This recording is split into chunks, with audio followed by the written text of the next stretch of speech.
I'm here because of all the people with the hats next to your name. You're the ones who keep me doing this. So thank you. So let me get the recording going, which now it is.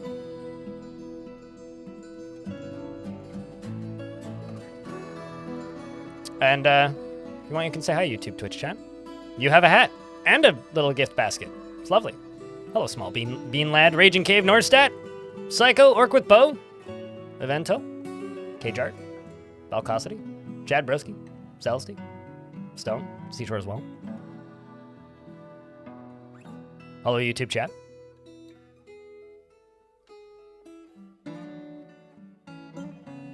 Let's play some video games.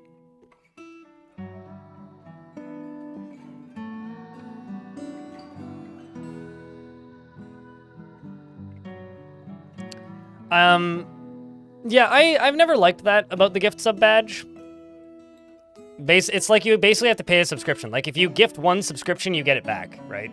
So, if you stop gifting subscriptions for more than 30 days, you lose access to it, but at least you still keep the progress on it.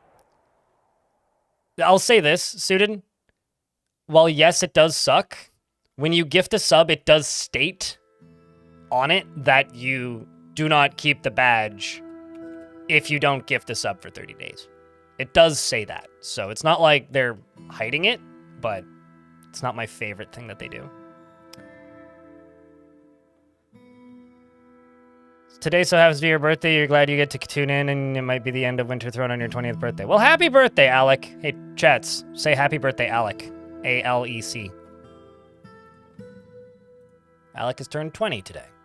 So, I've got a ghost I gotta memorialize. And then we're gonna do a brief tour, because this fort's getting kind of dense. I love how it started an engraving going that I started in the last stream. So this is Winterthrone.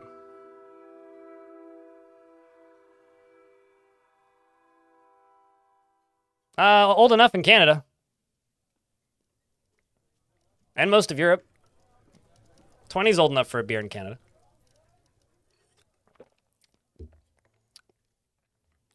Corrald Merlon. I probably butchered that. Thanks for the Prime. Appreciate you. The brand new Prime subscription. This fortress is entirely vampires. We've had various eras of absolute calamity and distress. We've also had eras of everybody's actually pretty happy. I like this fortress a lot. But today is probably the last time I'm going to play it before I retire it, at the very least. 16 in Germany, that's what I thought. I wanted to say it's like probably younger in most of Europe, but I don't actually know like the ages and the rules for all the European countries, but yeah, that sounds right. So before I do literally anything,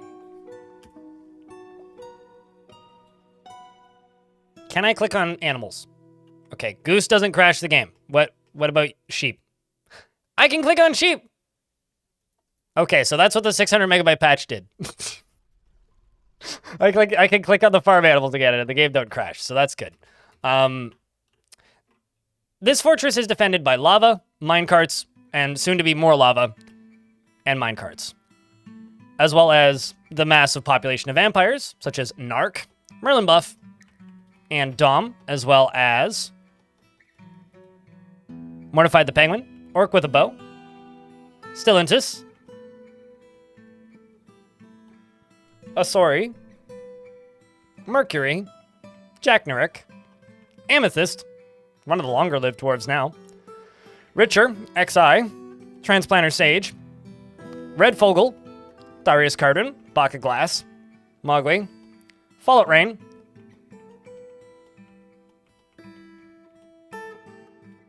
UGDPY, Liam12 ABC, scrolling until I find the next named dwarf, Bone Dolphin, Mound Maker, Cake, Anon 4, Zalvi, 404, Nika Harper, a Devilish Potato, who I think is still the mayor, as well as a religious figure, Edict, Insane Killer, Mako Darkfire, Wit Code, and Guilty Judge, Zacher, Dread Victorian, Millerated, and Walsp is still alive as well. As alive as you can be, and Bobtron. I do have one dwarf to name, and a hype train is happening. So hold on a second, let me scroll up in chat. Tiny Hippo, thank you very much for the 4th month with Prime. Squizzly Girl, that's a good name. Thanks for the Prime, the brand new Prime. And Ice Blue, thanks for the $10. Let's get this train going. Choo choo. I mean, it needs another 3 subscriptions or $15 in bits to level up. So thank you, very much so. As for the fortress itself, this is our front entryway. We've got some power nonsense, which is coming from this right here. This is what's powering most of the things in the fort. It is almost using as much power as it has, so I might actually need to expand it soon. We've got, you know, a whole bunch of different pumps running. We are pumping lava in places. We've got various different guild halls and spaces that the dwarves occupy in here. We've got a lovely little tavern, which is also this whole area. All these boulders are here because I needed to clean some stuff up, so we're in the process of getting rid of those. Over here we got a couple tombs. It's fine. This is normal. We've also got a couple of gravestones. Let's see if I have any I need to place. I know that currently I'm engraving one, but yeah, not yet. We're encrusting lots of stuff with gems. Everything is very wealthy. And we need to figure out how to end this fortress, because the next time I stream, Adventure Mode will be released. So we'll be streaming Adventure Mode, is the simple version. So because the next time I stream, I will be streaming Adventure Mode, today is probably the last day I will play this fortress. So I would like to try and figure out, or need to help try and figure out, some... Please accept my penance. Also, is being a vampire necessary to live here, or is it just recommended? If you are not a vampire, you will fall asleep, and if you fall asleep, you die. To one of the millions of vampires. One of the many, many, many, many, many vampires. So I will be retiring this fortress likely at the end of the stream. So we kind of have 2 options. Option A is I try and kill it. That's option A. Option B is we try and come up with some sort of victory scenario or construction completion thing. Because unless there's been major changes made between this version and the release version, which I don't think there has been, it's highly likely I'll just play Adventure Mode in this world a bunch, because there's a bunch of other spots I would like to settle and make fortresses as part of other factions that I think would be fun. And my voice is completely cracking up, and I blame the cold air that I was in for a few days there. Orc with Bow, thank you very much for the $1. To level up that train, it needs 2 subscriptions or $8 in bits. Appreciate you. And so it is possible we just end up adventuring in this world, because it is huge and I've barely scratched the surface of it. Unless there's been major changes made, which I'm not aware of. 4. So essentially, we have several squads, which keep getting completely obliterated. Ice Blue, you waited too long, sir. You waited too long. Thank you very much for the 5-pack. And J. Martin, thanks for the 4 months. It could have leveled it up, but you missed the window. Where each icon had a key associated with it displayed as well. Is it a mod or is it a setting? It is a mod which adds the default hotkeys to the sprites. So if you change your hotkeys at all, I have a lot of my hotkeys edited. If you change your hotkeys at all, it's no longer relevant. I appreciate the attempt. Nice Blue. Thank you much. Also, just thanks for the 5-pack. That all the same. Like, you don't need the emotes, and it all goes to the same place eventually. So appreciate you, mate. Also, the first gifted subs of the week. Other than murdering them as soon as you discover them. Well, I got a few shorts on YouTube about how to make a vampire army. It involves forcing your dwarves to drink vampire blood. So when the dwarves drink vampire blood, they become vampires. You don't really want to have vampires in your fortress. It's kind of just, for lack of a better term, not great for personal entertainment reasons. I've got some things I got to turn on because I had them turned off for recording, such as this. Now the frame rate's a bit better. I am currently pumping lava into this. This over here is a giant reservoir, which I should probably actually pause pumping again because I want to finish this before it overflows. This giant reservoir is surrounding my library. And when it's done surrounding my library, there is no practical purpose for this. It just looks cool and fills up all of these holes. So essentially, I'm making a in-wall heating system, I guess, and is making my library look all cool and lava-filled.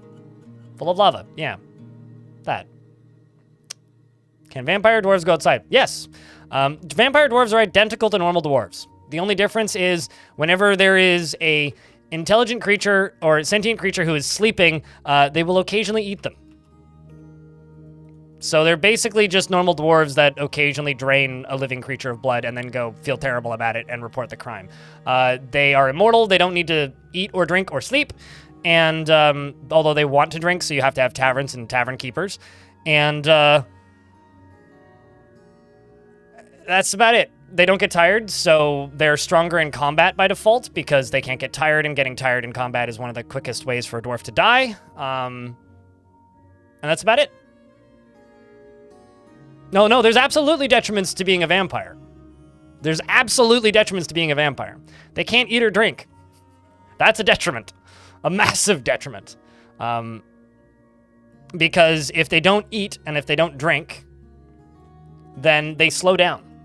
And slowing down makes you exceptionally weak. So you have to micromanage the crap out of them.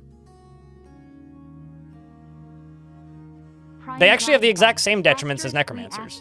Now going to eat my dinner, smiley face. Yeah, they don't love having to eat things. It's not like they enjoy the process of it. They get scarred, and so their moods are much harder to manage. In order to keep this fortress sane, I've had to build 3 mist generators, which isn't something I would normally have to do. So they're stronger in some ways, significantly weaker in other ways, and kind of a pain in the dick to manage in most ways. So there absolutely is detriments to them. And if you don't register those as detriments, well, you should try managing them. Hardlocked mental stats? I've never heard that. It hardlocks your traits. And so does vampirism. So basically meaning like you can't go from being strong to indefatigable once you become an immortalized entity, like a vampire or a necromancer. Yeah, see, I never use them because, like, it basically just removes any management challenge of managing dwarves normally, but it's, like, the only way to functionally manage necromancers. Another problem with necromancers is they don't die. Hey, chat, can I get a round of beers for K Drano's keeping that prime alive for 16 months? Enjoy your dinner. They don't die. And this, you might be like, well, that's good, right? No. This dwarf can't breathe, can't move, can't stand.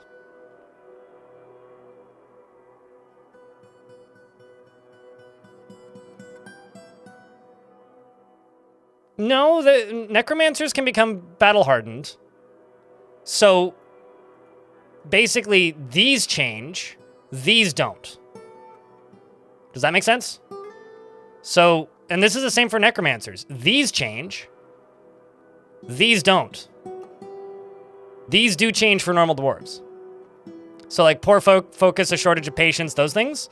A lot of willpower and naturally inclined towards language, the ability to read emotions fairly well. Those change on normal dwarves. When you're immortal, those don't change. So basically, you had it, like, backwards, I guess? Unless something has changed outside of my knowledge, but that's how I've always understood it. Anyway, that can be them not dying of things like suffocation is a pretty extreme problem because something like 20% of my fortress right now is incapable of breathing, moving, standing, or walking. How many dwarves do I have crippled? I'd have to go through and count, but it's like a not small number.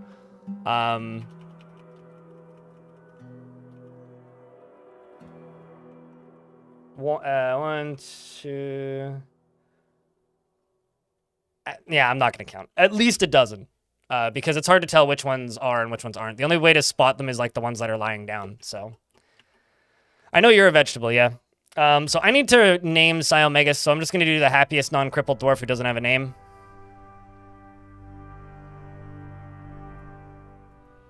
Nope, you're crippled.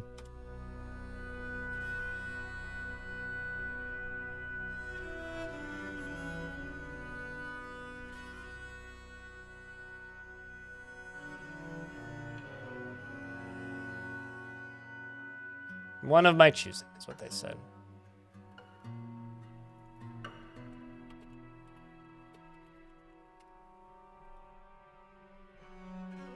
Do they ever become denizen to the awful things they have to do to live? Can you speak less intelligent? Can you explain what that means? He's in a constant state of internal rage and has no confidence in his talents and abilities. He is impervious to the effects of stress, sloppy with his living space, and feels best when everyone gets along without any strife or contention. He's easily moved to mercy. Is not readily moved by art and natural beauty. He's conflicted by this, as he values artwork in its creation. He tends to not be swayed by emotional appeals. Takes offered help and gifts without feeling particularly grateful. He is passive in discussion, and he is not inherently proud of his talents and accomplishments. He does not go out of his way to help others, is rarely happy or enthusiastic, is conflicted by this as he values parties and merrymaking in the abstract. He is somewhat fearful in the face of imminent danger and generally acts with a narrow focus on the current activity, and he is quite comfortable with others that have a different appearance or culture. He lives a fast-paced life, and he needs alcohol to get through the working day and does not mind being outdoors at least for a time.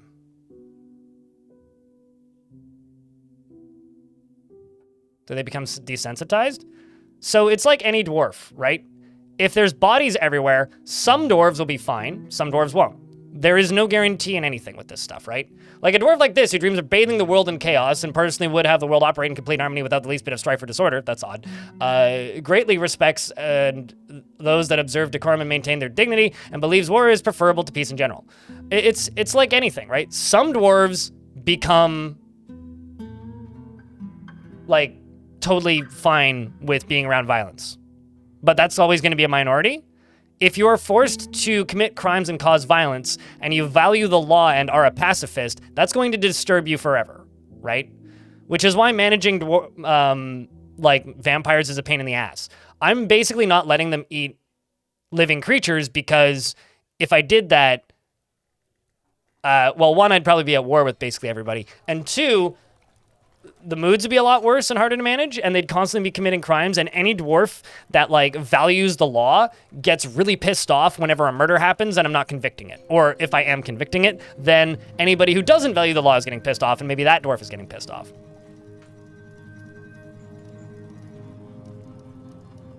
You said wrestling was one of the most fatiguing forms of combat. Does that mean wrestling training is the best way to build endurance? Probably. I never really thought about it, but probably.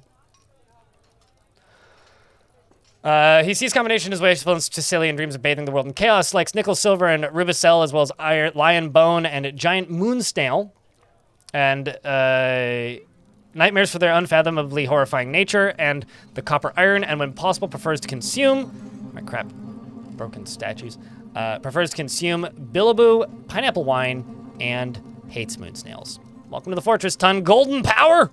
There's a bunch of friends, kindred spirits in the fort, and I feel like I should toss this dwarf into the military, because, I don't know, I feel like they do a good job.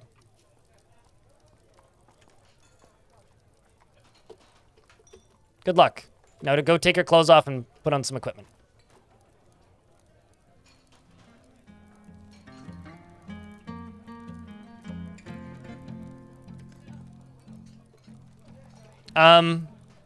Sure, if you have absolutely zero value of your time. Well, I mean, my militia are fully armored, so because they're fully armored, I have to get them to take their clothing off, because I have them wearing, high boots. So, the only reason it says their armor isn't full is because they have options of other things that they can wear, and they can't wear both of them, so it's fine. We've already taken back Winterhearth, so I don't actually have a goal for the fort right now.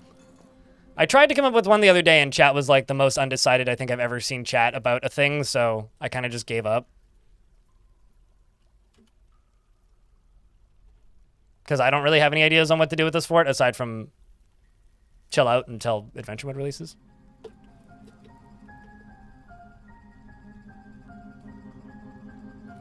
must be placing it somewhere.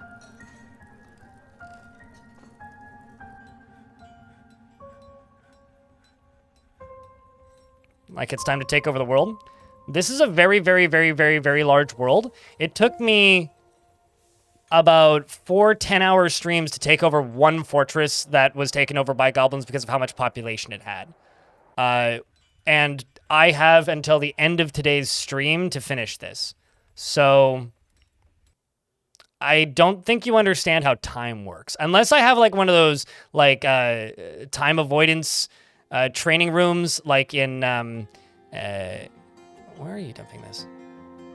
Like they have in Dragon Ball, I don't see myself doing that anytime soon. We could conquer hell. I don't even think I can dig that deep in this amount of time. Like, that's pretty deep that I'd have to dig. Like, hell's pretty fucking far away. I haven't dug up to any of these spires. So, I don't think I have time for that. Not reasonably, anyway. I mean, we could try. I'll say this. I've already kind of done that. A vault unlocked. I just need to build a wall right here. Because those are all the artifacts right there. If we want to invade hell, I could do that, but then I'd basically be retiring the world after today. Because there's really nothing else interesting that I've done in this world that's worth revisiting.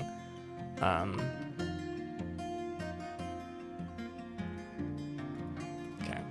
Got a caravan I gotta trade with. Finished goods, armor, gem bin. Is that all is that just uncut ones? Yeah, it's just uncut ones. What about cut ones?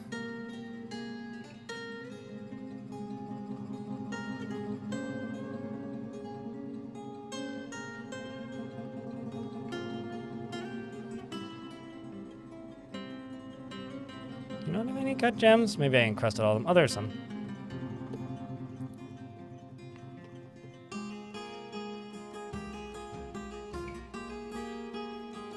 Yeah, I mean, I could very easily set up a self-destruct mechanism for the fort. That wouldn't be difficult to do. Basically, like, if we want to dig too deeply and greedily, we have to, like, agree on that, like, right now. Because I have to go start working on that, like, ASAP. If that's what we wanted to do. Have you seen the front yard?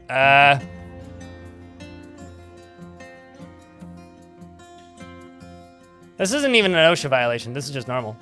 What are other options for goals? So I think there's two kinds of forts for me, right? There are forts where I go in with a specific idea and a thing I want to complete. And then there are forts where I'm just there and kind of out of ideas. It's usually when I'm burnt out. And to be completely straight up and honest with you guys, I've been burnt out since like the beginning of this month. Like pretty badly, actually. Purely because the only thing that I'm actually mentally focused on is moving and buying that apartment that I've bought. So being in that situation is very much a, what are the other goals? Fuck if I know, dude. Like, I've built a fortress of vampires. What more do you want? Is kind of where my brain is. So if there's something you guys want me to do, tell me. Otherwise, I'm just going to be constructing things, basically. Go to war with all factions? Why? To what end?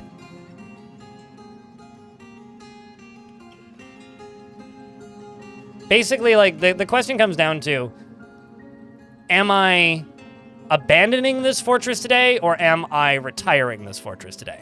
If I'm retiring this fortress today, cool. Then we have to make sure that the fortress doesn't fall. If I'm abandoning this fortress today, then cool. Let's make sure the fortress falls. And that's kind of what I'm between right now, is like, what do we want to do with this fortress? Do we want it to collapse completely, or do we not care? That's where I'm at. I don't think we'll conquer hell successfully, even if we tried. But we can try.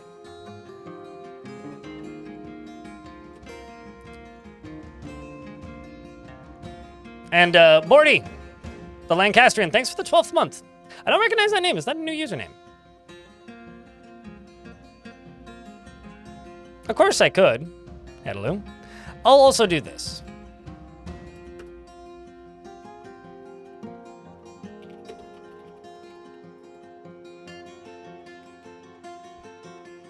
Just in case.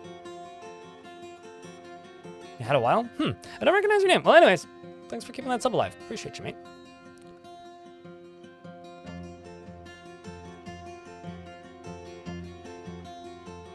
Well, it's not precarious right now.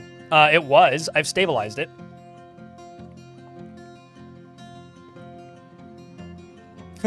And have it be a trap in this world spreading vampires. It would make playing this faction, again, kind of a pain in the ass.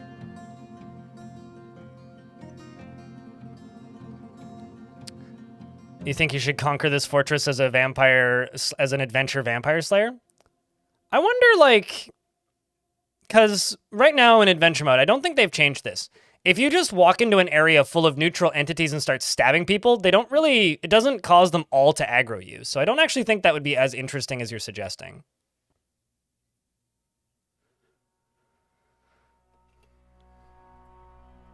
Like, I kind of want that to be that interesting, but I don't think it would be.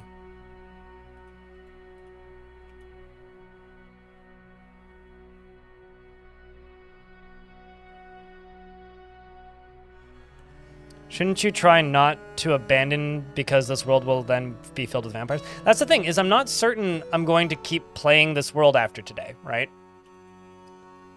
Like, truly, I'm not certain if I will be playing this world after today. I might be, but, like, I'm undecided.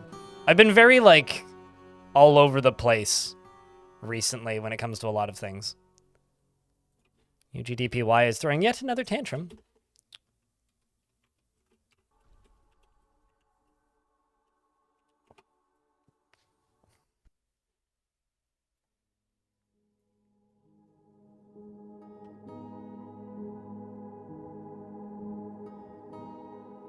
I mean, it's a 400 it's not 400 terabytes, 400 gigabytes. Or is this one of those things where every single time I say how big my install is, like, it gets bigger? I mean, I've got way more than that.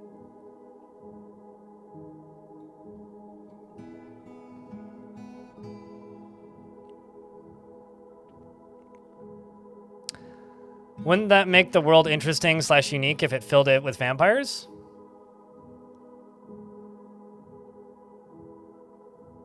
Well, okay, it would only fill the one faction with vampires, and probably what would happen is you just get a lot of vampire migrants if you were to play as this faction again. If you weren't to play as this faction again, they'd probably mostly get exiled and just wander out into the world. Like, vampires are a thing that is created by a god. In Fortress mode, you can spread it. Outside of Fortress mode, it's not going to spread in that way. So most likely what would happen is non-vampire dwarves would move into this fortress and just start expelling the vampires. And then they would fade off into obscurity. I think playing as this faction would be quite annoying because of all the vampires. Outside of playing as the faction, though, I don't think you would encounter the vampires all that often.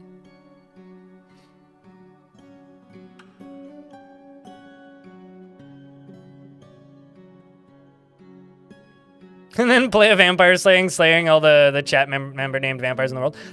I mean, it might end up going that way. Hi, Pilot. I've heard that you see snow for the first time, which is kind of wild. Congrats, I guess? Welcome to the club? Because, like, I'm not against trying that. Like, trying to play as a vampire, like a vampire hunter. Oh shit, a giant honey badger. I'm worried it wouldn't be that exciting. Here's what we could try and do. We could try and make a happy medium. What's more appealing to you guys? Vampires can into hell? Or vampires attack everybody? Because I can just go raid a bunch of people and start a bunch of wars. That's very easy. And then just lock down the fort and keep it going until adventure mode is out. And then when adventure mode is out, I'll obviously retire it at the end of the stream. And then just do what you're suggesting, which is play as a vampire hunter and try and assassinate every member of this fortress. Or we could do the alternative, which is try and dig into hell and then contain it and not release it, and then try and do the same thing. I mean, we are actually kind of already in a situation where there is a bunch of people attacking us. I could also just go and poke the elves and start that as well.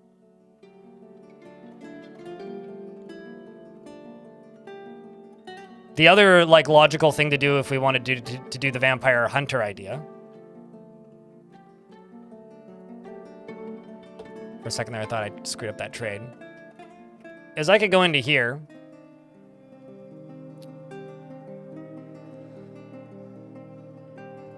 Where is it? I always lose this setting when I go looking for it.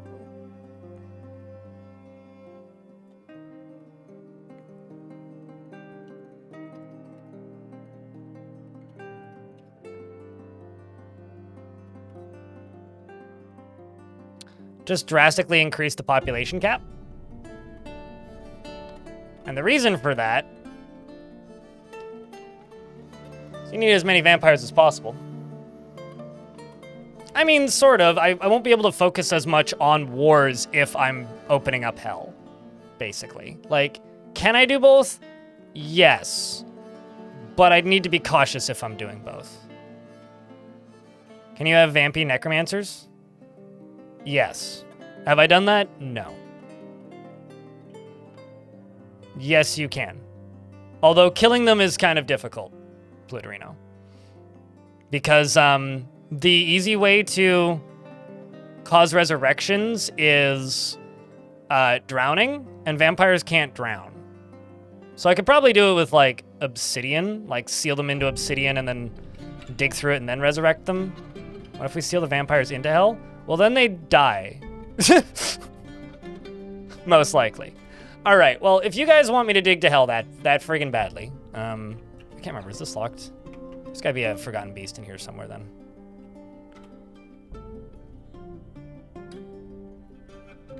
Is it you? Okay, well, you're accessible. What about you? You. What about you?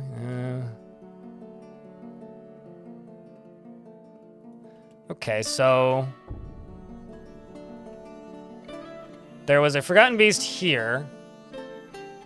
She-Sam, who is a hairy bristle worm with an enormous shell and a gaunt appearance. Its rust hair is patchy. Beware its deadly spit. Well, I guess we're gonna go fight that. I'm not sure why I didn't kill it.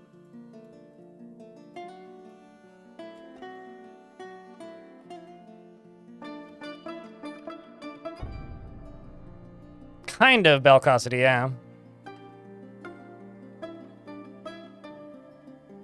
Because you kind of... I'm trying to, like, think in my... Okay, so the reason I haven't had any visitors in this city is because this world is kind of sort of very infested with were creatures.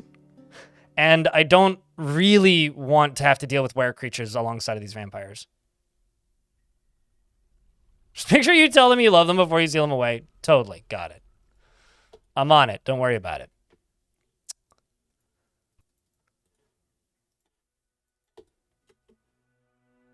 Yeah, dwarves are locked inside.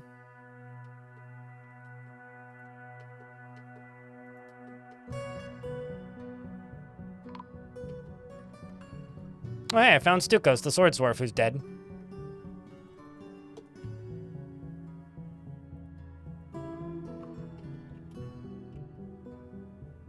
Here comes the bristle worm. I have a feeling this thing's gonna die pretty quickly because this thing has many brains. I need to look at the wiki to see how many brains they actually have again, but you only need to kill one of them to kill them. Basically, their entire body is a string of brains. I think turning this fortress into a visitor center would be kind of against the way I built this fortress up until this point. Guilty judge charges in first, wielding his great crutch, dodging out of the way of the deadly spit. Please tell me he whacks it with his crutch. He straight. Oh no. Okay, he missed. Dodges out of the way. Jumps back in. They all dodge out of the way of that deadly spit as well. Its body is bruised. Spear dwarf vampire strikes the forgotten beast with a copper shield. Okay. Also strikes it with a copper crutch. See? Smacking it with his crutch. Get him, dwarf. Somebody loses a drops a shield, who's Solon, this dwarf, who also, by the way, is apparently paralyzed. Well, that's not good. Anyway, the creature is now dead.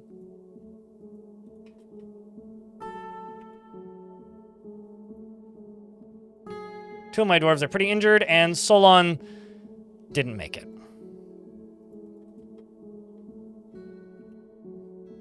Let's see if I can butcher it. Looks like I can't. But what I can do now is I can put in some more doors. And we can begin digging down.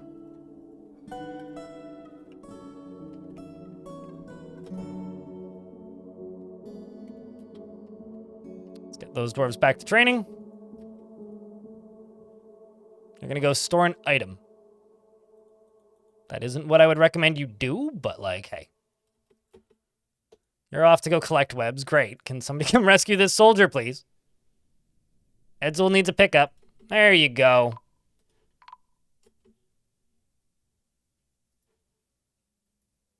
Ah, well, I'm finding all these other dead dwarves. Also, this was a... Okay, where's Icon? That was the one that was actually causing a cause for concern. These are some traders that died down here, which is very unfortunate. It's okay. Lots of free stuff. Do you have vampires here? Heal? Sure. But they're just like other dwarves, right? Some things can't heal, right?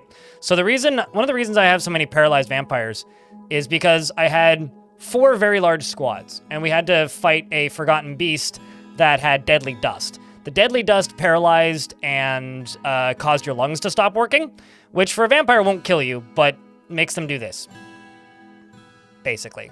So I've got this dwarf walking around in armor who can't unequip their armor and basically can't do anything. And that happened to a bunch of dwarves. I had a similar syndrome attack with poison gas a little while later. And I've had various other things of that sort since starting this fortress. Or, you know, if a dwarf gets a spinal injury, that will never heal. But would kill most dwarves, but because they're vampires, that just won't heal.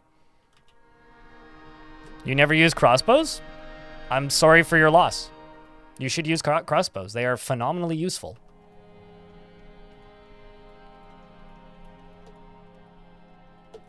YouTube chat member says that they don't use crossbows and it's a weird unspoken rule, which is... I mean, it is the most effective tool against web spitters, the most effective tool against fire breathers. It's the most effective tool against a lot of different types of creatures. So, yeah, that is a weird, unspoken, silly rule.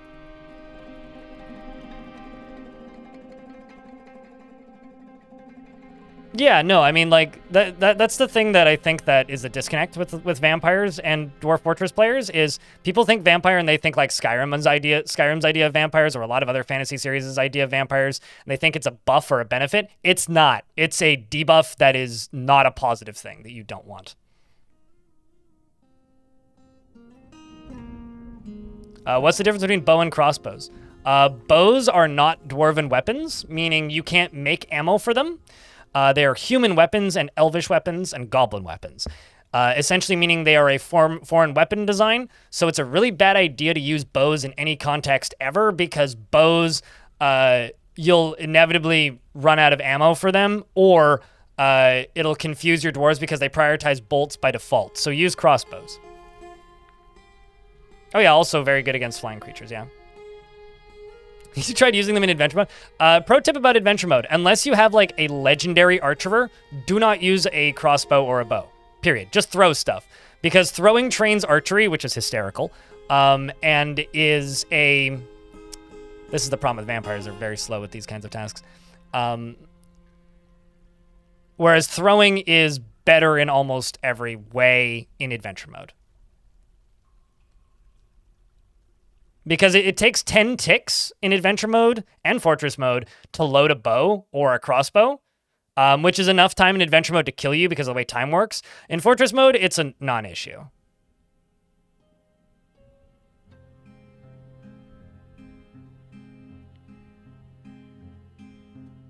Well, you're typing your criticism wrong, Brian Burton, in the YouTube chat.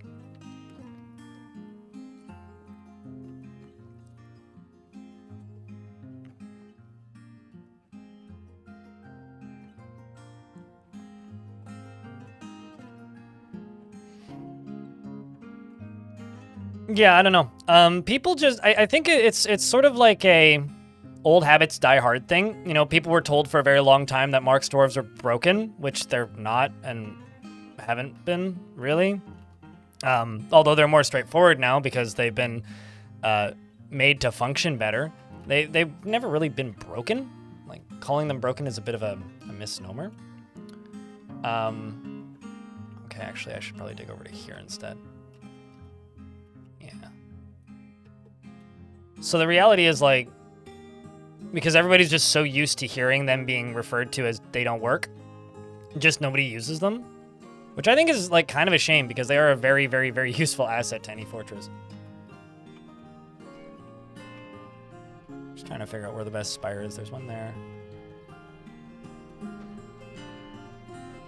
There's one there. There's one there. There's one there. One there. That's pretty convenient.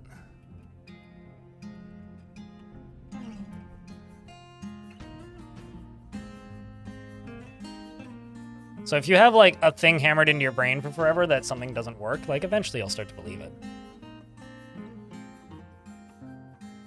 Regardless of how actually accurate that information is. Or inaccurate, for that matter.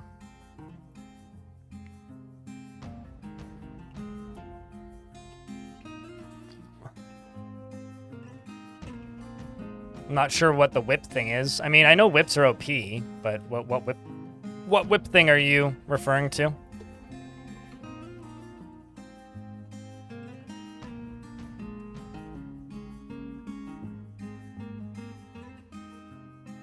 Yeah, I mean, most things that are accused of being busted in Dwarf Fortress are actually just, like, poorly communicated, which is the game's fault, but... Yeah, there's some things that are, like, spread as, like, factual knowledge in the Dwarf Fortress subreddit that will, like, just forever leave me shaking my head. It's fine, though. It is what it is.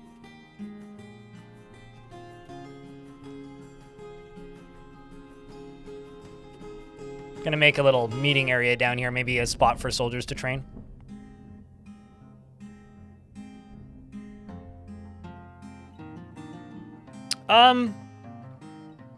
Well, here's why whips are strong. Whips are kind of like axes, where a novice whip user and a novice axe user are some of the worst weapons in the game. But a legendary whip user and a legendary axe wielder are some of the strongest weapons in the game. So it's like there is truth to whips being overpowered, but there's also equal parts reasons as to why they're kind of not.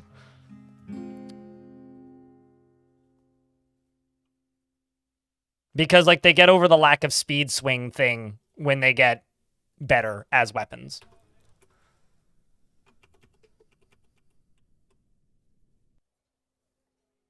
Okay, are you connected to both? Yes, you are, so you can get pulled.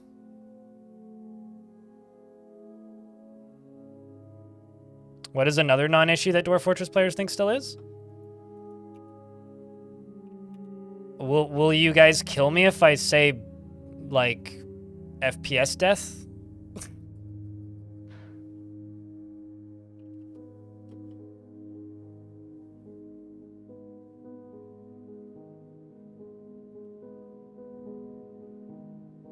Also, bins. Bins. Probably bins.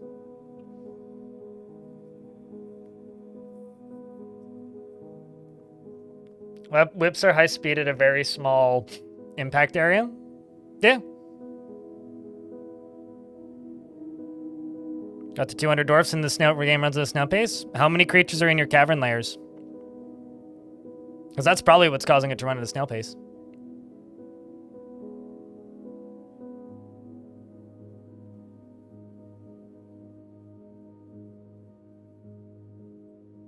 I mean, if you're worried about bins, which I do get annoyed with items getting stuck in them sometimes, although that's intended mechanics, right? The way I manage my bins is I just make them out of copper, and if I need something out of a bin, I just melt the bin. Which is, like, a very effective method of just not even encountering the issue. I think if you're against bins, you're nuts. Like, I use bins in just about every stockpile. It's like, if you're not using bins and you have, like, used clothing everywhere, or, like, not understanding how refuse stockpiles work, I think is another one.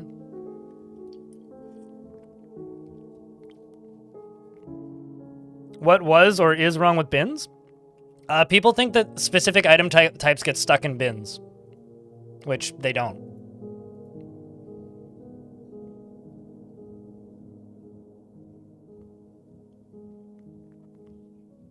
FPS is way better than than it used to be. Though your last fort died to underground invasions and got stuck and wouldn't leave.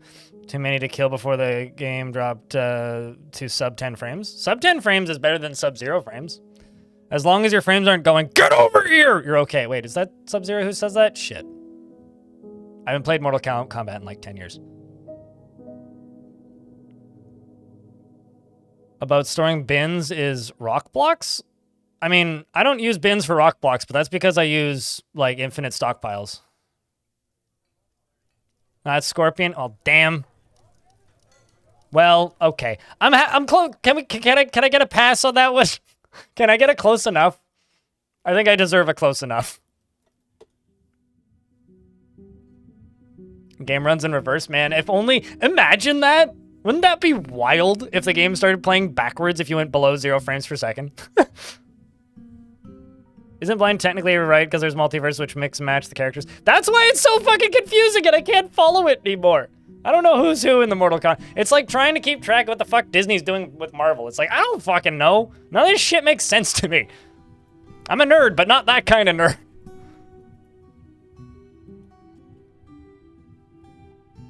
I mean, I think, like, MK... I did play some MK10. I've discovered an expansive cavern deep underground. Oh no! Well, that's unfortunate. Well...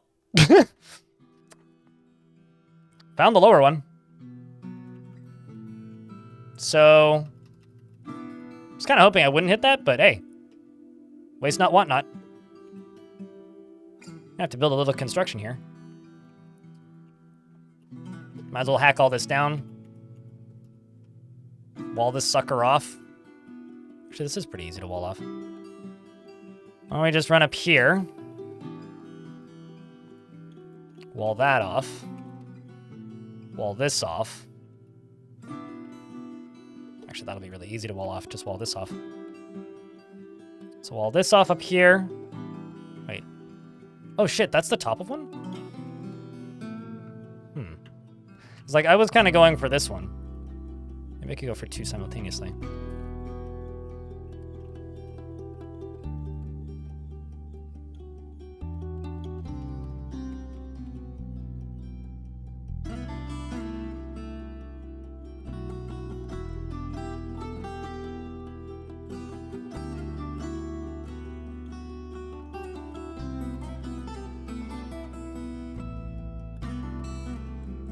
How goes the war? Well, we're not losing directly. I don't think.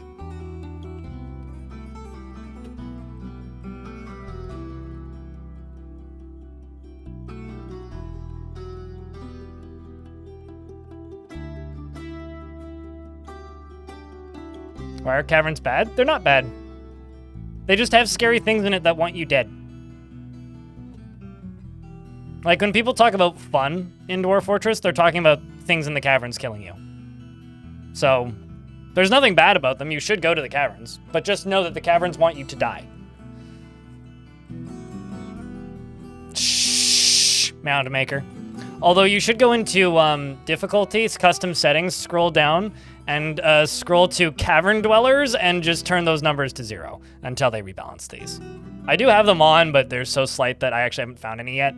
But these default numbers are so brutally ridiculous on all difficulty levels that it makes the game fall apart. But they are cute, yes. No, I agree. The rodent men are kind of hysterical. I love the way the fish people look. The amphibian people are hysterical.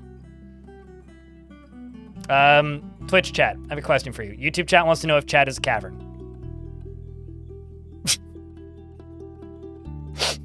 Horrible monsters that want you dead.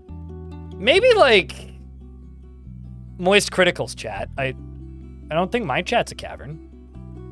Chat, do you want me dead? 'Cause you're not doing a very good job of it, to be honest. Which layer would it be? I think it depends on the chat.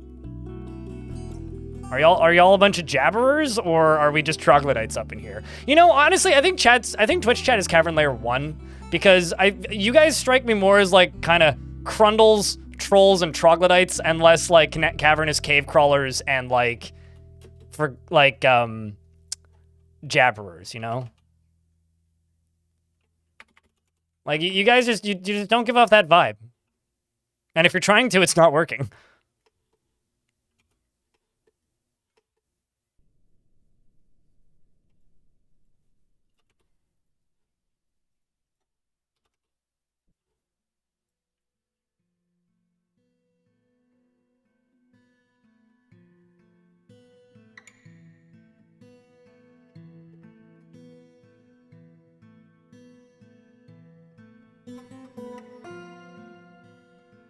Have you ever found an abandoned fort in adventure mode where it was dug all the way down to hell? Yes, actually. I once found or specifically went to a fortress in adventure mode because it dug down to hell. And at the bottom of the spire, and in Legends, they apparently formed an alliance with elves to fend off the unspeakable hordes, quote unquote. And at the very bottom of the spire was basically an obsidian floor construction over top of the hole going down into hell with an engraving of demons on it. One of the coolest things I've ever found in Dwarf Fortress, just period. Well, more specifically with an engraving of brutes on it, but it was still badass. Like I was like amazed by that. I was like, wow, the game can do that? That's so cool.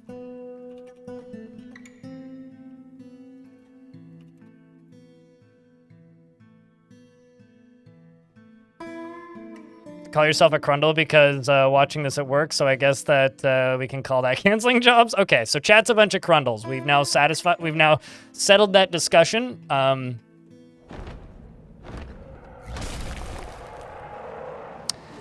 giantess Knoll Liquid Assas has come, a gigantic creature resembling a human, almost unparalleled in size. Who's ready to turn a giant into paste? She has 2 children, a son and a daughter. She's the enemy of a bunch of people. Killed some goblins like 100-something years ago. Finds humor in most situations. Treasures independence and hates the law. And is about to die.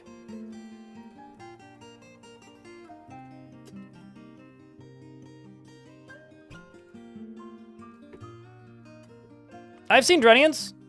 Part of the reason you probably don't see a lot of cavern creatures since ASCII is because the maximum number of species per layer that can exist by default, I think, is 4 at a time. So if it's full of cavern invaders, that's probably, between the invaders and their mounts, at least 4 different types of creatures. Oh shit, it's fighting with wolves. I didn't know there was wolves on the map. So that's probably about 4 different types of creatures, just right there. So because there's so few... so little variance in the different types of creatures that can be in the caverns when the cavern invaders are there. Are you gonna lose to a wolf? Oh my god, she's going to die to a wolf. Maybe not. It certainly looked like she was going to die to a wolf. Of course her foot's just shredded. No, nothing on the giant, just tears and blood. It's the first thing I check. Not that I know of. Ilmirin. Zany giant who's now dead. Rip zany giant. Led the zany. Welcome to the fortress, Led. Now go kill that wolf, I suppose.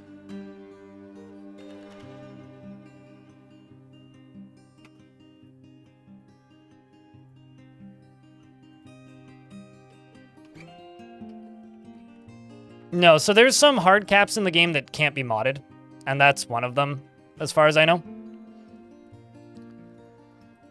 It's sort of like how for a while you would, for a very long time there, you would just stop getting migrants at a point. That's no longer the case, but...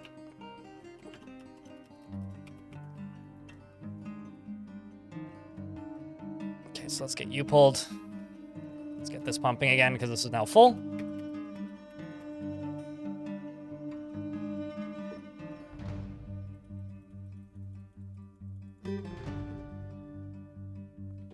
Yeah, I mean, it's one of those things that I hope gets upgraded, or changed. But at the same time, I hope it kind of doesn't. Really, what that problem needs is it just really needs the Cavern invaders, the Cavern dwellers, to get a rebalance. Like, they just desperately need a rebalance, and that's basically all there is to it, right? It's like the Cavern dwellers need a balance horribly bad, and that's all there really is to it.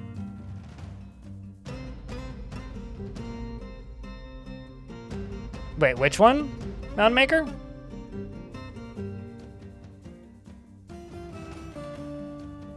I've said a lot of things in the last few minutes. I'm curious as to what you're referring to.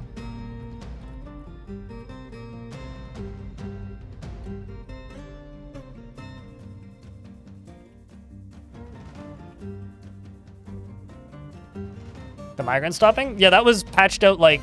So I had a conversation with Putnam about that, like, less than a month after Dwarf Fortress launched, and that was removed like January 2023. It was like one of the first patches that came to the premium version was removing that cap. My day's pretty good, and yourself, Clutch?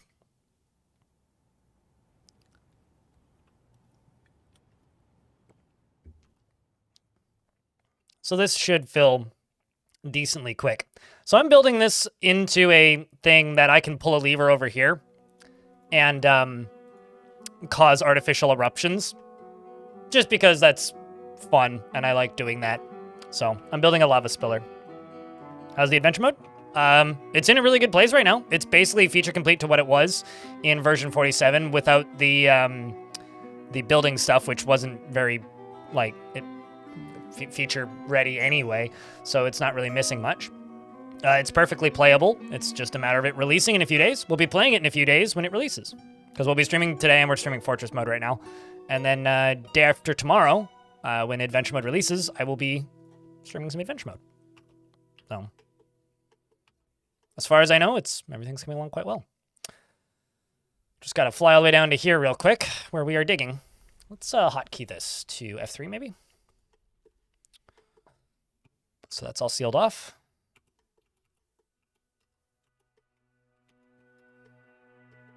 That's all sealed off. Let's work on this next.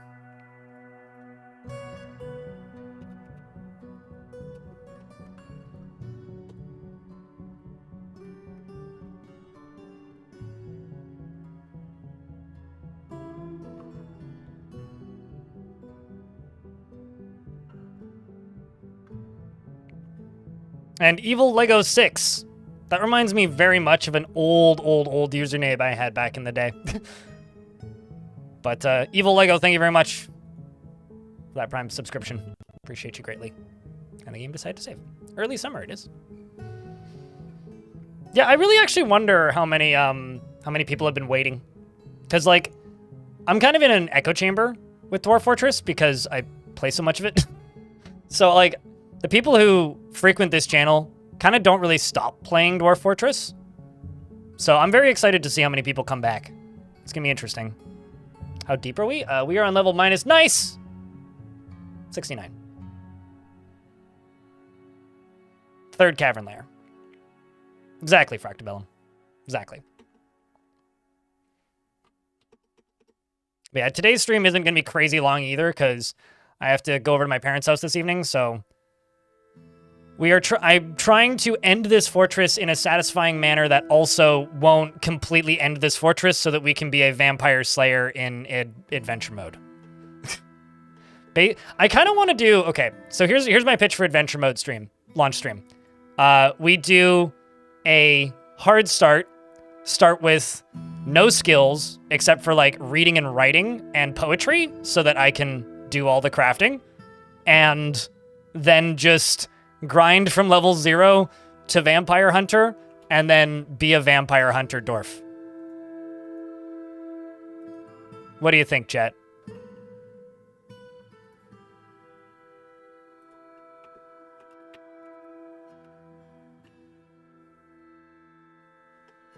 That's kind of what I'm thinking. Because I think that would be a bit of fun.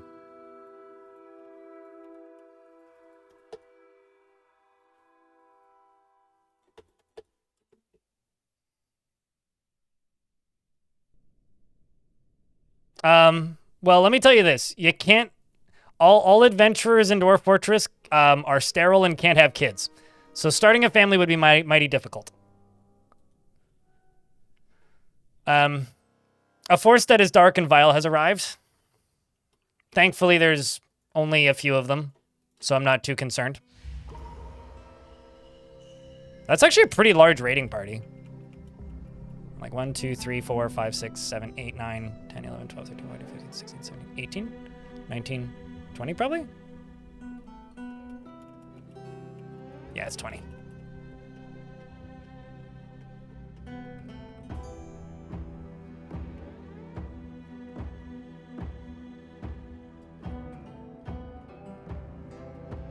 Okay, well, hold on. They seem to be heading in this way. Nope, they're going up.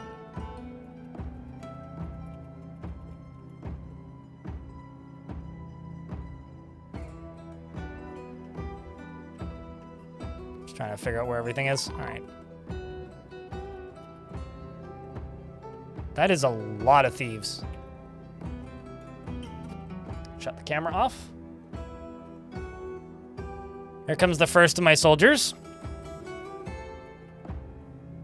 He's charging towards him, says, "This is a fight, I feel no terror." And immediately removes his hand. What a proper thing to do to a thief. Remove their hand, you know?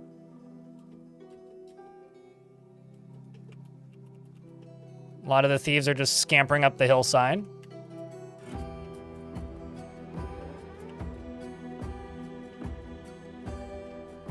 Seems like one of my soldiers encountered them.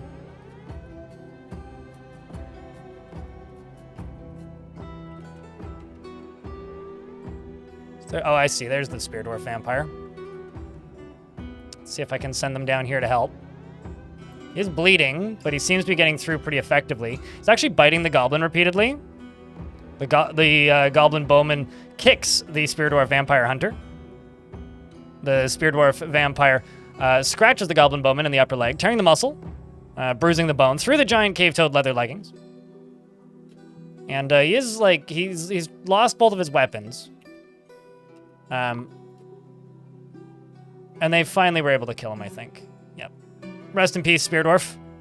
It's okay, we've got a backup now. Onal, who's in a martial trance, is also lying down, but is executing the remaining goblins rather quick. And now appears to be crawling in the direction of what was another goblin and is now just giving in to being seriously injured. I think that went quite well. They might need a hand. Well, they certainly do now. Okay, let me just go check my coffins here.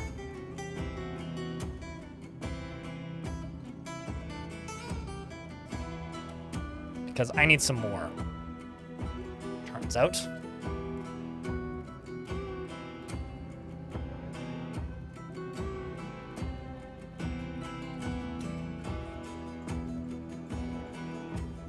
Let's just wait for these to get constructed, and then I will make coffins. Because I guarantee you, body parts are getting put in here. Yep.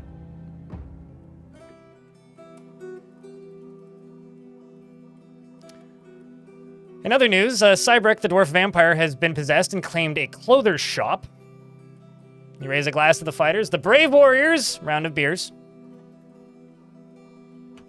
I mean, hey, they need training somehow.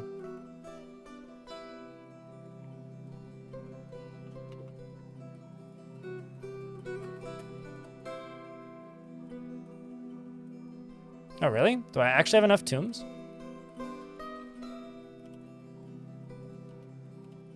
Oh, I guess we do.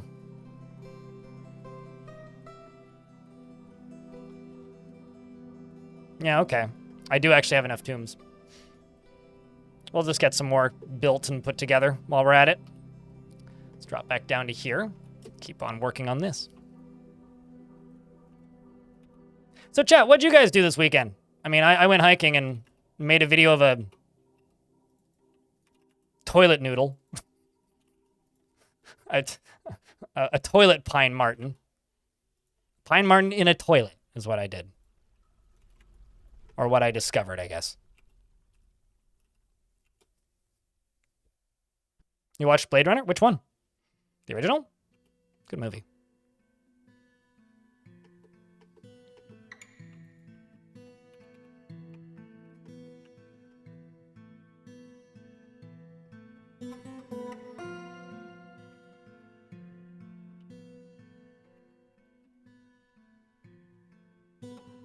Got influenza and had a fever for 3 days. Oof. My condolences. Hopefully it's all over now.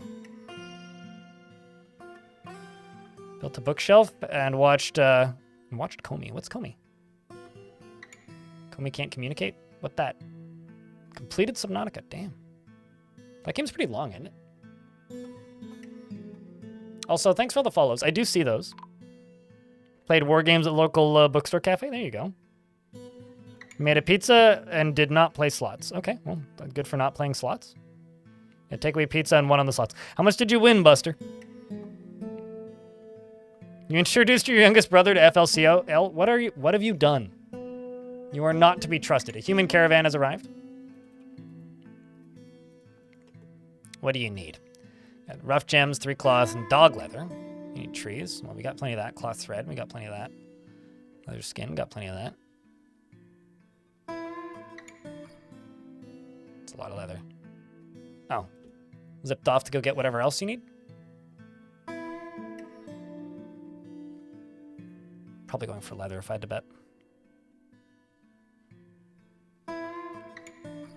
Give me a second. Army of 1. Ah, bone.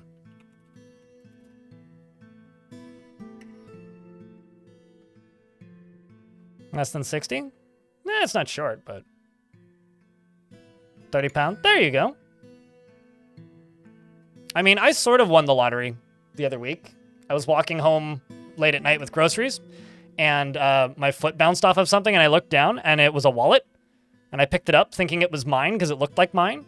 But inside of it was absolutely no identification or ID of any sort and just $950 cash. I did 360 and spun around and looked in all directions, and there was nobody as far as the eye could see, and it was 9 o'clock at night. And so I did the logical thing and put it in my pocket and ran home. I didn't count it until I got home, though. I just saw a bunch of $100 bills and went, that's going in the pocket. Cheered. X200. You're in a desert, walking along in the sand when all of a sudden you look down and see a tortoise. It's crawling toward you. You reach down and you flip the tortoise over on its back. Blind IRL. The tortoise lays on its back, its belly baking in the hot sun, beating its legs, trying to turn itself over, but it can't. Not without your help. But you're not helping. Why is that? Why are you accusing me of, like, murdering a tortoise?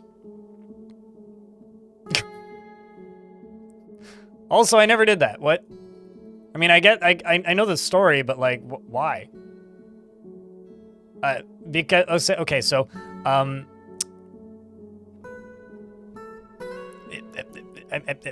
trying to remember the actual quote. It's something like, this cells. But that's all I remember is cells. I haven't seen Blade Runner in a minute, okay?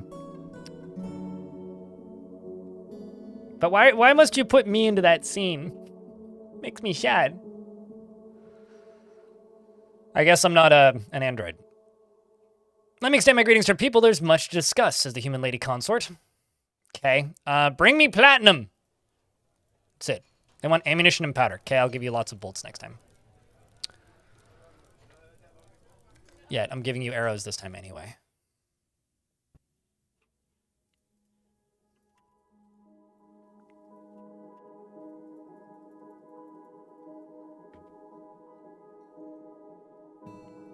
You know, it's kind of funny. Back when I used to do first aid classes, we used to host these first aid scenarios for kids that were learning, like, emergency first responder stuff. And that included a lot of fake blood and makeup and a lot of fun stuff, you know? Like, we'd have fake broken bones. But they would always give me, like, because the volunteers usually were either, like, leaders, so teachers, basically, teaching classes. And the less skilled people were usually just covered in, like, viscera and, like, blood makeup and used as casualties in the scenarios that we'd set up. Great fun. But I was always somebody with a head injury because my eyes don't dilate properly. So, I would, like, actually cause some of the kids to, like, freak out because they'd look at my eyes and be like, nah, they're just that way. Don't worry. It's fine. Please don't. There's nothing actually wrong with me.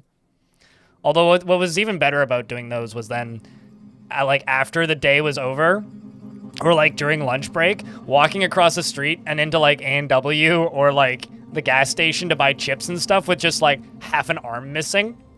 And, like, obviously they could tell that it was just makeup, but, like, we'd get some really funny looks. Just, like, walking into, like, a piece of bone sticking out of your shoulder, holding an extra arm with, like, your arm out of your pocket, and then, like, a bloody stub to, like, imply that you're missing half of an arm, which normally you'd have, like, tucked back up this way so it looked like you're missing half of an arm, but you're not. Those kinds of... It's good times.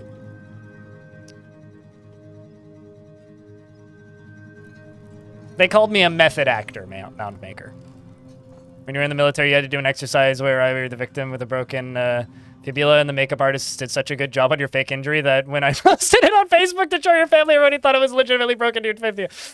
That's pretty funny. I remember one of my favorite, like, fuck ups with that sort of thing. I'm not even positive how we ended up on this subject, but one of my favorite fuck ups with that kind of thing was we would always make all of the supplies we needed the night before. And so we'd be like in a high school gym, basically, just like with cornstarch, red food coloring, and water, just like mixing this viscous solution together for fake blood, right? It's edible. It's non-toxic. You can cover yourself in it. It washes off with water. It doesn't stain your clothing. Great stuff, right? And we put together, it was like 50 liters or so of, like, those 25-liter buckets that you can buy. And put them in the back of, like, Lady in Charge's truck. And we were sitting inside eating pizza because, like, it took a while to get all this makeup and stuff ready.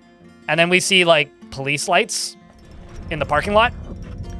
Well, when we closed the truck, one of the buckets fell over. And somebody walked by and saw blood dripping out of the back of, like, a covered pickup truck. Like, a not small amount of blood just oozing out of the back of this truck. And we had to open it up and explain to these cops why, no, that wasn't real blood, and everything is fine. And then they laughed pretty damn hard and left. Yeah. In an elementary school gymnasium, nonetheless. Go Swarf. Cyberwreck the Dwarf Vampires created Ekstalitat, a bell-shaped giant cave spider silk skirt, and claims it as an heirloom in the name of the family ancestor, Sodel Paint Siege. Isn't that the one that just died? This is a bell-shaped giant cave spider silk skirt. All craftsmanship is of the highest quality. It is decorated with cave spider silk and encircled with bands of clear-cut zircons. It is made from giant cave spider silk and cloth, and this object is adorned with hanging rings of clear zircon and menaces with spikes of nethercap, and on the item is an image of the Moment Wing, the conical Forgotten Beast leather cap in giant cave spider silk. On the item is an image of a Forgotten Beast in dog leather. On the item is an image of the North Fire Hands, the giant cave spider silk coat in dog leather. How you doing, Tolis? Probably drug money? Oh, most likely drug money, yeah. It just kind of keeps going. On the item is an image of Thol Abyss Bones, the Forgotten Beast, and Dive Flicked, the Flags of Legends, the Forgotten Beast in dog leather. Dive Flecked, the Flags of Legends, is striking down Thol Abyss Bones. The artwork relates to the killing of the Forgotten Beast, Thol Abyss Bones, by the Forgotten Beast Dive Flecked in the Flags of Legend in Winterthrone in the early autumn of 307. Oh, that's pretty dope. During the rampage of the Forgotten Beast, Thol Abyss Bones in Winterthrone, and on the item is an image of Kusak, Skinny Man's, and which is a troll in Wolfbone, and the troll is laboring. The artwork relates to the settling of the troll Skinny Bands in the Finger of Oracles in the year 23. Yes, I mean, you're hearing correctly. Big Baza.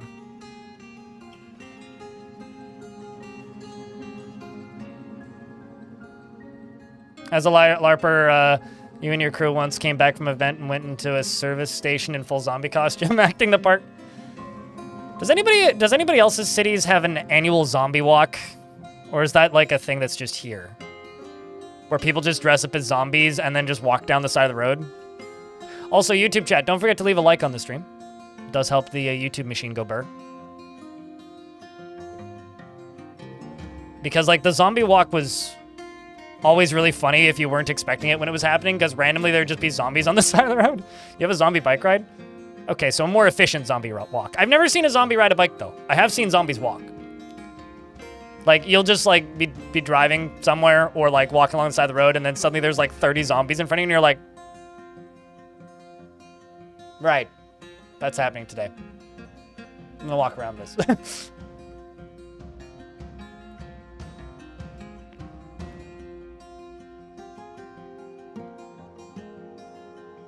Oh, yeah, that'd do it. See, like, 2 towns away from me is where Rambo was filmed, so I guess pick your poison there.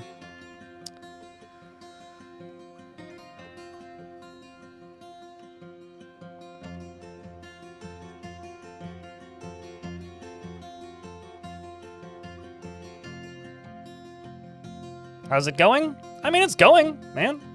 You know, one day at a time, one stream at a time. Looking forward to adventure mode. Are you gonna be coming back when adventure mode season is up? It's like it's Wabbit season, but instead of Wabbits, it's adventure mode, and instead of hunting, it's video game streams and video games and pointless Looney Tunes references.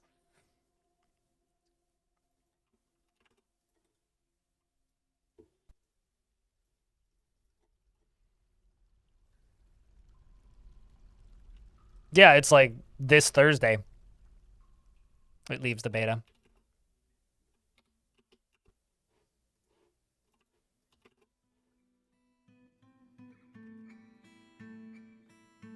So yeah, it is quite soon.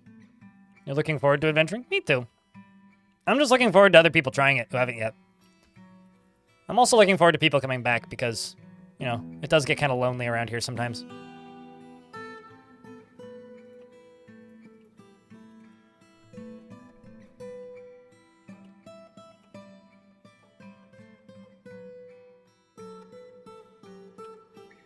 What am I doing over here? Oh no, you don't have enough lava. Well, that makes sense. Speaking of lava, how's the filling of this sucker going? Getting there. I think I'll shut you down again and let it refill. Problem with this is it fills too quickly. Yeah, this Thursday. Like literally just a few days from now.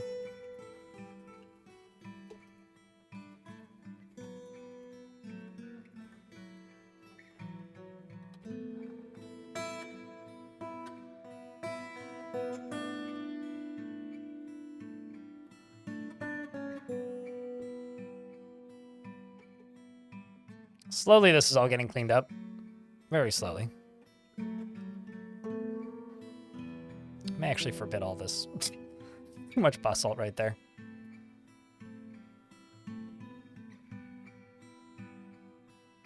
There won't be another delay. There was a patch this morning. I haven't played adventure mode since the patch came out this morning. Raphael in YouTube chat. I presume that that's going to work on the crashes, because that's kind of how Dwarf Fortress works. Build comes out, it crashes a shit ton, everybody gets mad at it, and then they work on it for like a week, and then a build comes out and it crashes significantly less, and then if it still crashes, then they work on it, and then another build comes out and it's usually fine after that. So, and because this one took a little bit, I presume that it's probably in a pretty decent spot now. Because like for as buggy as Dwarf Fortress can be at times and as bad of a rap as it gets, deserved or not, they always do a pretty good job of making it run. Like stable versions of Dwarf Fortress are generally pretty stable. It's like rare that they're busted to unplayable levels. Let's grab that so that I can clear the weight.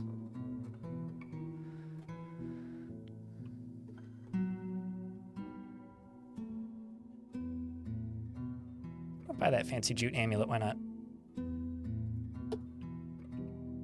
Also gonna go here. Oh.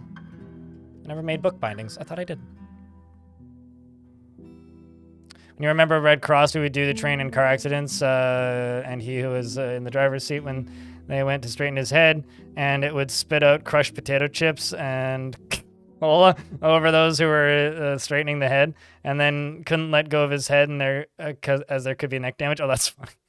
I once had an arm missing in one of those things, and I had a little pump that I had behind my back with the missing arm, and so when they went to go mess with the blood, or with my arm, I could shoot blood at them out of my arm because I had a little blood bag like under my shirt. So I would just be like, and like spraying them in the face with blood. It was a good time.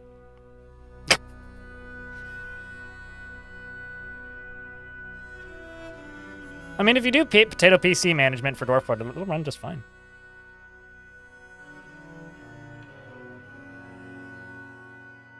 Involved pulling a Captain America and killing unsuspecting Necromancer with his shield because you're crap with inventory management and couldn't figure out how to wield your warrior, to wield your hammer. Yeah, that's the stuff that I need to like try to explain effectively. Like adventure mode kind of has that like old school roguelike control scheme situation, similar to like, sort of actually a decent parallel for this is like, the hardest thing about Space Station 13 is lighting a cigarette without setting your hair on fire. It's kind of the same with Dwarf Fortress Adventure Mode, where it's like the hardest thing about Dwarf Fortress Adventure Mode is like correctly equipping your hand-to-hand weapons. But like once you learn how that system works, it's one of those systems that like you couldn't imagine it working any other way because it's actually a pretty great system. Once you learn how it works, before you learn how it works, it's just like a test of your own sanity. And like whether or not you're going to go insane in a few minutes.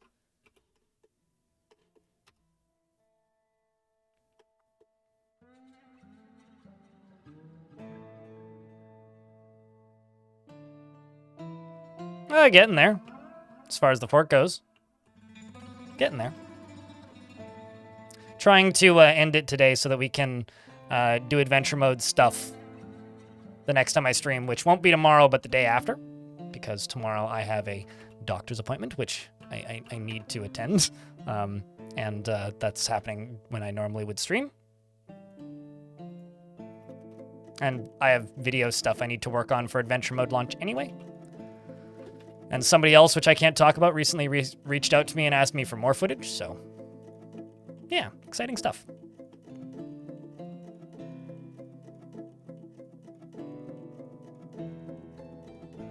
Stabs them in the neck with an EpiPen, which releases their jugular. Sprays blood everywhere. Oh, no! But today we're trying to dig too deeply and contain hell. Which might be difficult, but might also just be totally fine. I'm not totally sure yet. Forgotten beast named Figul has come. A huge eyeless mite. It has large mandibles and it belches and croaks. Its burnt sienna exoskeleton is rough and cracked. Beware its poison sting.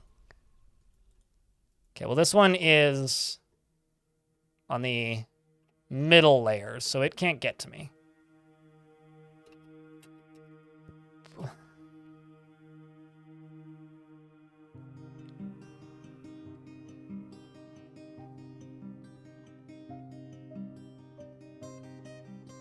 Last time I played was maybe 1.5 years ago. Well, Mark's dwarves work just fine. Bow dwarves are still weird, but you're not really supposed to use bows anyways. The game runs about 100% better. They've fixed a lot of bugs. There's a lot more art assets in the game. Like, this is a weird fort to show because everybody's blue or, like, turquoisey greenish. But there's now face portraits. There's baby sprites. There's been a lot of polish to the art. The game engine got a overhaul, so it looks better, like the scaling is crisper. Graphics are now rendered on the graphics card. There's multi-threading, which you can enable. Shit, what else have they done in the last year and a half? Goblins now work properly. Instead of like only attacking with goblins, they actually bring monsters, which means you'll get attacked by things like trolls and ogres who can rip doors off their hinges. Building destroyers, if they were ever broken, seem to be working again. Chat, help me out here. What am I forgetting? I must be forgetting something. I have to be forgetting something.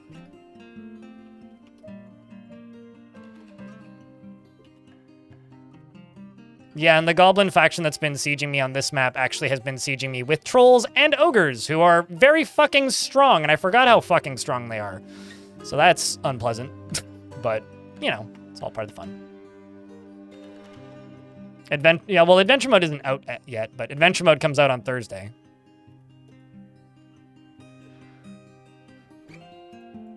Trying to think, like, what else. There's definitely something else I'm forgetting, but...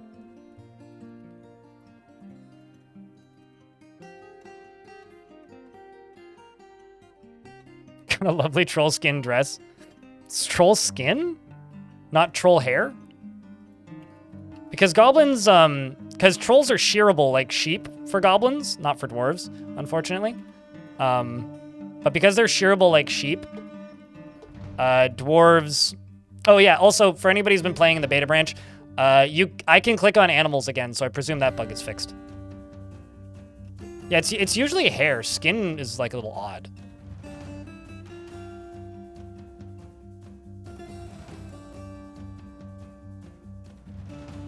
Also, yeah, tons of patches to DF hack if that's important to you. I have a friend who streams SS13 still pretty frequently, Ghost Tiger, so it doesn't generally leave my brain. Okay, so if comparing Caves of Cud to Adventure Mode is silly, because it's like comparing Rust to Baldur's Gate. It's like one is a massive written RPG with characters and names and a consistent storyline, and it's completable with credits. Adventure Mode is a giant open sandbox that you fuck around in. So are they comparable? Not really in the like similarity in game sense, but they're both turn-based games that are played similarly to traditional roguelikes that have permadeath mechanics and a world simulation. And the main reason you see the games sold together is because they have the same publisher and the developers are friends. And they obviously took some ideas from each other, but are they comparable? I don't think so. Not really. I mean, I guess in like the most surface level sense. Anvil, thanks for the 18th month. A tier 2. 25 months total. Appreciate you.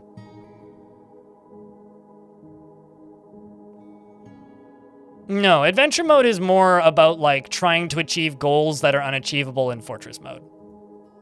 So I guess in that sense it can have a story, but there is no written quest, really.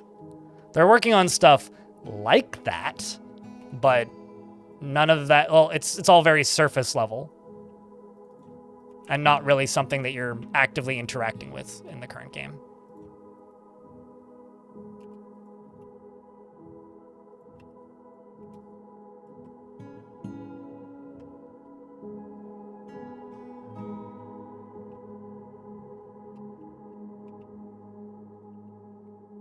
Basically, like, it's also less combat focused than CUD. I think combat is like the only focus of adventure mode. So I do not see that at all, or where you're pulling that from. Like, what else does adventure mode do aside from combat, really? I mean, sure, I guess like you fuck with the world sim, but like the main verb, like the main form of interaction you have with the world is kill thing you don't like. I mean, I guess, but like that's the only other thing you can really do. I mean, adventure mode is like adventuring and then spreading knowledge, basically.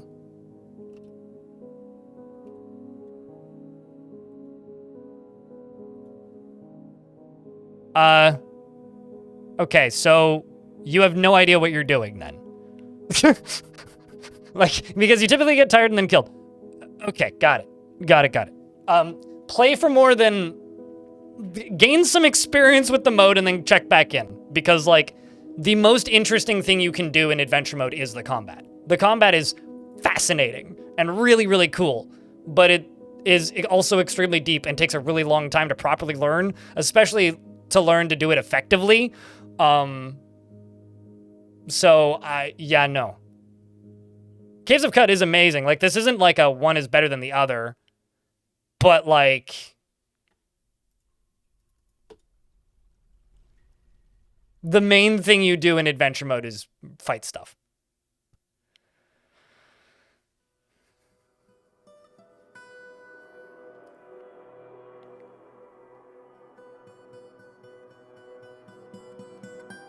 You can build your stamina for fighting by doing some swimming.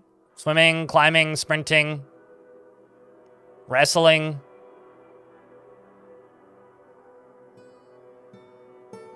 Go to the Steam Workshop and install the mod that allows you to craft and smith. Because there's a mod on the Steam Workshop already that lets you do all of the crafting from Fortress mode in adventure mode. So if that's what you want, consider this your alarm bell, Jesse XV. I mean, you can already make legendary, like, bone crafts and sell those, but I don't think that's really the itch you're trying to scratch there.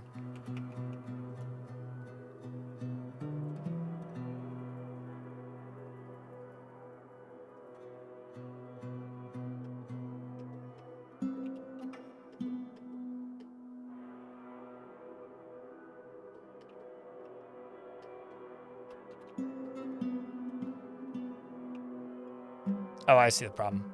Literally, they can't get over here. That's fine.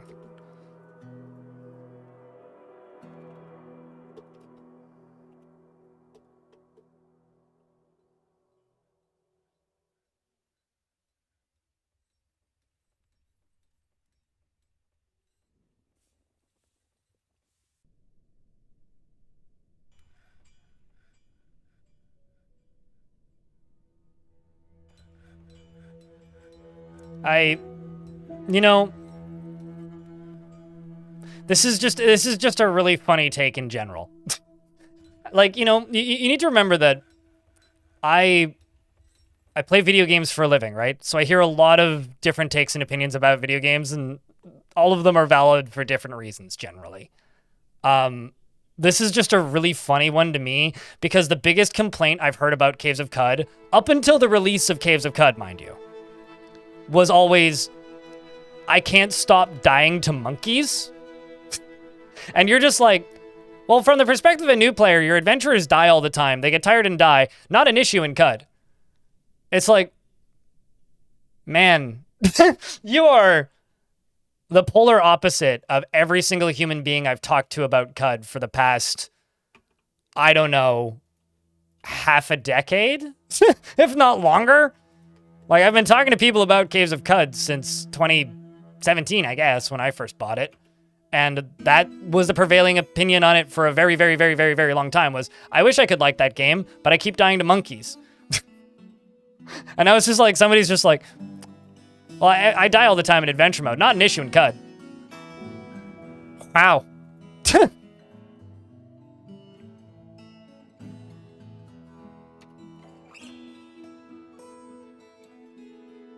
Okay, so let me tell you this. It's very easy to reload in Cud, sure. That wasn't a thing until maybe a year and a half ago when they added that mode. Second thing, you can absolutely make an extraordinarily OP character in adventure mode in about 90 minutes. Go into a goblin fortress at night when they're all sleeping and just start pinching their ears off and dodging around them while they're sleeping, because that trains dodging and trains combat. So do that for like an hour and you'll be legendary in about every combat skill. And then just go and murk the entire existence of everything. Like, trust me. Trust me. Like, you are making connections, saying something is easier than something else, when they're true in both games, if you play it that way. Can we change the subject? This really isn't doing anything for anybody aside from just making my brain melt a little bit.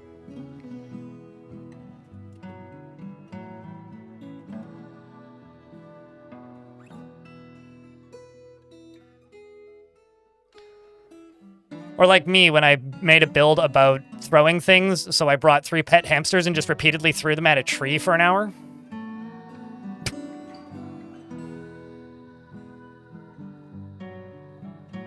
That's all.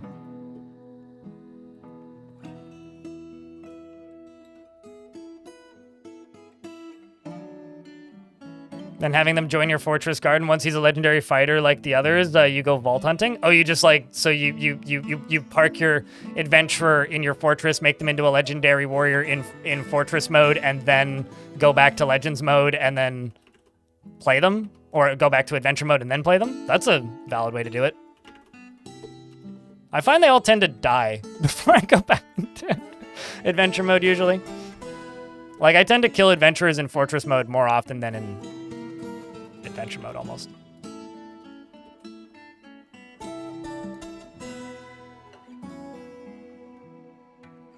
Did the hamsters survive? Vermin are immortal and indestructible, so yes. They were totally fine.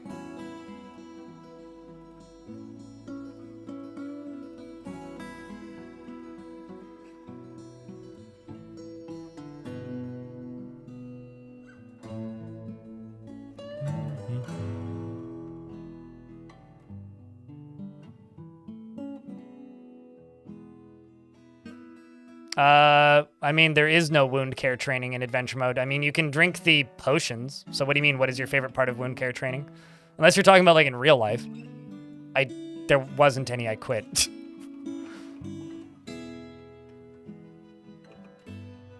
I didn't really like it. It was a thing that I did because my parents put me in it.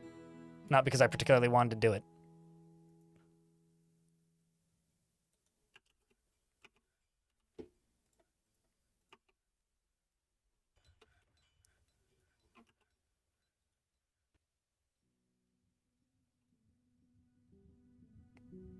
You only park the adventurer after you have an established fort, and they're really there so that they name the steel short sword studded with gems and bands of gold. You can name items in adventure mode, though.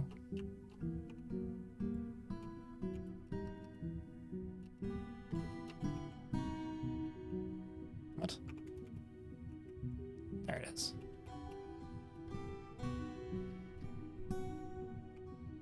Is there another one down here, or am I going crazy?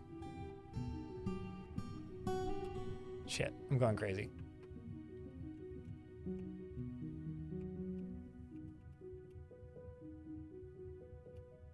Man, this bloody lake's in the way. I kind of screwed this up.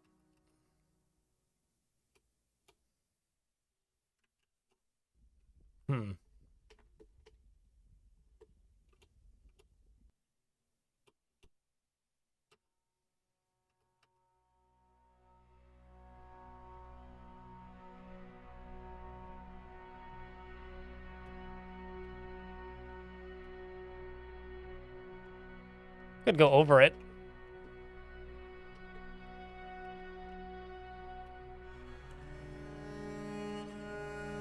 Yeah, why don't we do that? This is gonna take forever to dig out because of this.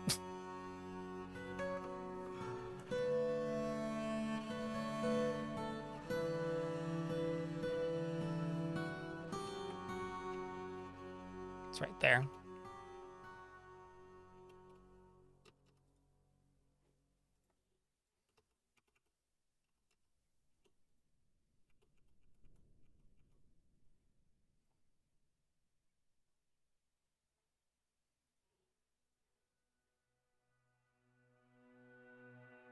You love the colors of the third cave? It's one of the reasons I used to love ASCII was this. It's also the reason I really like the colors that they added. It's part of premium. I mean, this just looks so fucking good. Wait, what? My population went up. Did I get a migrant wave?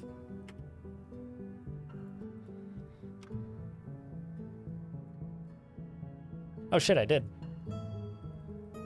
Did they disable some migrants have arrived notification? What the fuck?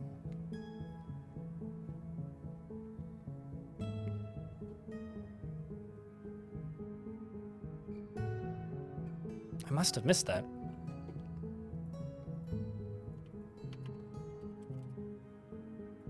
Yeah, we got 7 non-vampire migrants.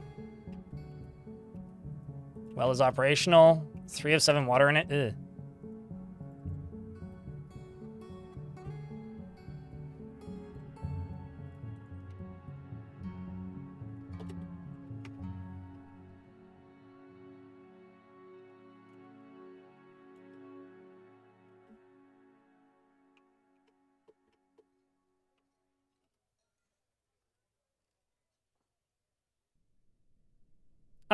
Yeah, I could probably drain it. It's just easier to go over it. Like, could I drain it? Sure. Would it take a while? Yeah. That's more the concern, is that it would take a while. Because I kind of spaced out on these migrants, we may actually run into some problems with them. They may just die. Well, if they die, they die, is what it is. There's more dwarves where those came from.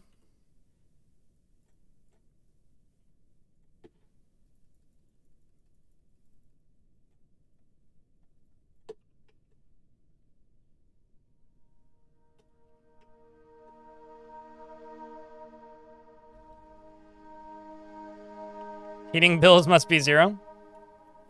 I don't think the dwarves pay much in heating bills anyway, but I would tend to agree with that. That is likely.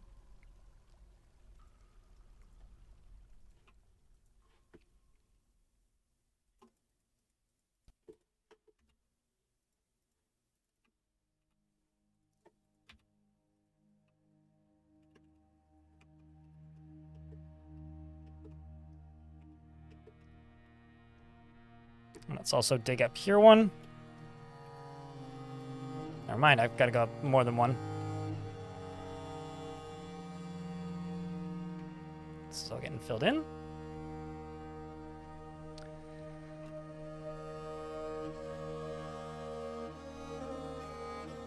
Then I'm going to need to build a militia station close to here. Those 2 are going to get canceled.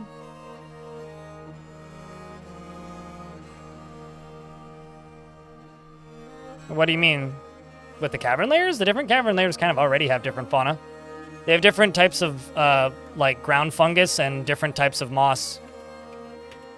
And also different types of cave trees per cavern layer. So they kind of already have different flora and fauna in a way. Maybe not that different, but it's kind of already there. Harvestable ones? Yeah, sure. No, they totally could have more little different plants growing. Yeah, right now it's just plants or no plants, I guess.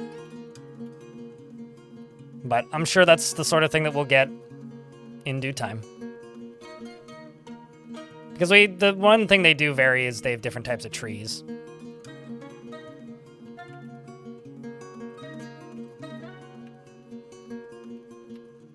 So this is going to then dig down into here, which should be roughly above the cavern layer. So essentially, I need to get a bunch of my military training down in here. I'm thinking probably like right here.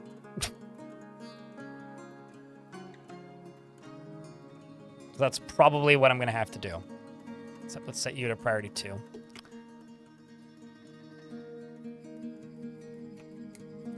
Let's check this. We're going to get hit by ads pretty soon here-ish. So, if you see ads, don't worry. The game is going to be paused during that time. There you go. You come over here and drink some water.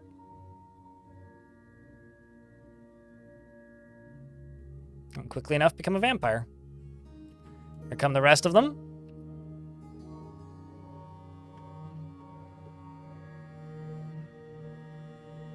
Well, none of them need housing because they don't need beds. So because they don't need beds, they don't claim they don't claim beds.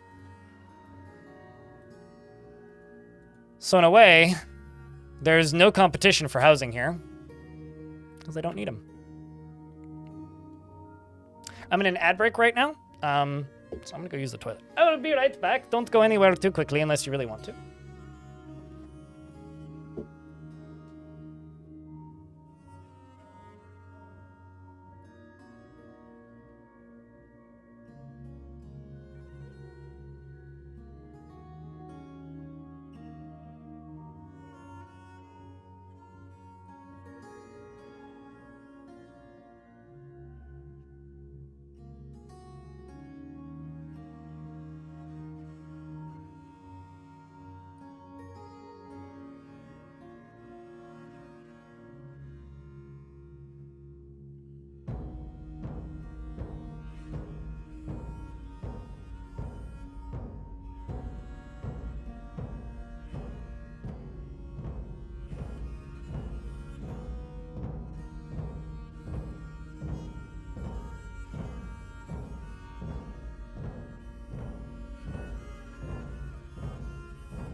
You know, I just closed my window. It's actually cold in here. It's like, I can see my breath at the other end of the apartment. I think it's too cold in my apartment. Still haven't turned the heat on yet, but the space heater by my leg is enough. It's my computer.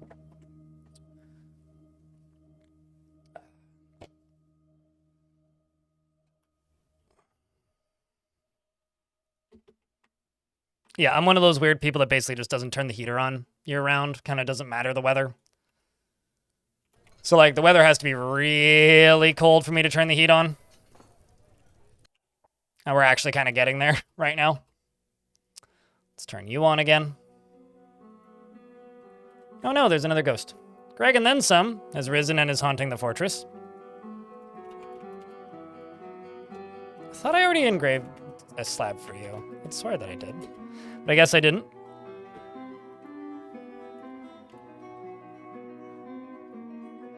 I could try and use Ballista to fend off hell.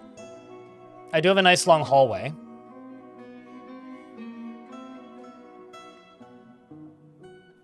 Could probably do that. Hopefully we can get through it quickly. Chat, do you guys have a planned type of adventurer or thing you want to do in adventure mode when adventure mode releases? Apparently I'm assassinating all of my dwarves. Or all my vampires. That's apparently what I'm doing. Chat wants, they shall receive, more or less. I think we're probably going to do a 0 to hero thing because that's good for SEO and people like. So we'll start with no skills and then slowly train up every single skill. Should be fun. It's not genocide because I don't like that word. Right? I don't like memeing war crimes. It's the reason one of the reasons I stopped playing RimWorld. But putting some villains in their place for sure. Just because I created that villain doesn't mean I can't destroy them. I do think that the lava tower is a nice addition to the, you know, Blade's cousin pick. That's pretty good, actually.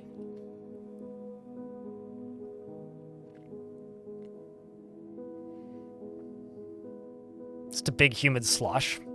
I mean, they're covered in mold and fungus, so that would check out.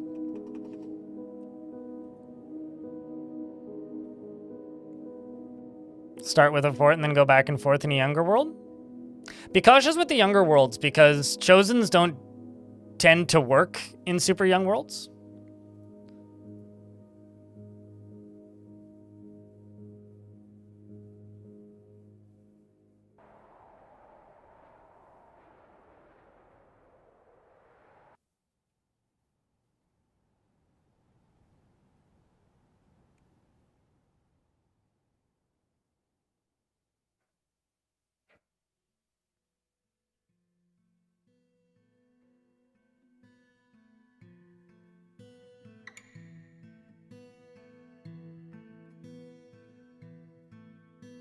There we go. Saw an email I'll have to respond to tonight. Cool things are happening, chat. Cool things are happening. I'll put it this way. It's always a good day when I get an email from Danny O'Dwyer.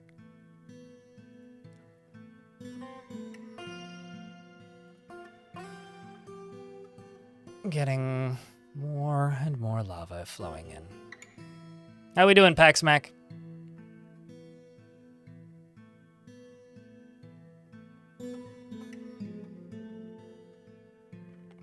Traveling chef intent on making a dish out of every flavor of creature, if that's a thing you can do now. That's a thing you can do.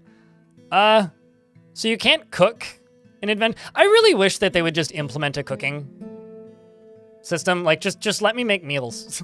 But you can't cook, you just eat raw food, but you can absolutely carve their bones into trinkets. So you could make little trinkets out of every creature you kill and sell those and distribute those. He does great work. It's not the first time. But yeah. I did a bunch of stuff for them like a year ago. Maybe a little more than that now. It's been a while. Year and a bit ago. Which isn't a secret. They need more. I like being a bard if I'm really, really, really bad at it in adventure mode. And then all you do is you go around and just, like, basically sell everybody snake oil. Like, just sell really, really, really, really, like, teach everybody really, really, really, really, really bad poems. Because once they learn them, they spread them, and they never really forget them. And there's something about that that's just very, very, very endearing to me of just, like, you wrote a poem. It is very, very bad. The poetry is very, very bad. And then you just run around saying it everywhere so that everybody learns it, and then you eventually see people saying those poems in Fortress mode. I was like, hey, I'm spreading bad poetry. There's something about that I enjoy, and then like getting booed out of taverns because your poetry is so bad. There's something about I find that like infinitely amusing in adventure mode.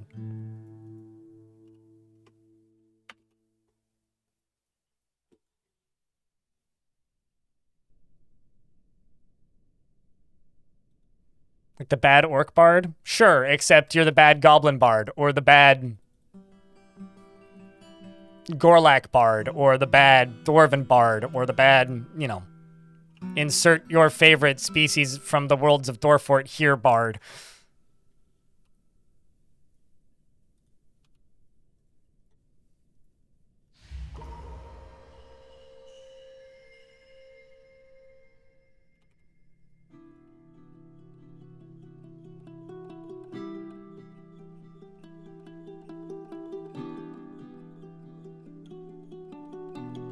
But whenever that Dwarf Fortress video that NoClip's been working on for the better part of 3 years now does finally release, I just hope that they let me stream it and watch it on stream.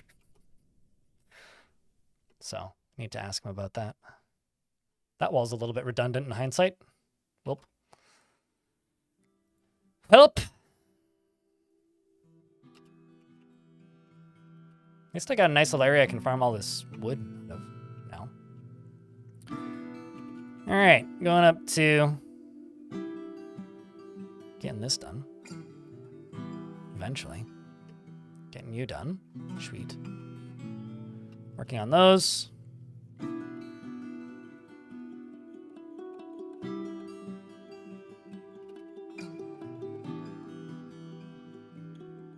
Doing this.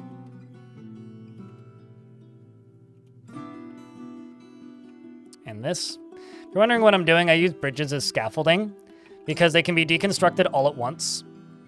They take a little bit to build, and they also take a little bit to deconstruct, but it ends with a lot less tedium than the alternative.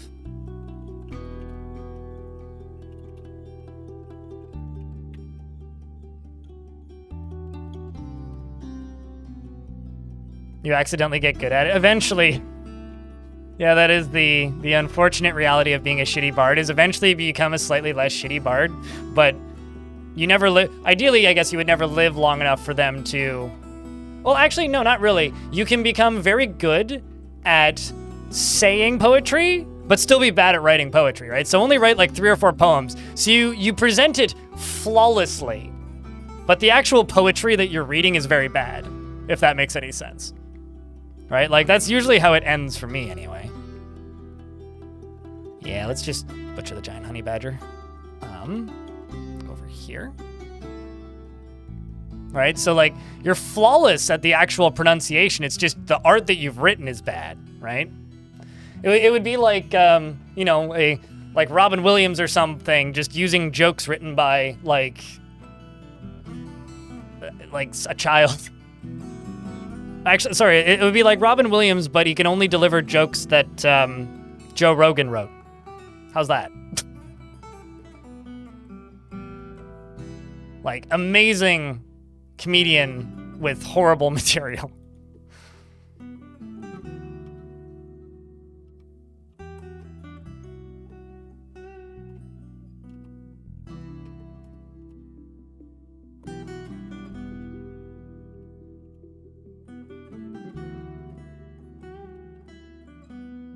Yeah, no, I don't disagree. Ronzi, don't disagree on the nightmare fuel bit.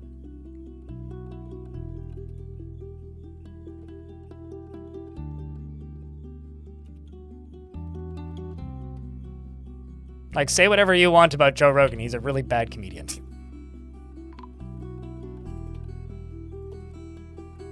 All right, sweet. Ghost has been put to rest.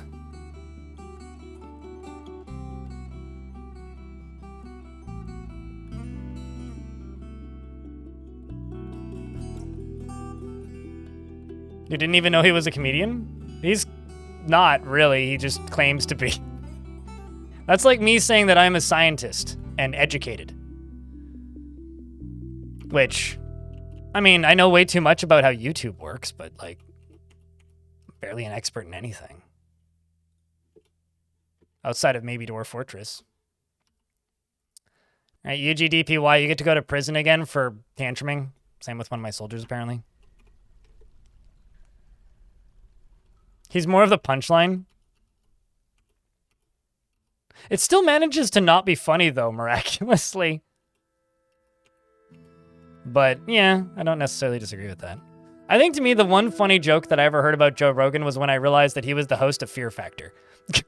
Which somehow I completely missed. Like, I had no idea that he was the host of Fear Factor. Until somebody in chat told me that. I was like, what? That's what that dude was doing?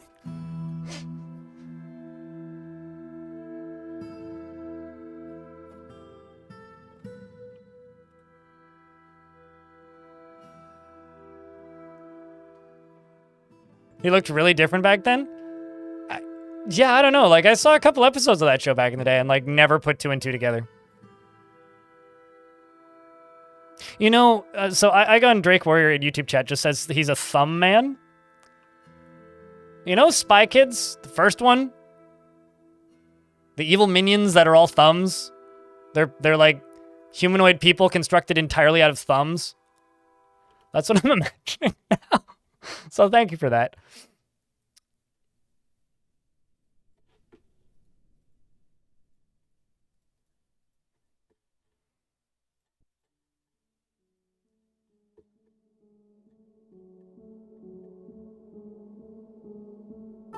Getting a phone call from a suspected spam caller.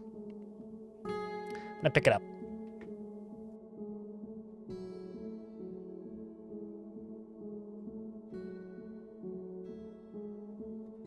Never mind, the call ended before I could pick it up. Well, that's disappointing. Well, if it's important, I'm sure they'll call back.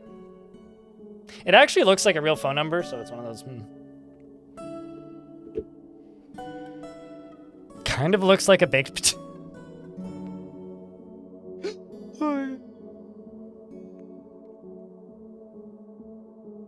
It's when Dave Chappelle pulled him into some of his skits back in the day as Joe Rogan, the host of Fear Factor, and just put him through the ringer. Yeah. I think that the only real good things that Joe Rogan has ever done is when he's been the butt of a joke of a more talented comedian. There's some pretty funny things. Is that what they were called? The thumbs? Jesus. I haven't really thought about Spy Kids in a minute. The only time I ever really think about Spy Kids is when I, like, for some reason remember that and Machete are canonically in the same universe.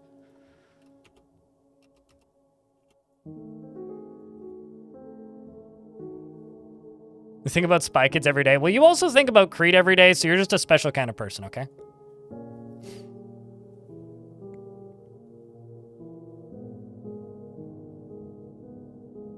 How you doing, Bonesaw?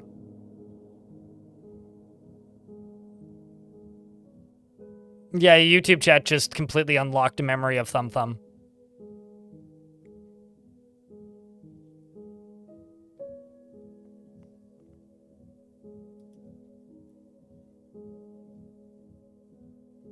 Arms wide open, Mountain Maker. And I'm going to be completely honest with you. I have to think about Creed every day because of my chat thinking about Creed every day. So, you know, it is what it is.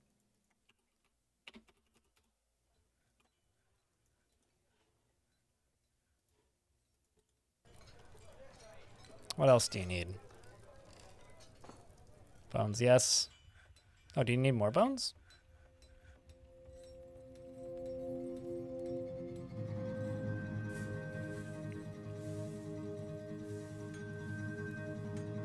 I think you need more bones. Butcher something else?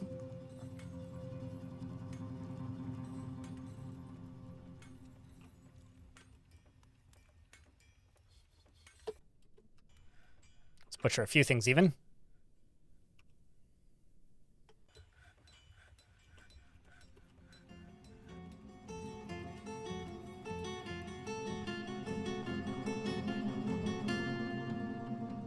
You, granite.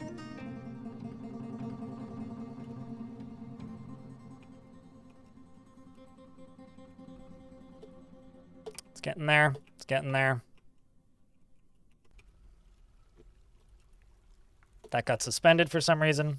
Not sure why. This can all be deconstructed.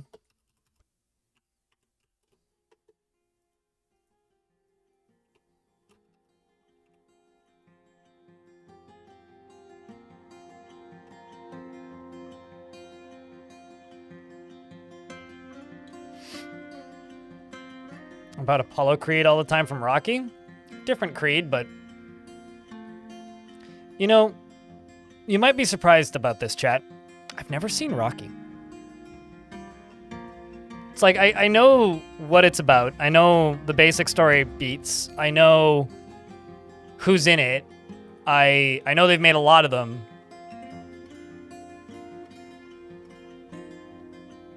Never seen Rocky. I've seen The Rock, but that's a bit of a different movie.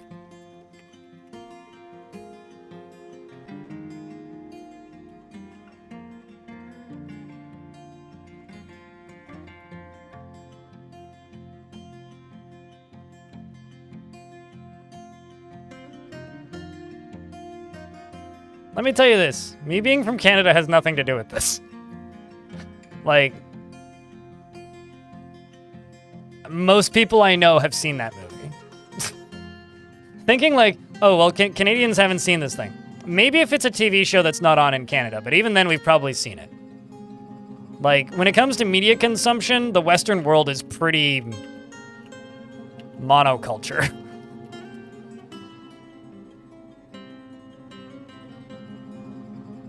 Like, it's weird that I haven't seen that movie.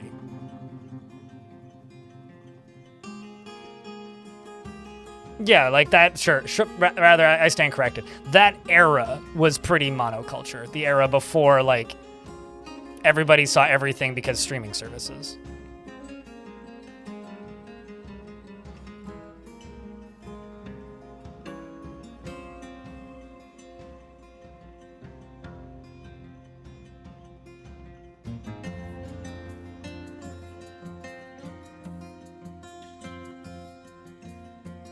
Kind of the same for Rambo and edited for TV versions. I never pursued them after. I've only ever seen the first Rambo. Everything beyond that first movie kind of seemed like a waste of oxygen. I don't know. I really like Corner Gas. I've never seen Letterkenny, but I do really like Corner Gas. Corner Gas is kind of great. Never seen Trailer Park Boys as well. Corner Gas, I can say, is pretty accurate to certain parts of Canada.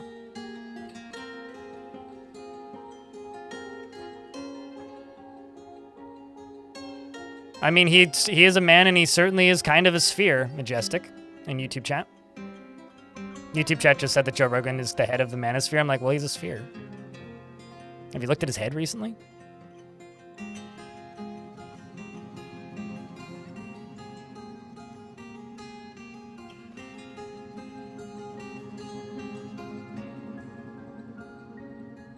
I don't know. I look at the YouTuber Styro Pyro whenever I read about stuff like that. Majestic, who literally might be dying because he has too much testosterone in him.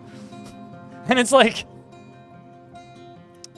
anyway, cruddy subject. That's all. Okay, so I need a squad training like right here.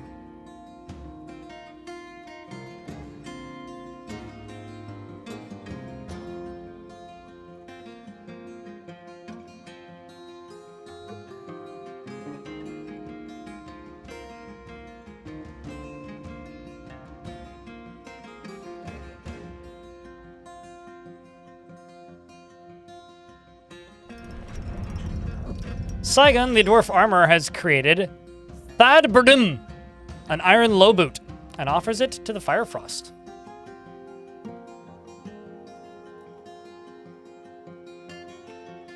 I think I'm going to assign that to the captain of the guard.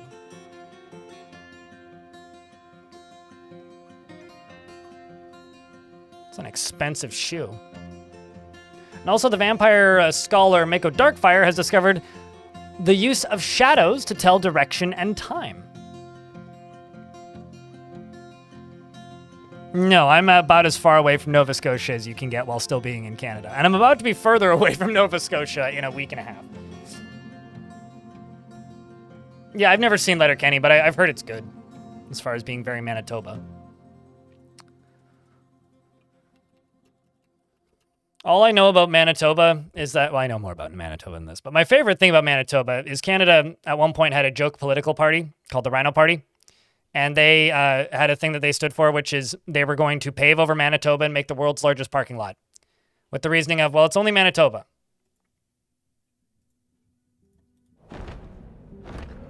Uh-oh. Forgotten beast named Renzi Nemofaversi Velami has come. Great three-eyed lobster. It has a moss green exoskeleton, which is sleek and smooth. Beware its fire. Where is it? That's actually kind of scary. It's on the upper layer. I kind of don't want to fight that.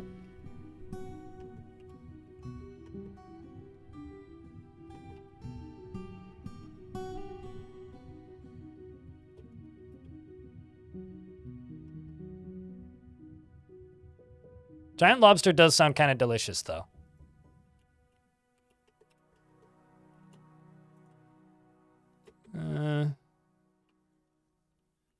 Where it?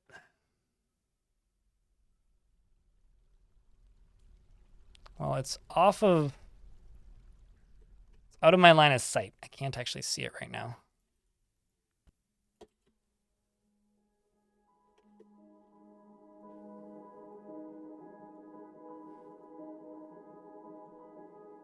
Where are you going? Go to archery practice instead of lying down. Oh, wait. So you can't? Well, that's great.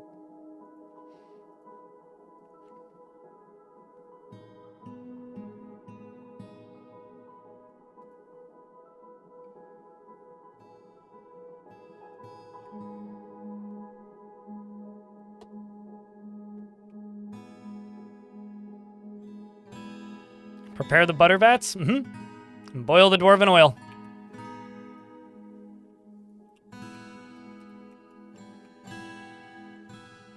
Okay, so this lower layer, top side's done. So I can go all the way across here and go granite wall blocks. Pretty soon this one too.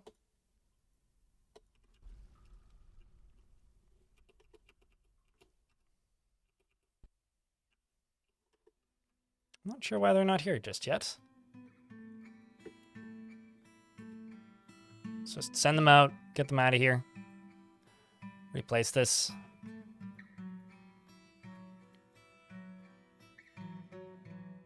So you go train where you're supposed to be training, where I need you.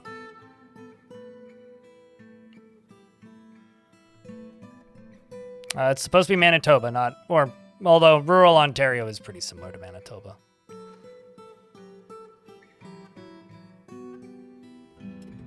Also need to get rid of the bits of this Forgotten Beast.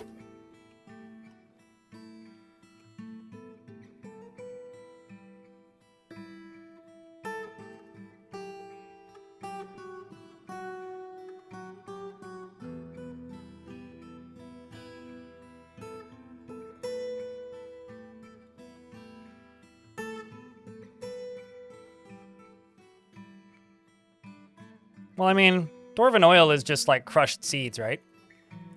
Rock nut oil? I don't think there is anything called Dwarven oil. There is Dwarven grease, which is when an infected wound melts. Or maybe it's just melted fat. I'm actually not entirely sure.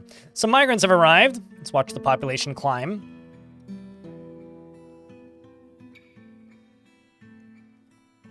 $209. 210. Is it just the 5? Is that all you're going to give me is 5 dwarves?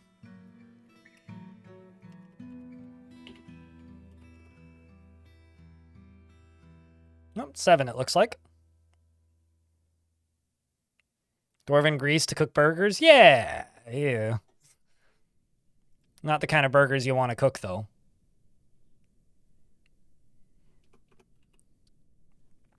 I kind of feel like I need more miners.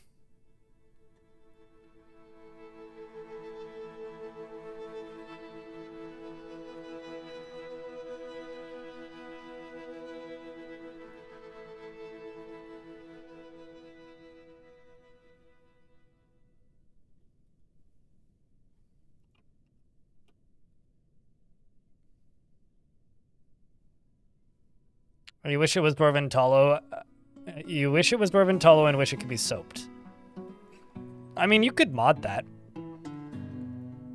Maybe not with like the way that the grease is produced, because grease is produced when a dwarf burns, right? Oh.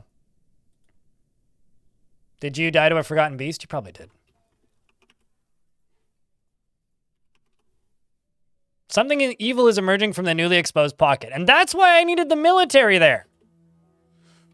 Oh, Jesus Christ. Pause. What a bad time.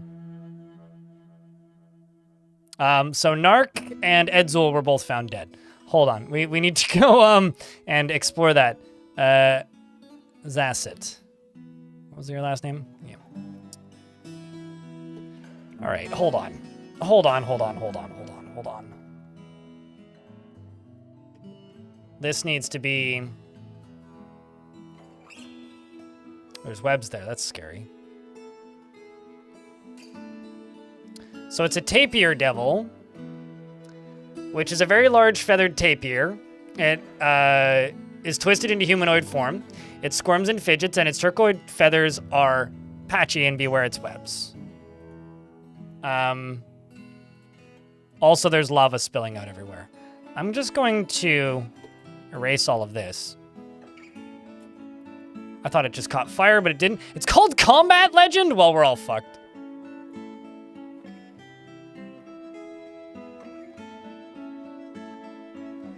Well, let's see what it does. An ad's about to pop. I'll pause the game when the ad hits. Poor dwarf. Sorry, Thultag. Imagine dying because a gem next to you erupts into flames and the heat causes you to catch fire. Just in time for patch day. Well, I mean, not tomorrow, but a few days later. Day after tomorrow is patch day. Today was just the bug fixing patch day. You can click on livestock again without the game crashing, which is nice. This is the end? Yeah, nah. Not the end, but an end, potentially.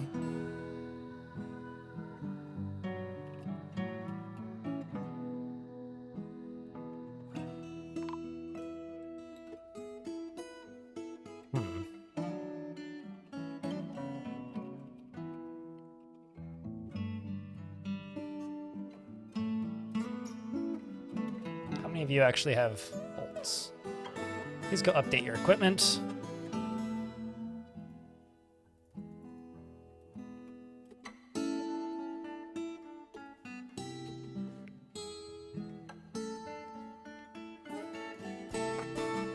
Question is how do I fight this?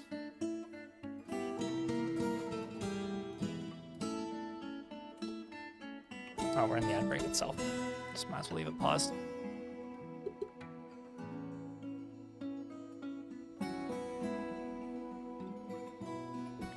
I think I'm just going to leave it paused for a second and just go queue up slabs for those dwarves that burnt. Narc was alive for a while, which is a damn shame.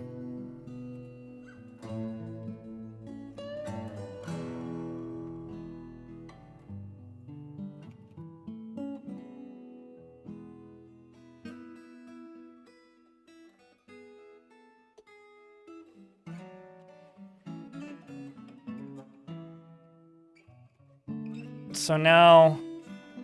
Oh. You should probably be booted out of the military. What squad are you in? The Living Mechanisms? Zephon. I've seen you tantrum before. Let's replace you with anybody, really. And those are my newbie dwarves. The well is still operational and has 5 of 7 water in it. So they'll get to it sooner than later. I don't know exactly how this is going to go. The fact that it has webs is mildly terrifying. But it's obviously not unkillable. Just sending some squads down.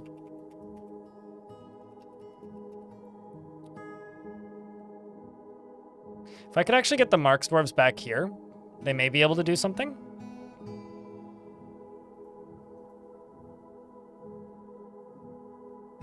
You know, this is the first fortress in a really long time that I'm actually having some trouble getting them to equip ammo. I think I need to just have more ammo stations around.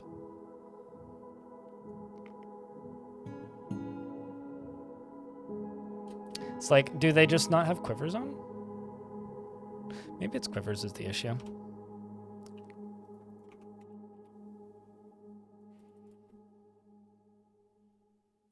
I know some of them have ammo, but it's just most of them don't. Yeah, it's quivers.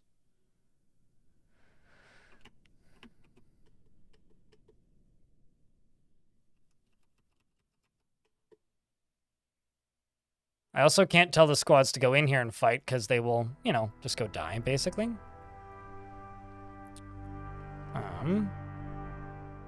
Something else I could do is I could just dump a bunch of water into here. Like, if he doesn't move...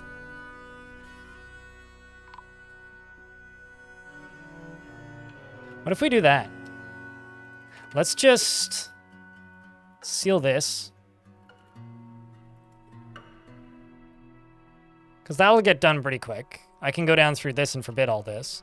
As long as he doesn't move, I can just drop a fucking pillar on his head.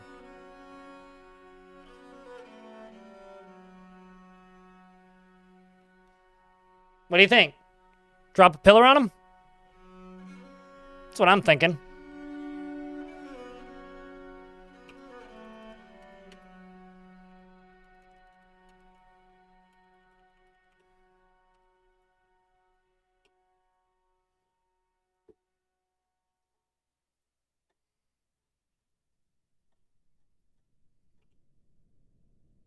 Ooh. Can only drop a floor on him. Which would also flood this.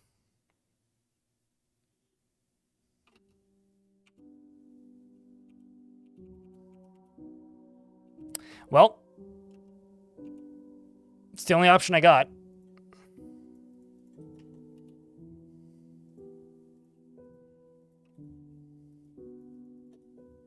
Kind of amazed he hasn't emerged from this yet.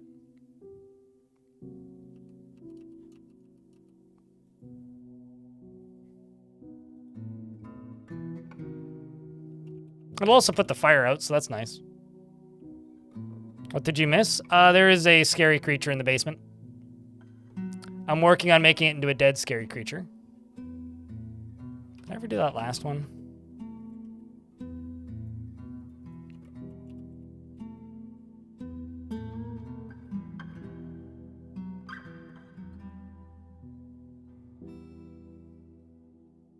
No,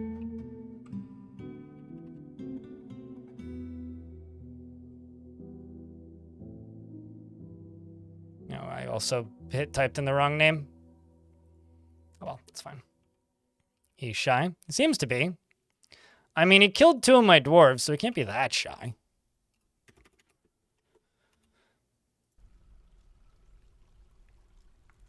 And also, he's sealed in there now, so he's not really going to cause us any trouble.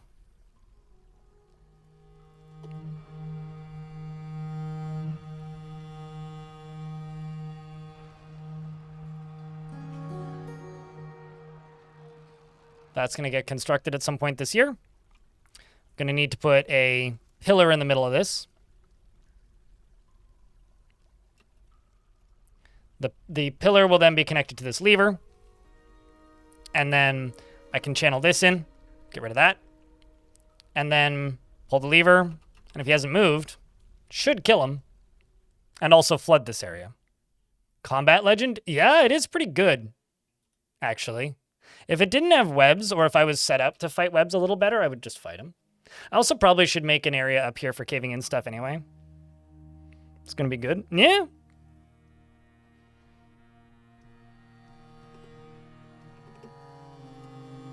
Although, I guess adventure mode must be good because my artist, Cooler, has played 36 hours of Dwarf Fortress. Or, sorry, 38 hours of Dwarf Fortress and 150 recently. And I think up until this point had like less than 50. So, adventure mode must be good because all he plays is adventure mode.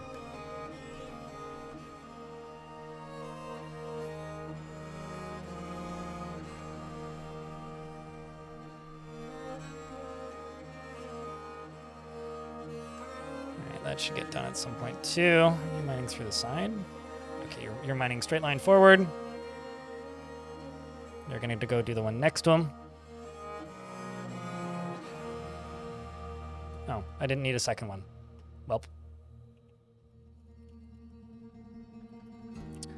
Dropping rocks into there. Oh, come on.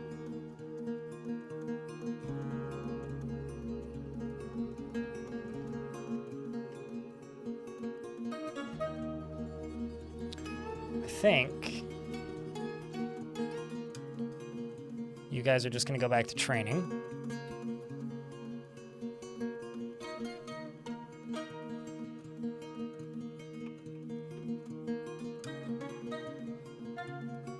They're all going to go get better equipment, most likely.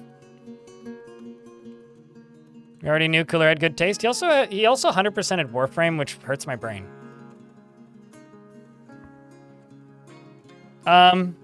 With a lot of tedium, yeah. This is vanilla, this isn't modified. It's not like an option that you can start as. We started as dwarves.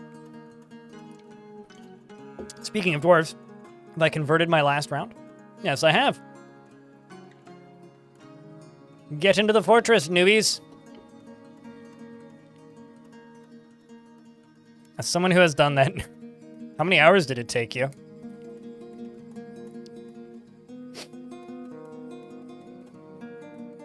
Because I feel like that's a time commitment. And then some.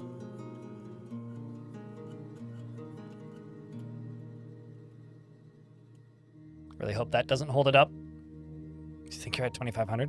Yikes. That's like a fifth of what Cooler has. Well, I mean, it has achievements, right? So you get all the achievements, that's 100%ing it. Not even sure if that technically counts as doing everything, even.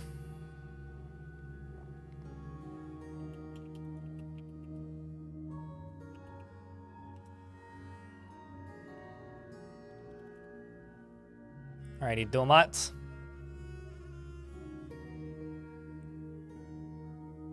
It's got so much crap to do. Yeah, it's Canadian national treasure.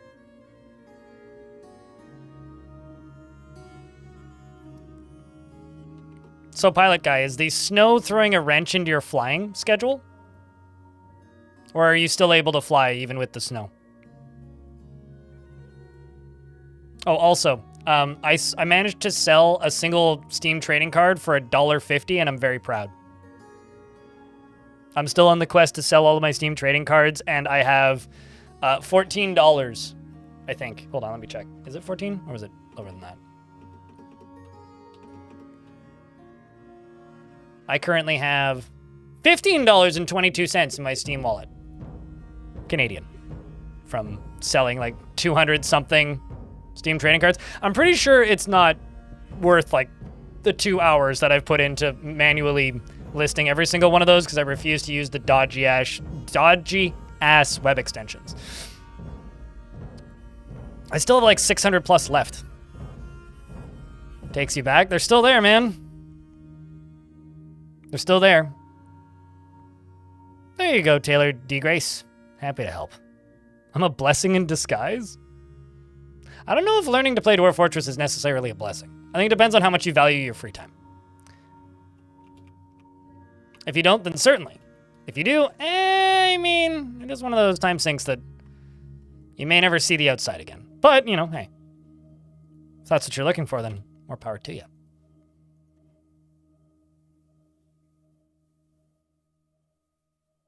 You know, I'm amazed that Anthem is still running. Like, you can still go play Anthem right now. That's like the craziest thing about Anthem is that Anthem is still running. Like, they're still paying for that server, for those servers. Which is just crazy that, like, it's like they forgot to turn them off or something. Like, there can't be that many people playing Anthem right now.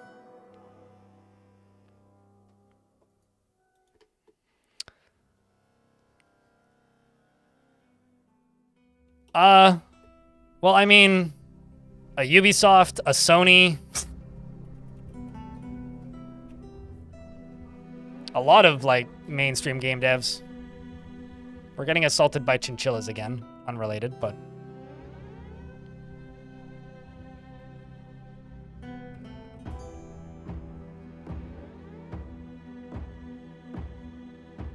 I mean, I remember when I first saw footage of Anthem. Are you gonna make it, Dwarf? And thinking it was like a Monster Hunter type thing. And then was very sad that it wasn't. Because sci-fi Monster Hunter seems super appealing.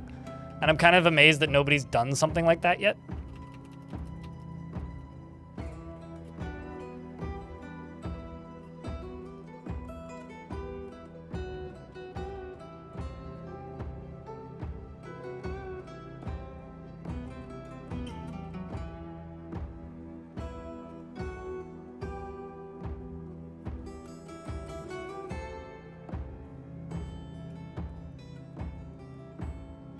EDF is kind of like that? No, it's not really. Nothing is really like Monster Hunter. It's basically just Monster Hunter. Well, except for that one, like, game where you killed Japanese demons. Made by Koei Tecmo, I think?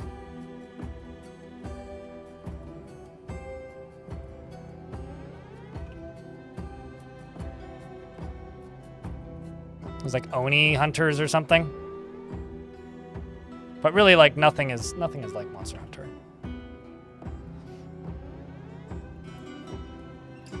Like, don't get me wrong.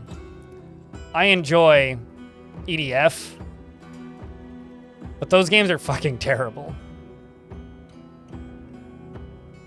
Dauntless wasn't sci-fi, though. I was just trying to be Monster Hunter straight up.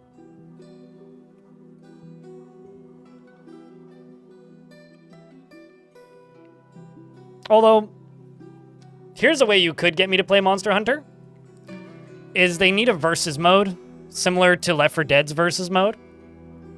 Give me a Monster Hunter versus mode, and I would play Monster Hunter. I just want to be the monster. I don't want to be the hunters. I feel bad for those poor hunters. Or for the poor monsters. Like, they did nothing wrong. They're just, like, adorable little killing machines that deserve to be left alone in the wild.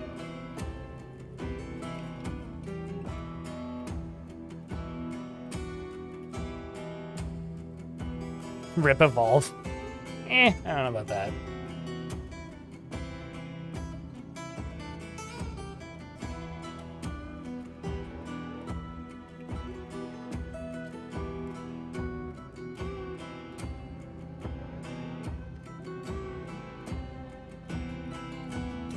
Wondering what I need. Maybe if I do this. make you into an ammo stockpile. Remove everything but bolts.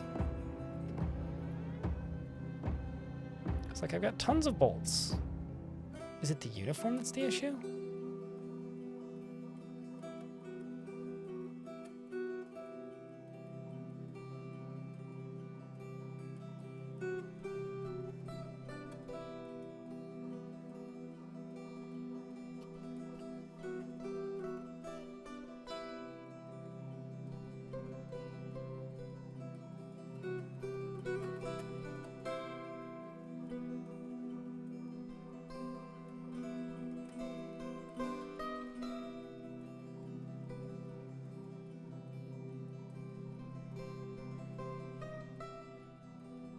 I mean, Fortnite added playable Godzilla.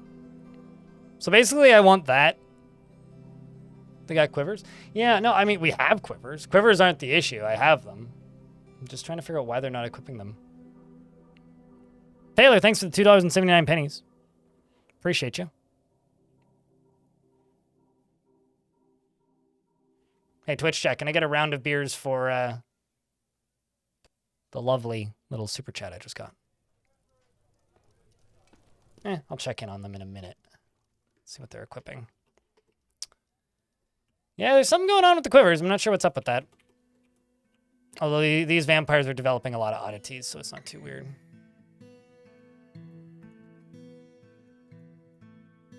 Let's actually just go and update a bunch of equipment. Got a few people who... Are you? Yeah.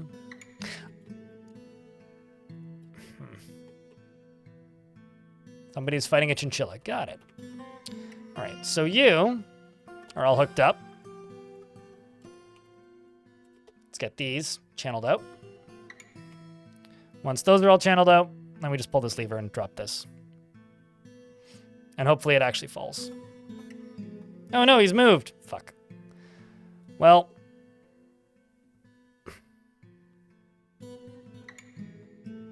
Buddy, I need you to go right there.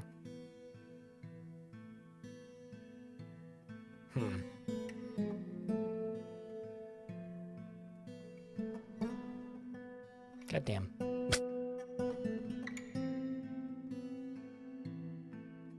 Well, pushing the button ain't gonna do anything right now, which is the unfortunate thing. It's like I can embiggen it, but again, I'm not positive that will do anything. He developed a decent strategy. Yeah, he stepped to the left.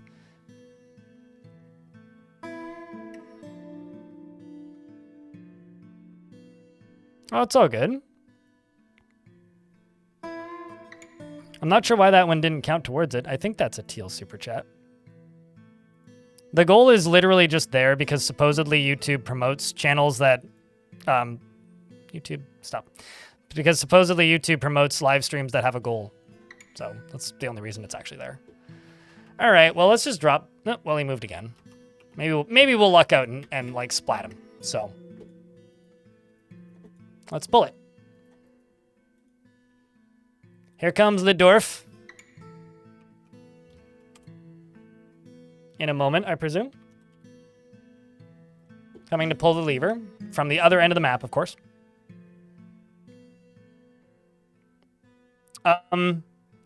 Pillars, if there's a solid block beneath it, will automatically replace the ceiling.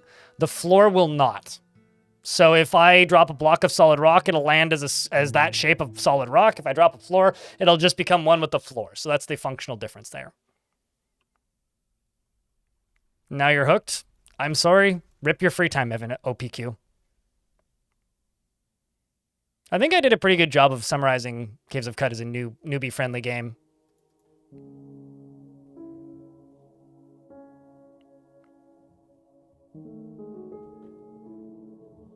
Oh, also constructed stuff just deconstructs anyway, so if you're dropping a constructed wall, it'll just turn into whatever you constructed it out of when it falls. It's only the mined out solid chunks that will remain as solid pillars.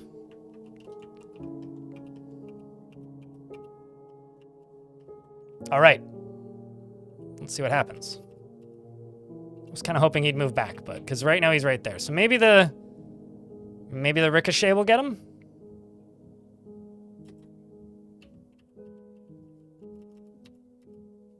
Oh, he just moved back. Well, okay. Well, that certainly caused some chaos. And now there's an open space above him. He is drowning, though? Or, well, underwater. I don't think he's actually drowning. I actually don't know. Can these things breathe? I presume they can breathe underwater.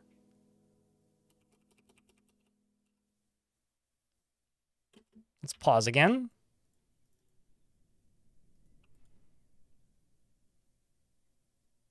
Any difference in damage? None that I know of.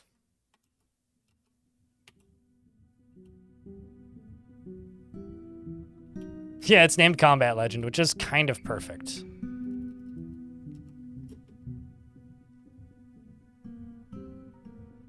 So that didn't seal him in. I mean, he could swim out.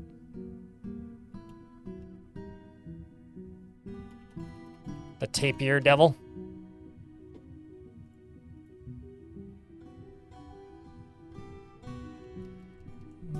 Probably can't shoot him at that angle with bolts.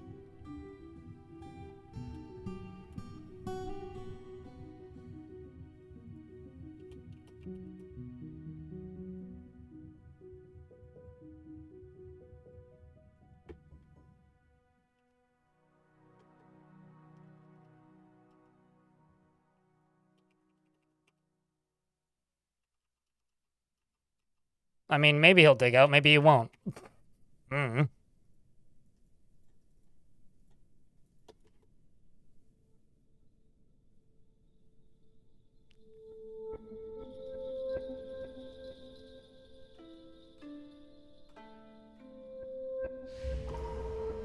Mineral quartz beer mugs. I mean, are you saying that I should... is that a serious statement? Because I could give you a list of reasons why that's not viable in any way. Boom, boom. If it's not a serious statement, then noted. Not serious statement. Or they're carrying too much stuff. Or it's just some oddities to do with the vampires. I mean, I've certainly run into some weird oddities with vampires. It's not a uniform issue because, like, the bottom one isn't having a problem. So it's like an issue with these ones. Is like the weirdness going on here. Because, like, it doesn't matter how I set up the uniform.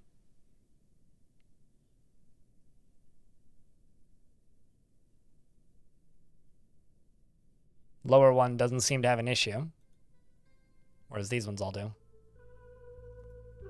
Like, if I swap you out for a different dwarf, like literally anybody else, Baka Glass as an example, do you go equip bolts?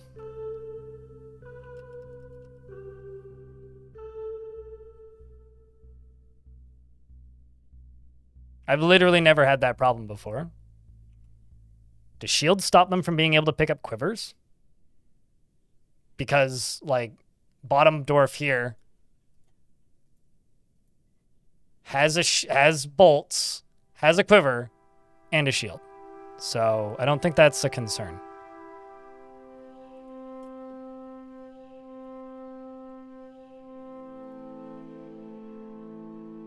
I don't know where you're getting that from. How are the vampires doing? Fine. How's Prince Games doing?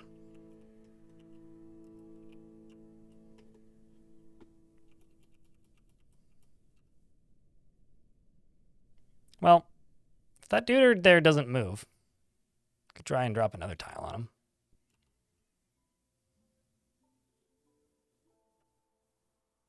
on him.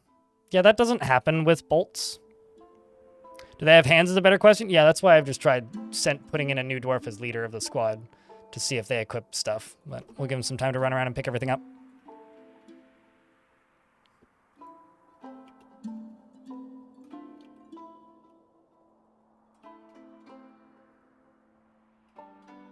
Got a new PC? Cool.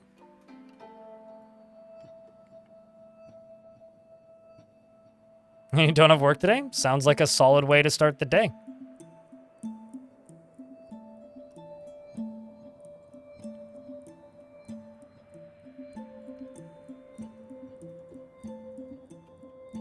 Well, I mean, they might have hands and just not have functional spines.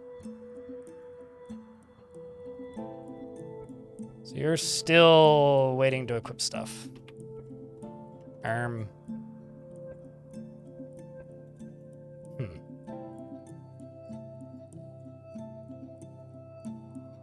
Let's try this.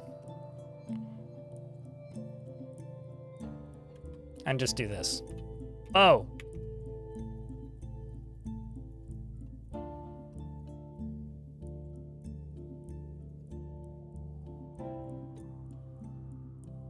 Let's see if that works. Let's give them a more generic uniform. See if it is a uniform problem. Because, like, you've got what you need. Burrow problem? They're not assigned to a burrow.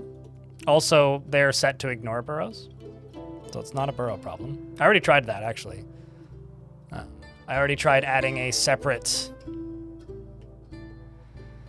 What's the word here? I already tried adding a separate...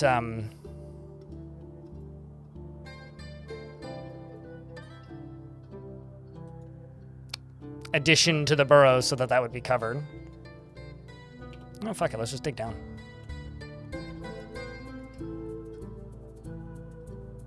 Something evil is emerging from the newly exposed... But why do they all have webs? Why must they all have webs? A very large horse composed of salt. It has 4 long spiral horns, and it appears to be emaciated. If we get it on the stairs, we should be fine. This is going to be interesting.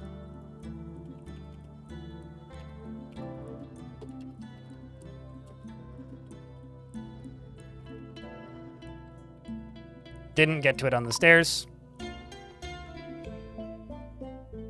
There it goes. There it goes. So most of that squad's dead.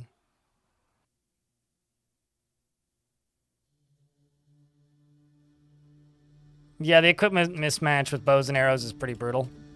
Oh, there goes that dwarf. Splat. Ah, man. He even got a hit in. That dwarf just dropped a splint. Oh, that's funny.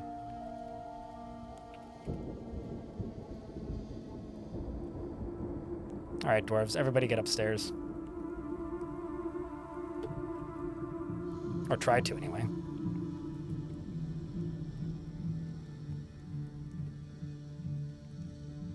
Oh, man, that was close.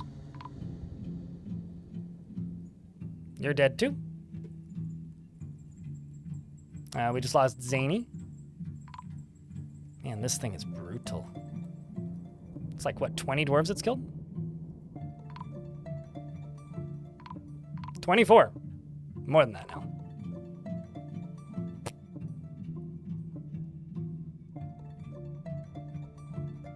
I will remind you, chat. You asked me to do this. I don't have time to properly do it.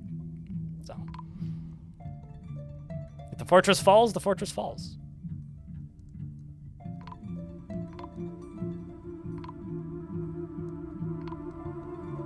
Oh, it was bleeding for a second there. There we go. Somebody got it. Guilty judge. Judge seems to have got it. Nope. No, you didn't. Didn't even hit it. Did you get it? Nope. Did you?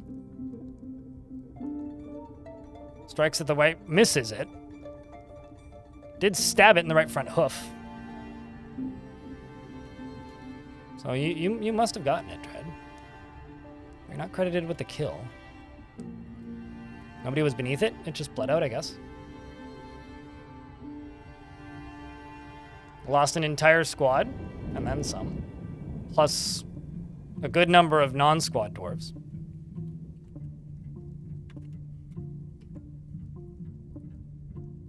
An ad is about to pop, I think. So I'm just going to be assigning tombs until they stop assigning.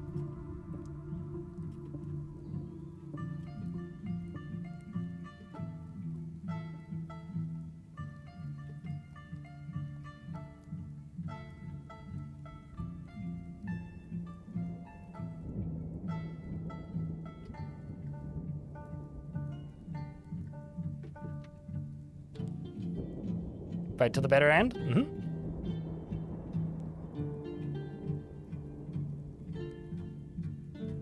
We're going to lose quite a few dwarves if every single one of the demons in the walls are web spitters.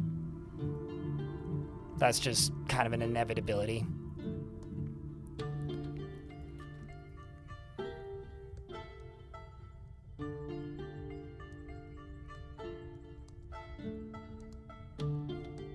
Okay, so we should have enough tombs.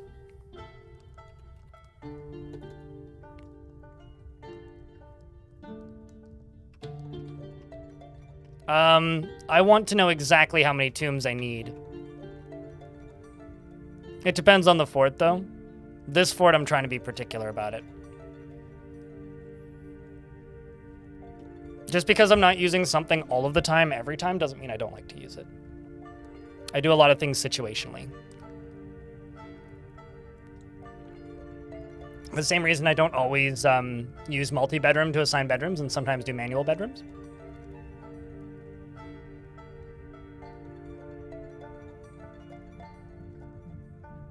There's nothing scummy about reloading a save in a single-player game, dude. Do you need bones? Yes.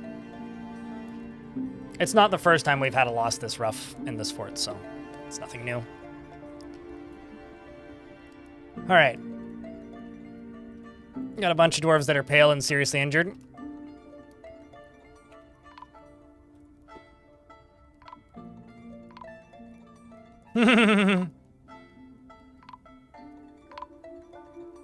Good lord. Stormwolf was found dead. Mercury was found dead. Damn. What a way to go. Dom was found dead.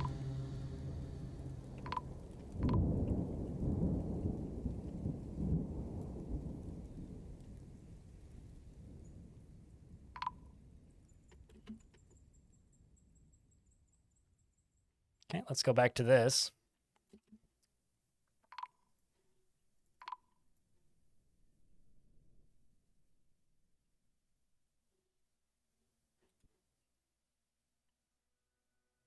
All right, chat, can we get a round of beers for the fallen? Because I think they've earned it.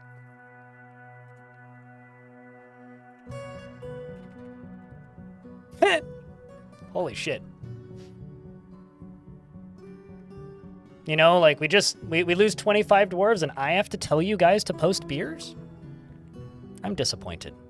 You guys are letting me down today. Gotta say.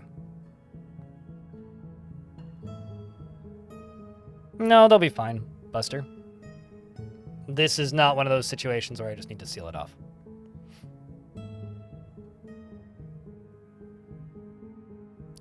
It's a bunch of different guild halls to make them legendary without me having to actually make them legendary. Basically, it's me cheesing Drew Kimball on YouTube chat.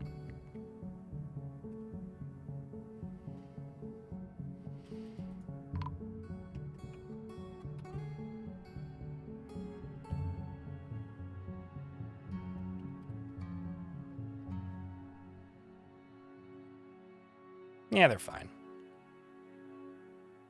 The moods have been significantly worse in this fortress multiple times. We will be A-okay.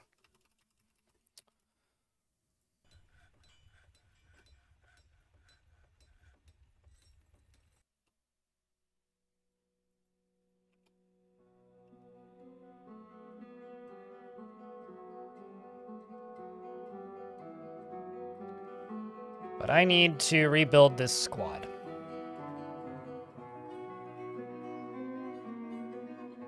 That's what I need to do.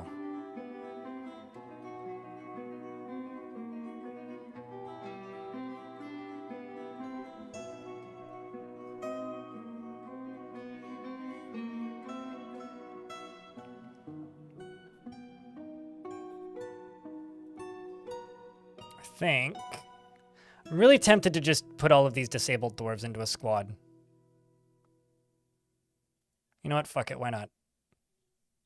Dwarves who can't use your arms and hands, it's your time to shine again and regain your honor. Which you definitely never lost, yes? because none of you can walk properly. So thus, instead, you're going to, you know, run the squad. What's the ghost that's flapping around? It's Saigon and Ithwer. I think I already memorialized those, so let's place those.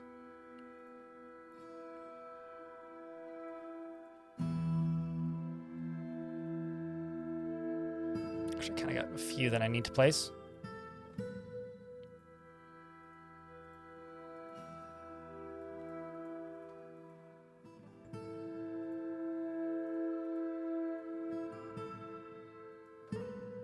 And there we go. Yeah, no, it's been a long time since I had one. In this fort, we had 2 for a little bit. Supposedly it is, Hansworst. Like, there was a thing in the patch notes that said that the adventure mode songs will now play in fortress mode. I'm wondering if there's, like, specific triggers for them. Like, I wonder if you need to have visitors or something. Because if there's specific triggers, I haven't seen them once in fortress mode, which is a little odd, considering it's specifically stated in the patch notes that they're now available. So I think that that's very strange.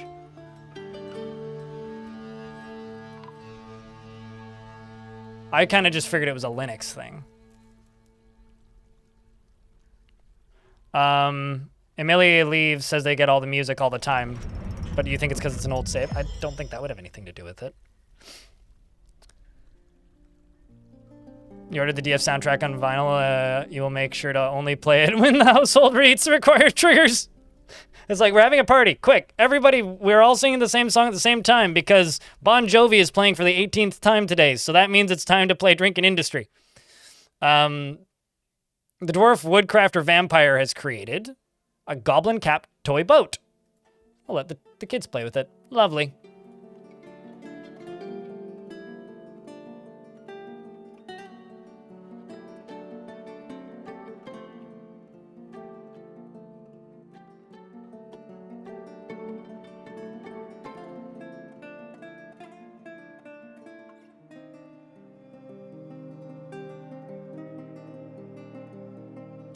Yeah, I don't know.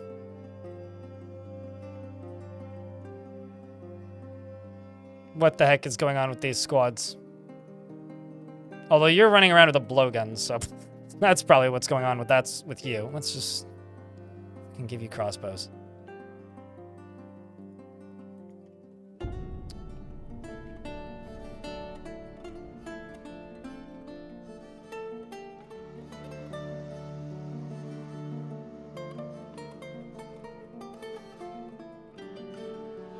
So don't know why there's a sandbag down here, but there is.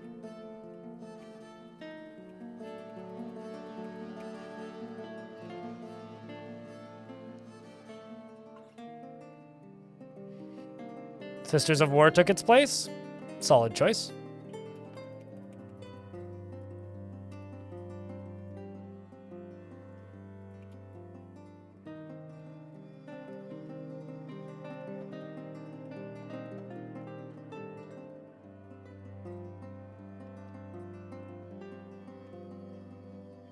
Okay, so if it doesn't move,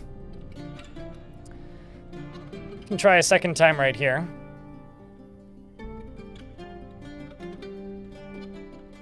I'll just let them dig that out.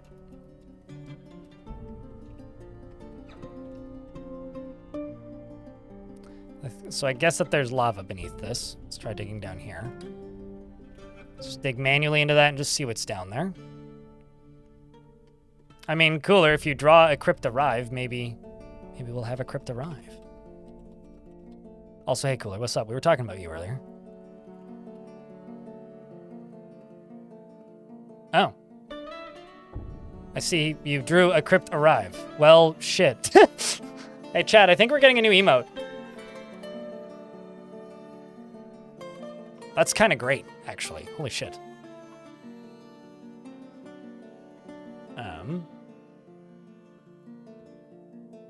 Who wants a new emote, chat? Because apparently we're getting a new one.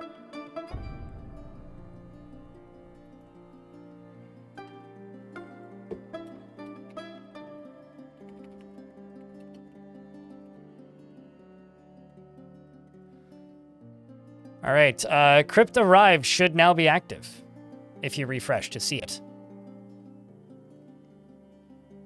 I tried it in compatibility mode, which should negate any oddities caused by Linux Live, so it's definitely not that.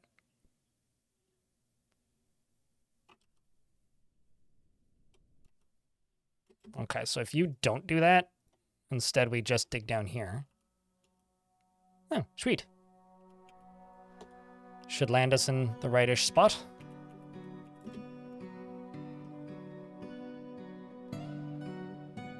That's pretty great. What do you think, chat? Something evil is emerging. Please don't have webs. Oh my god.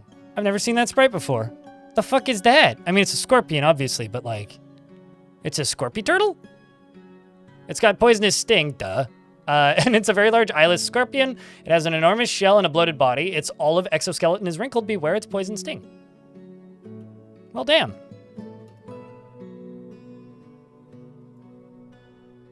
Seems like it. Also, let's hope that my squad here of disabled veterans can kill this.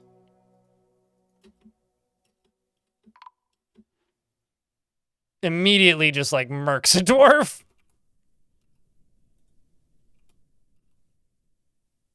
Also, that's a faint yellow diamond staircase, apparently.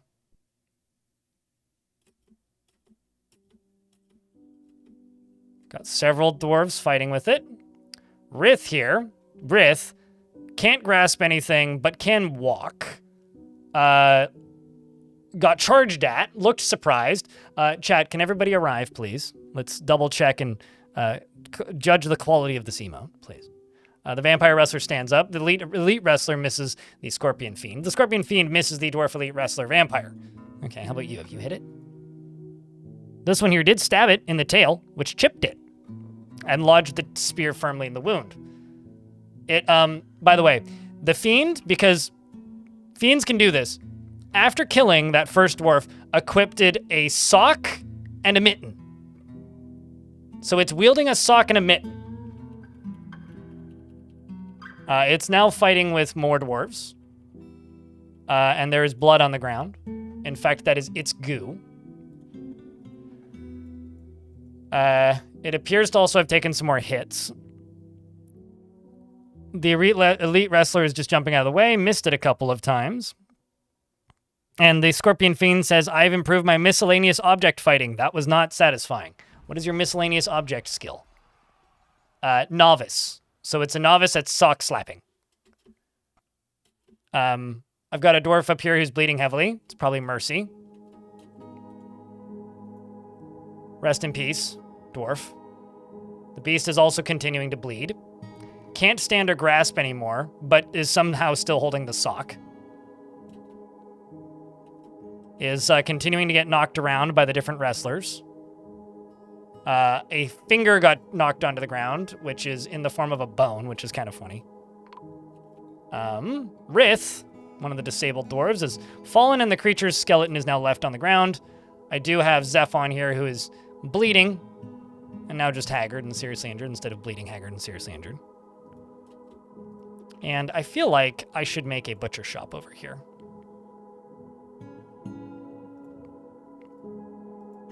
Just on the off chance that it's butcherable. And that's that fight done. Yeah, that is awesome. I think Cooler did a fantastic job.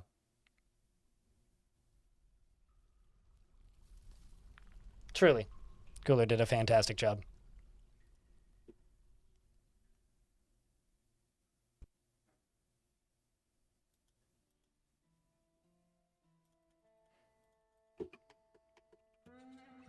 And this up here is getting dug out.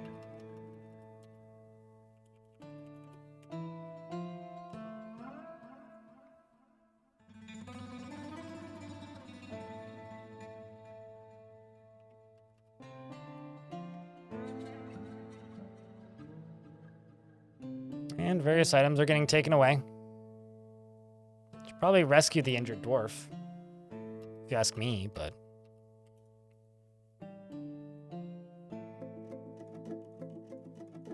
I mean, it was a novice at sock slapping. It had equipped a sock, and it was slapping the dwarves with the sock. I think this is a factually correct statement.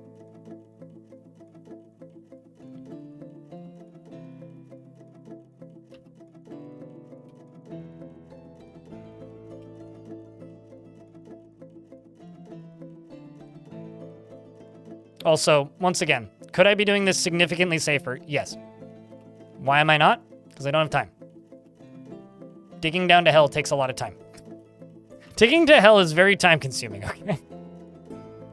Many dwarves will die during this process.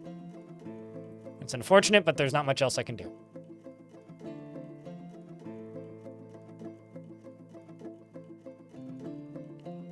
What squad are you in?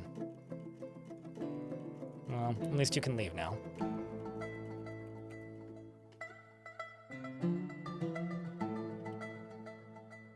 Wounded?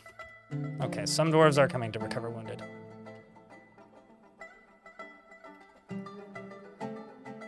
I'm kind of, you know, now that I think about it, I'm sort of shocked that we never had an arrive emote. Chat, what's an emote that most streamers have a variant of that we don't have that you want?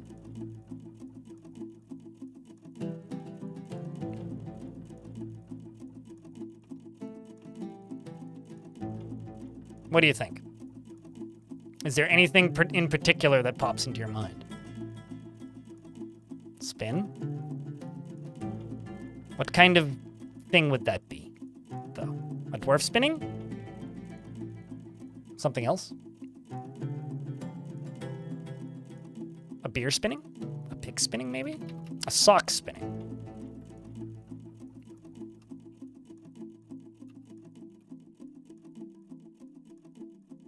Do we have a raid emote? We got Vile Force of Darkness, which is kind of that. I don't have an emote that specifically just says raid on it or anything. Well, that was kind of convenient, actually. That is kind of not convenient, but... All right. This whole squad needs to be disbanded.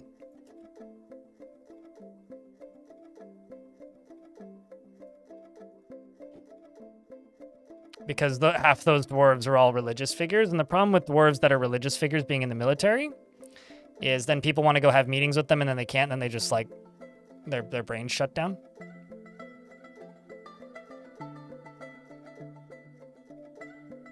That's a salute. Like, a 7 is supposed to be like a arm in the shape of a 7.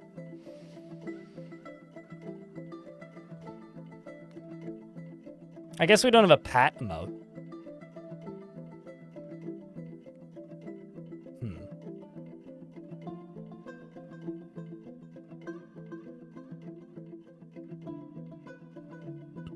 A miasma sprite? Well, I already have an animated lava and an animated water.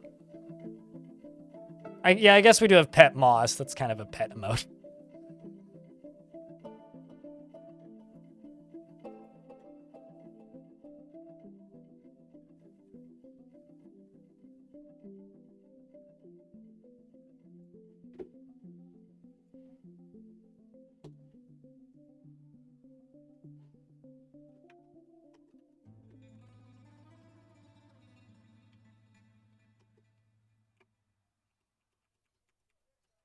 So this can just be this. Aw. I guess I can't butcher you. Too splattered.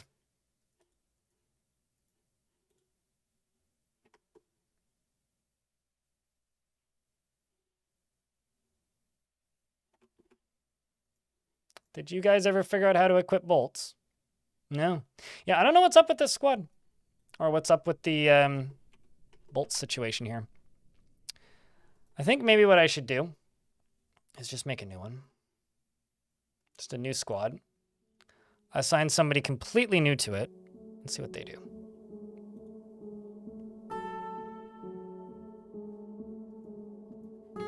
And just set them as no orders.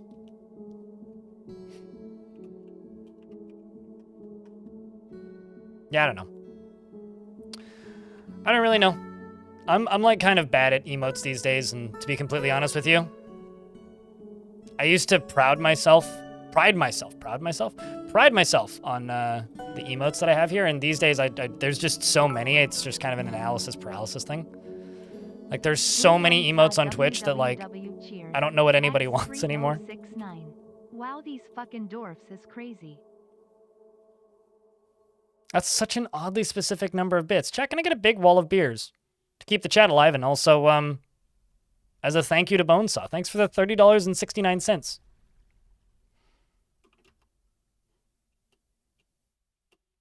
Appreciate you, man.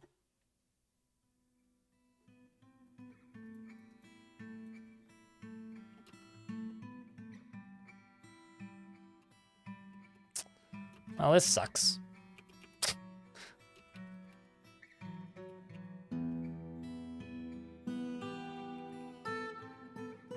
Okay, well, how's this doing? Pretty good. Let's get you up to there.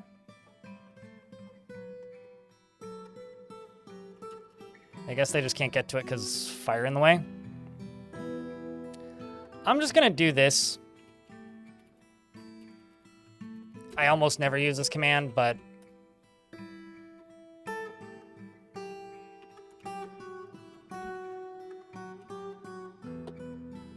because that's just going to bother me for all eternity if I don't do that. Oh, it's going to take way too long to get rid of it otherwise.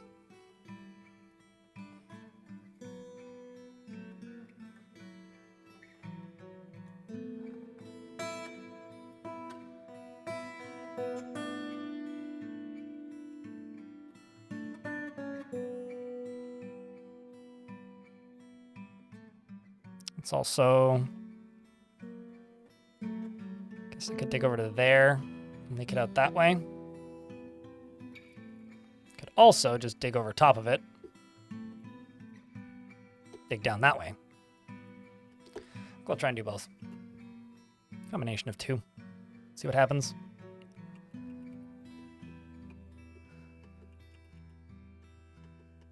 And while this, you're going to get constructed, you can get pulled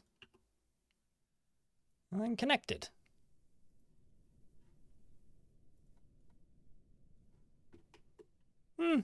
All things considered, moods aren't that bad.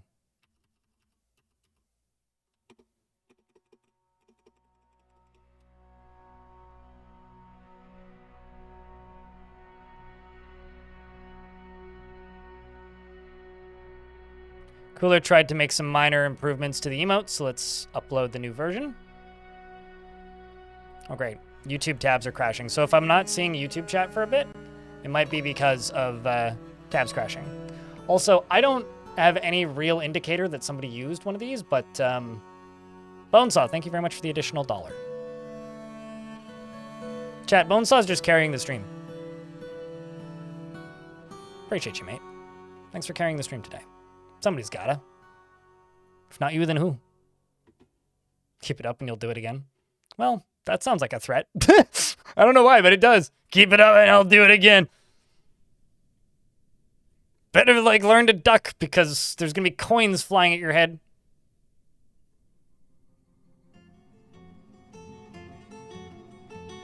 Okay, so I'm deleting the Crypt Arrive emote because I'm remaking it.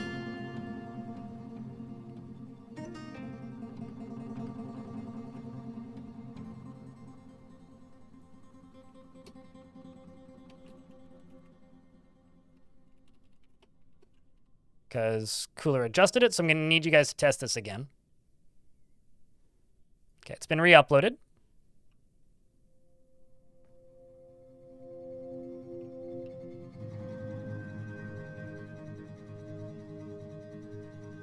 What an odd place to conduct a meeting. Meanwhile, YouTube chat, Panthercarpy drops $10 in Super Chat. Thank you.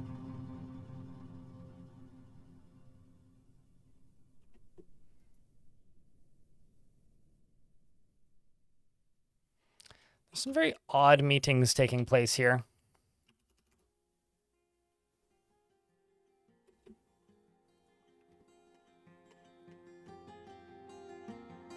Let's just make a big old dining hall right here. chuck some, or I was going to say some tables, but I guess a table, because that's all I got. Wait, did my manager die? No shit, eh? My manager, book, and bookkeeper both died in that last major fight. That's unfortunate. Well, in that case...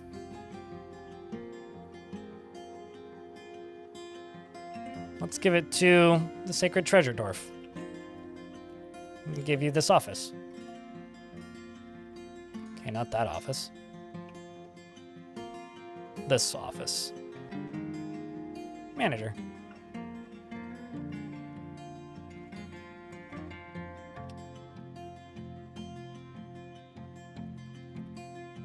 And then over here, bookkeeper.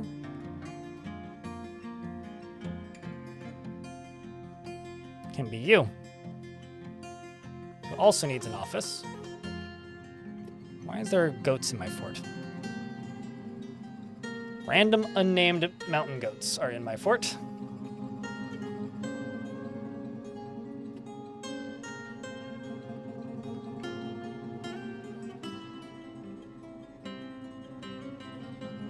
Okay, that'll sort it. Yep, goats, you've invaded my fort successfully. Congrats. What do you have to say for yourself?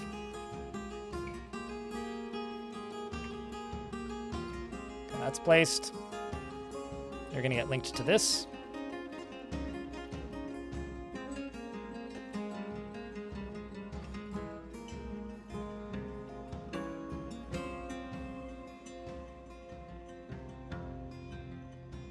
Mountain goats kept crashing your fort. You can click on them now. For a minute there, you weren't able to click on any animals. But that's been fixed, thankfully. But yes, quite annoying. Screaming goat sounds, yes.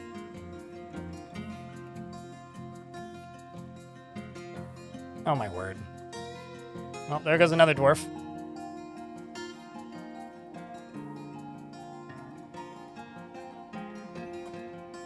Well, thankfully it'll drain quickly. And some migrants have arrived against their better judgment. Although, oddly enough, it didn't say despite the danger this time.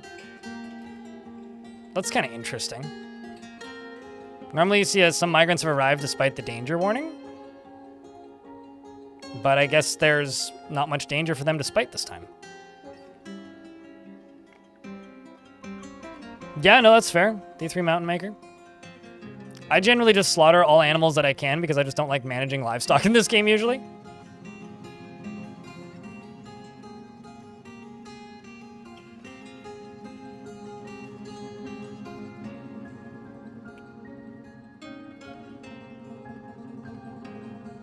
Ah. Well, that makes sense. So then I need to go from up here to down here again. Well, we'll just wait for that to cool off then. And instead, Link. I'm amazed at how happy this dwarf is. This dwarf is ecstatic with their life. Should probably do like a break and let these dwarves drink some alcohol. Demonster, thanks for the raid. What's up, dude? Hey mods, can I get a shout out for the lovely raiders? Can't go back to RimWorld now. They're both good games, they're just very different.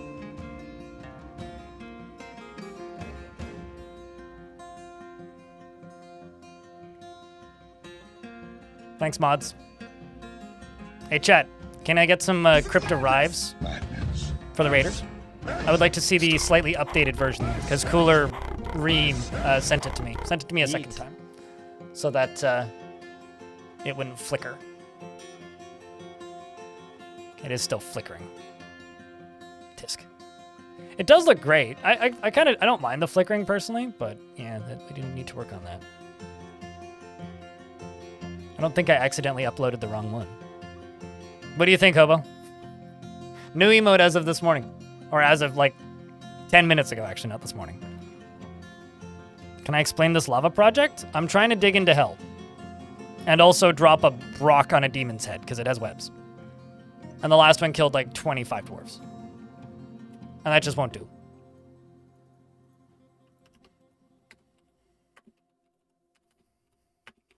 I'm trying to dig into hell because chat wanted me to. 19 dwarves? Hot damn, that was a big migrant wave.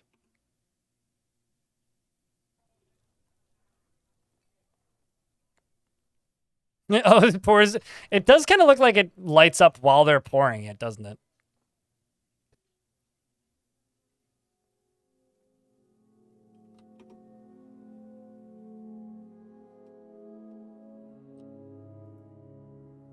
You have to refresh the stream to see it.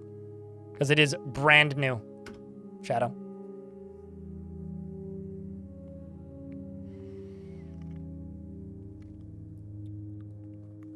But yeah, I'm not really doing anything with lava in particular. I'm just trying to dig around lava. We're trying to dig too deeply and greedily. But first I have to find adamantine before I really know how deeply and greedily I'm going to be digging.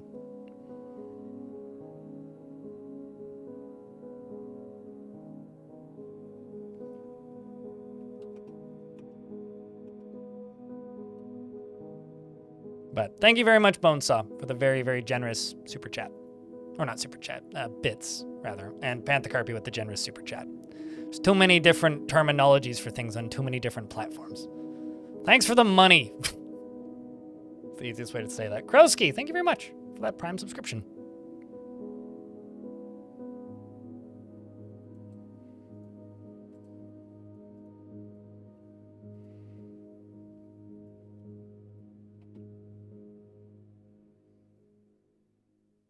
Yeah, we'll work on the flickering.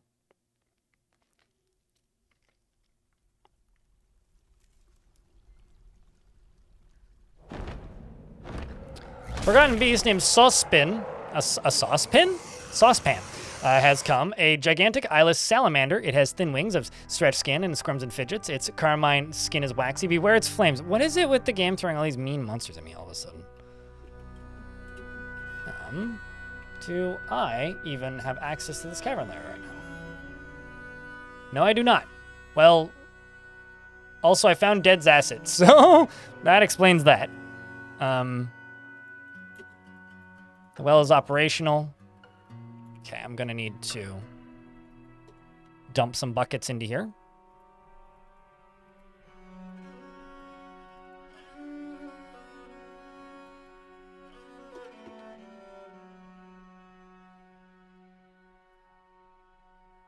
None of them have been vampirized. Which also means I'm gonna have to forbid this. That's a turkey. Been watching my videos for the past few months? Well, welcome. Good to have you around.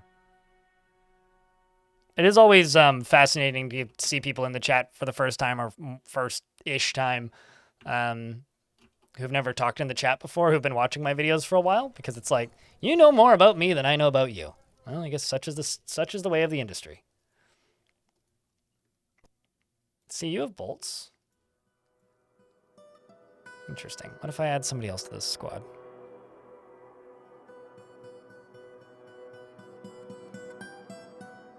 Somebody else who's never been in the military before. Couldn't possibly have a conflict.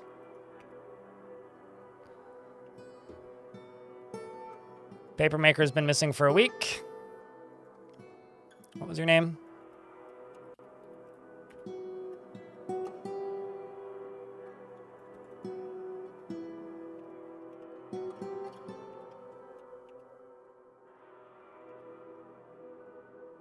It's not what I wanted.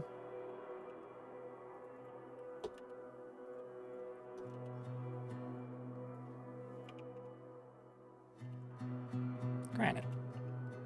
And I could extend that, but I'm going to do these all at once. So instead, I'll just deconstruct that. And go check this. You're linked up.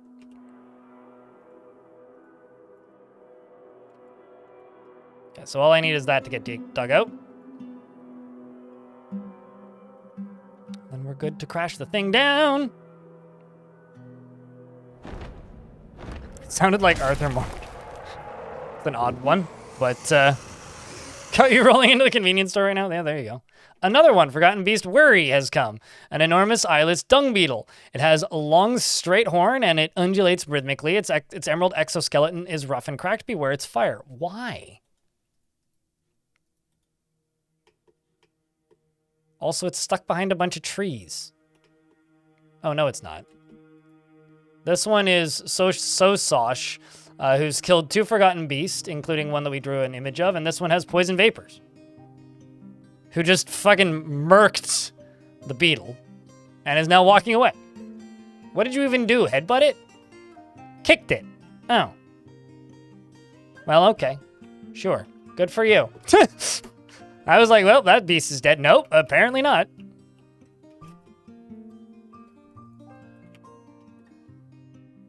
So have I lost all my miners? Mostly, it seems.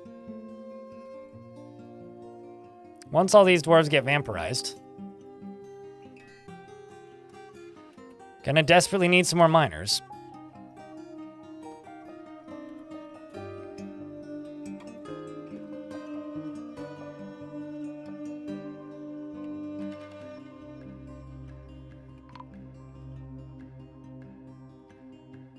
That's 6 of 7.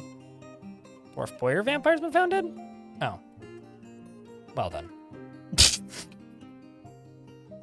Goes another one.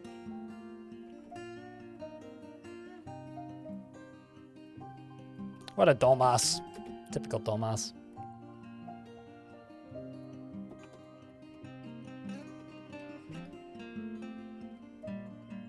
A fire-breathing shitbug. Yes, basically. Hey, speaking of shitbug, I don't have a shitbug, but I do have a shit weasel. You guys want to see a shit weasel? This is a YouTube short that I uploaded this morning on my YouTube channel. And it is the highlight of my camping trip from this past weekend.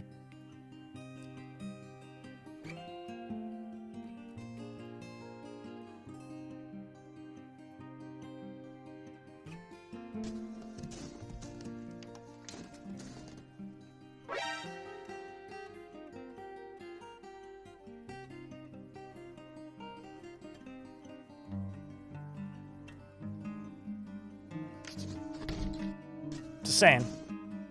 It's a shit weasel. If you like the shit weasel, you should go tell YouTube that it should promote this short by leaving a like on it. Also, yeah, fuck no. No, I've never like ditched a bathroom so quickly in my life.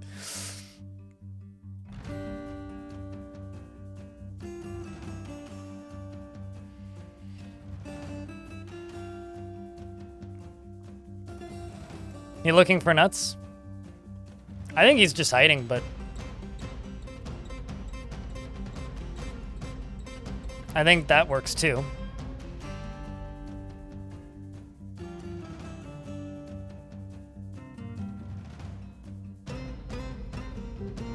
So what did the elves bring for trade?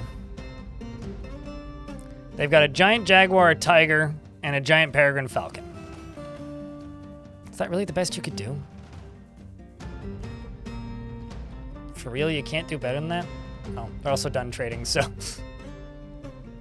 I was too busy with all the forgotten beasts. And also this critter down here.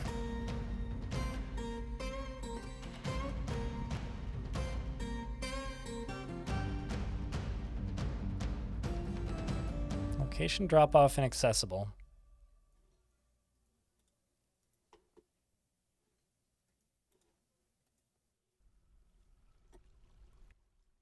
Not sure what you...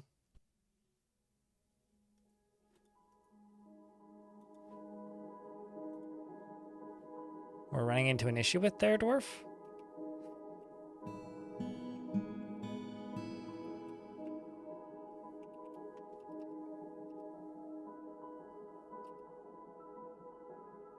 Slightly annoying, but we'll deal with it. Okay, so you are now connected to this. Completely unlinked from everything. Let's see if I can kill another critter by pulling a lever. Zacid here is going to do the honors. Yeah, I've also never seen a single second of Trailer Park Boys in my life, so you can associate me with whatever you like, but me, not something I associate it with.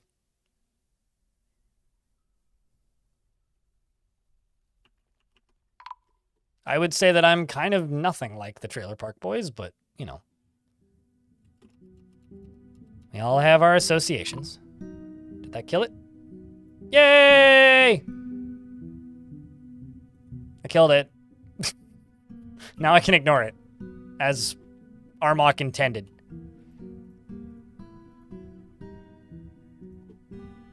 I'd say round of beers, but that was kind of anticlimactic. So, you do what you want, chat. Okay, so that's all sealed off. Down here is all built up, which means I can deconstruct you. And then go up to here, one layer above, and go all the way across. And all the way across. Yeah, I don't know. I always kind of found, like, Trailer Park Boys to just be like 90% shitty stereotypes from the bits that I have seen in my life. So I don't know if I like being associated with Trailer Park Boys. So maybe I should try and find another thing to refer to that critter as, if it's just going to get me associated with something that I think is a little cruddy.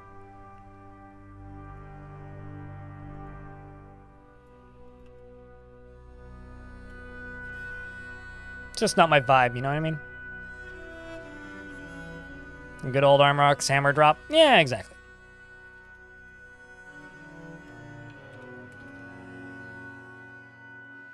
Very small Armok's hammer, more like Armok's like toy hammer, but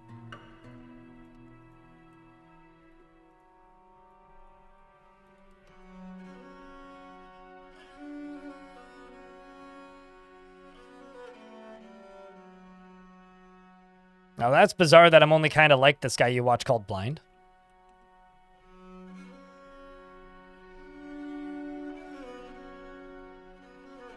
And to send that reel to your partner, it's so good.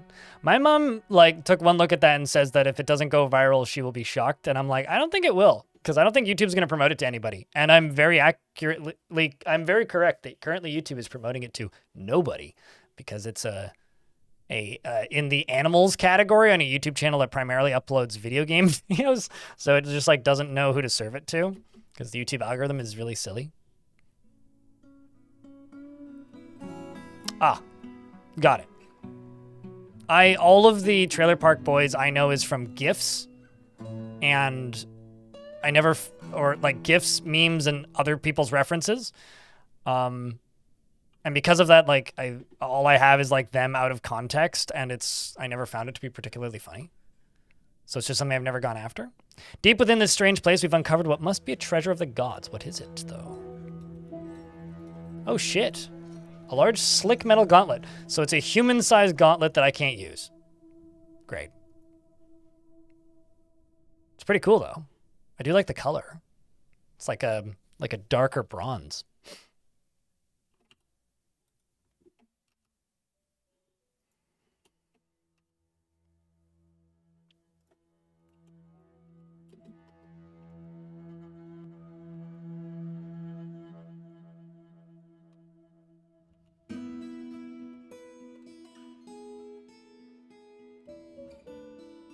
I've got 2 more dwarves that have been missing for weeks. I think it's amazing that the last 2 migrant waves I've gotten, it hasn't said despite the danger. Like, genuinely, that's kind of amazing to me.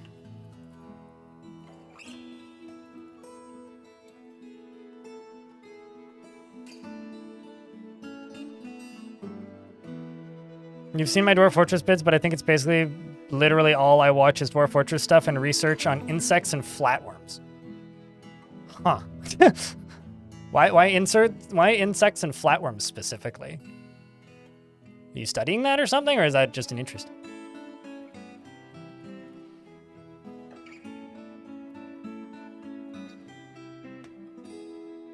You know, I've heard all of these references before, DS3, and all it does is it makes me feel kind of ill that unfortunate poor people stereotypes is how most people know Canadians as, or how a lot of people think of Canadians as, which kind of sucks. I don't know. Like, if we're gonna just sit here and like quote and like try to educate me on a show, at least like do one that I like. You know? Flatworms are cute. Fair enough. As long as they're not inside me. Although that's a tapeworm. I don't know if that technically counts as a flatworm though.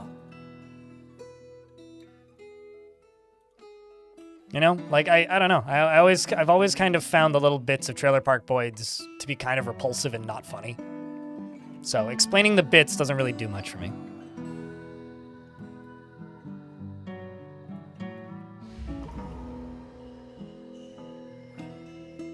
Yeah, pretty similar. Darius.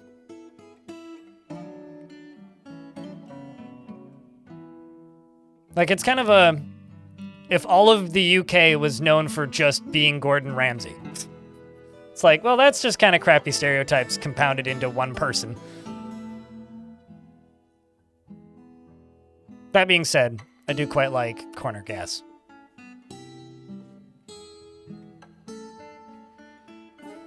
Growing up in trailer parks took the fun out of that one. Yeah, fair enough. I think it too.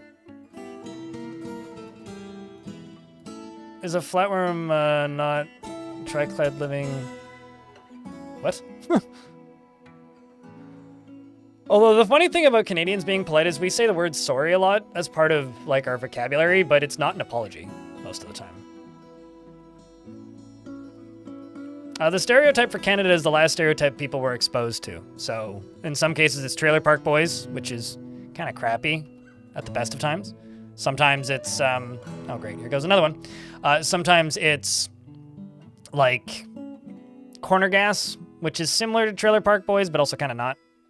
I do quite like corner gas though. We've discovered what must be a treasure of the gods as well as something evil. Is it another one of those web ones? No, okay, this one's got noxious secretions. Much more killable. Still difficult to kill, but much more killable. Except, I think my squads are pretty far away, so we'll still lose some dwarves, I'm sure. It's now called Sin Shadow, which is pretty badass. All right, well, the dwarves are all lined up and fighting with it. And they're also all very green recruits, so thus they're all getting shredded. In fact, the whole squad is dead. They were able to seriously injure it, but that's about it. Speaking of that's about it, how's these dwarves doing? Let's just jump up to here.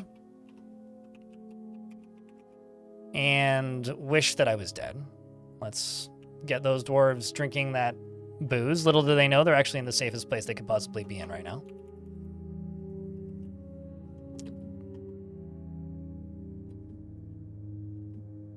I didn't like that squad anyway. I know my mom studied insects for a while in university, and while she was doing that, she spent a good amount of time counting hairs under a microscope on houseflies.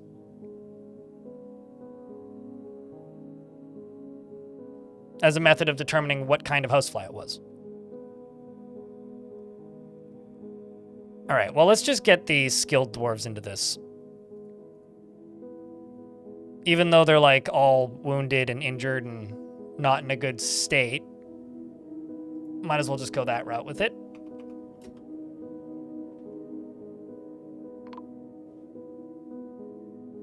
Also, Psyomegus is now dead, which is very unfortunate. How many things have you killed? Quite a few, I would expect. 9? Oh, man. Is it bleeding? Oh, no, it's not bleeding. That was just the previous dwarf it killed's blood. I don't know what its vapors do, so we'll find out soon. Okay, here comes one of my Mark's dwarves coming around the corner. I'll shut the camera off so you guys can get a better view. You do have bolts, right? Yeah, you do. 21. He's missed with all 3 shots he's taken. Now dropped his shield. Well, he's dead. At the very least, it's shown that they can, in fact, equip them sometimes. Oh, this is going to be a bloodbath. Confusion of evil, hey?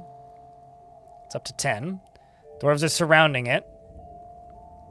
And they're punching it. Doesn't really say here, or it's not really giving me a clear indicator as to what its noxious secretions does, but they're just fighting with it, and they seem to just be pummeling it into the ground. In fact, currently, it's strangling one of the children. And most of the dwarves are missing it.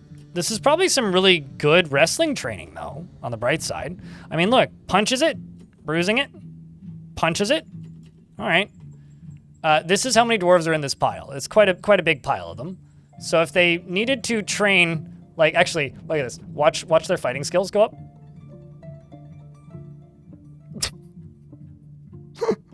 And speaking of skills, the frame rate just went down very heavily. They seem to have killed it. So, good job there, dwarves. Lots of injuries. Many injuries. Your leg is cut open. What do you have? Nothing. Diagnosis required. Oh, that's interesting.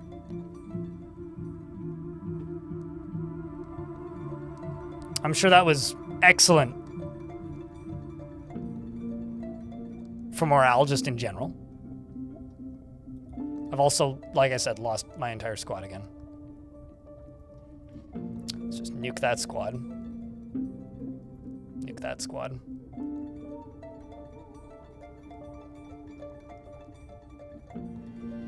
Game's hitching because it's not happy with me at this exact moment.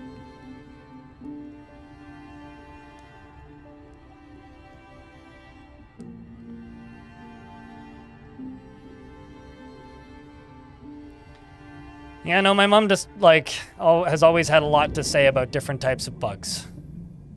Specifically flies, because of how difficult they are to differentiate from one another. Well, I can't really do any more digging until I rebuild this army.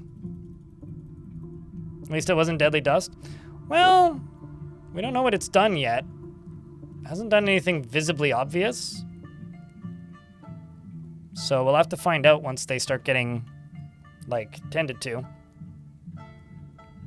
It could have also just been like airborne poison that would have killed them, and currently is just doing nothing.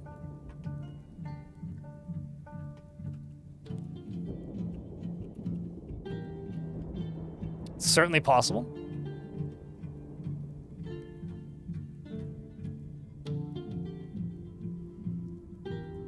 I think maybe what I need to do is just jump up to here.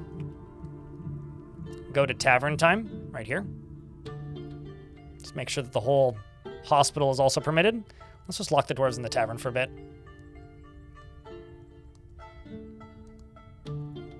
They say it takes a village to kill a demon. Never heard that before, but I'll believe you. It also appears that our fresh meat, I mean, new recruits to the Vampire Academy, have now joined us. Would any of you make for good military? Strong feelings of jealousy. She doesn't seek out excitement. She doesn't have a great aesthetic sensitivity. She's conflicted by this. She values artwork and its creation. She does not often feel swayed by it. You'll do fine, Reg.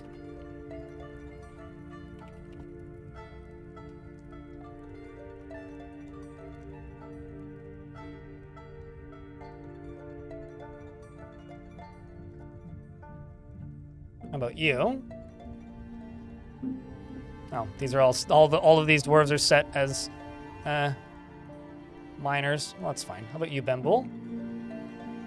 Dreams of raising a family. That also doesn't seek out excitement. How about you? Also dreams of raising a family. Likes to keep her things orderly. Also wants to practice a skill.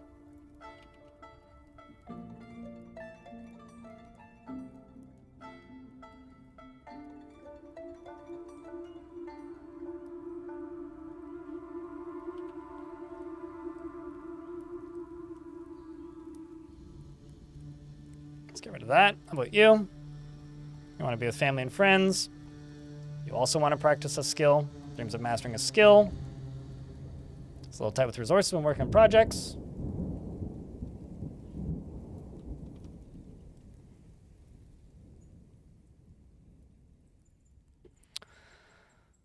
You're a competent mace dwarf.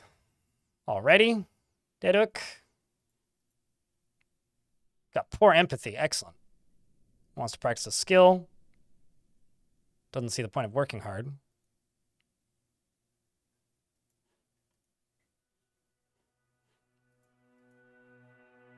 terms of attaining a rank in society.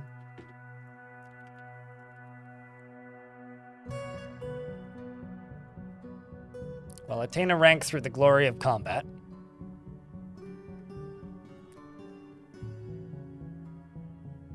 That one wouldn't be good because you see those who develop weapons and fighting skill distasteful.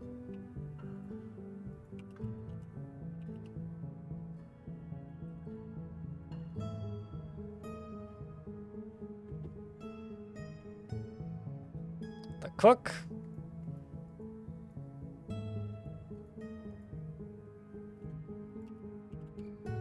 A very commonly used skill here, as you can obviously see.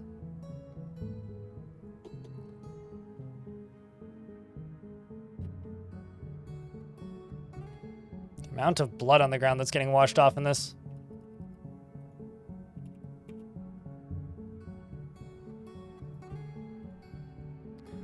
Are you somebody who would be good here? You dream of mastering a skill.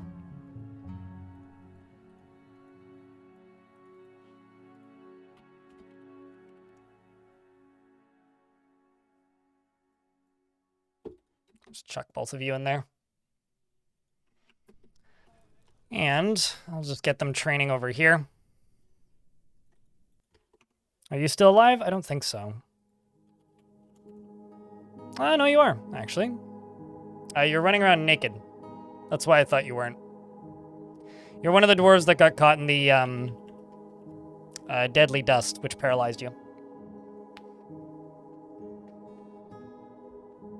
Bagged milk is not available in, like, 80% plus of Canada and on 4, which is funny to me that it's such a widely thought of thing. I think it's just because, like, the areas in Canada where it is available are just happen to be very close to very heavily populated US locations. I think that's largely what it is.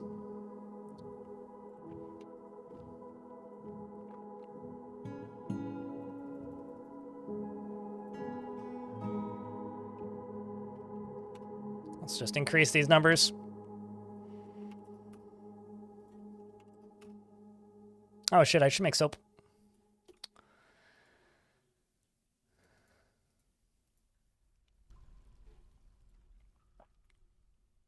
And Locum, the animal caretaker, just got added to both of these zones, which is bad.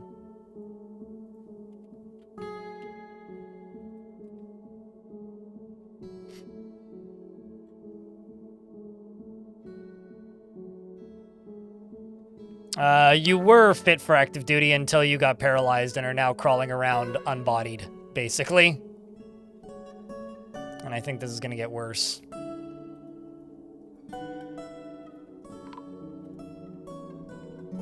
Oh, never mind. Locum was found dead, completely drained of blood. I wanted that dwarf to survive, but I think I kind of screwed that one up a bit. I think I'll just do this.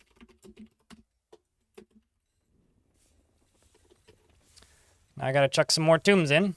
Hope you have a nice day, Crypt Beer. It's been an okay day, no complaints. How's your day been, Rare Candy?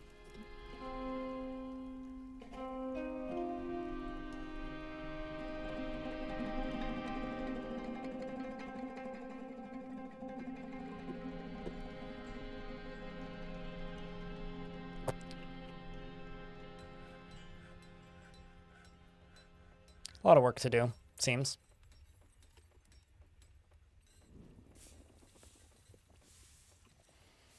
Chilling a bit, then off to bed. Chat, can I get a round of beers? Also, just as a heads up and a reminder, we have a new emote, which is Crypt Arrive. So when you arrive, you can now tell people that you've arrived in a beery fashion.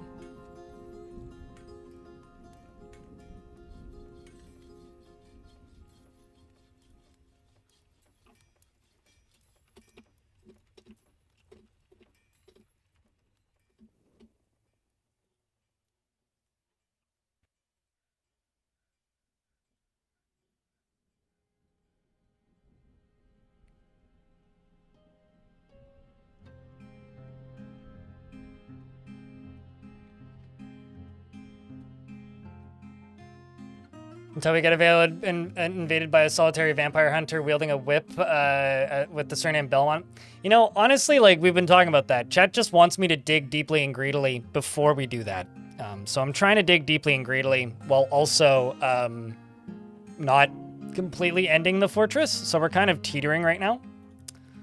It could go either way, really. It could. So it highly depends on what happens in the next little bit. Things could go totally south, and we may have to scuttle the fort. But if we don't have to scuttle the fort, then we will play as a vampire hunter and try and assassinate everybody in this fort.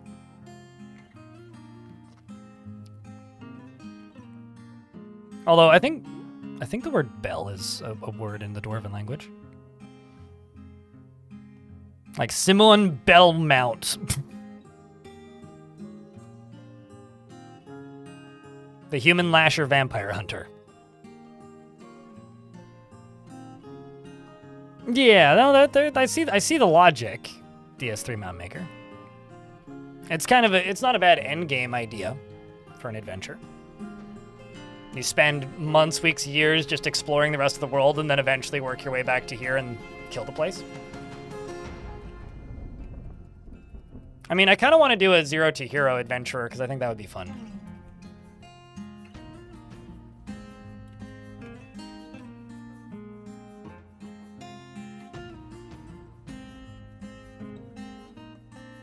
Okay, so I need a new manager because my manager can't breathe and can't walk. Great. Celestia, you're getting promoted. You are now my manager. Because you can still breathe and you can still walk somehow.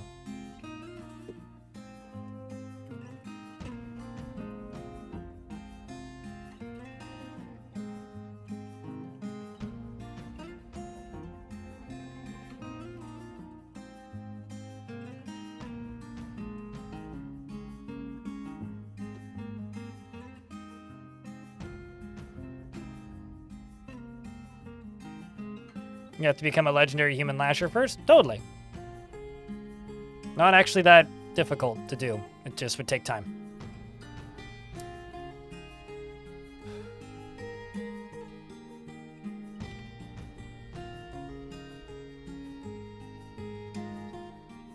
So many tombs. So many friggin' tombs. So many goddamn tombs.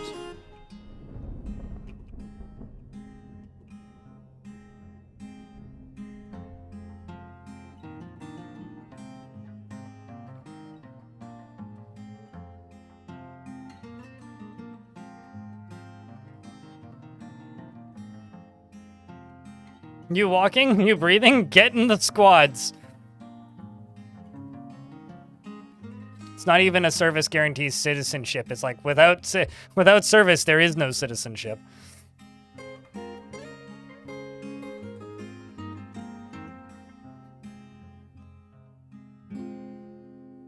It becomes more and more like Honeystoker by the second. I try to avoid just copying other people's fortresses, so I would say this is nothing like Honeystoker, purely due to the fact that we're not existing and persisting purely off of mead. We're also on a giant volcano. Yeah, that was a complete accident. So, I mean, if you'd like, I could kill the Warthog Man and get a different one. I actually kind of go out of my way at this point to not watch Krug Smash so I don't accidentally copy him. So, I don't know.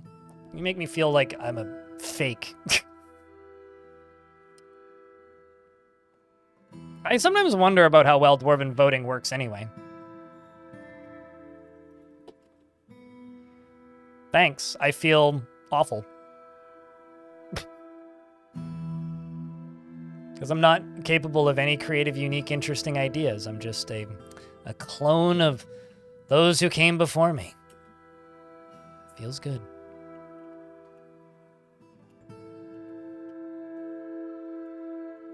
How dare I, try and run with themes?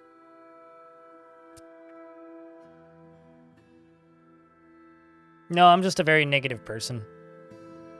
It's not you specifically.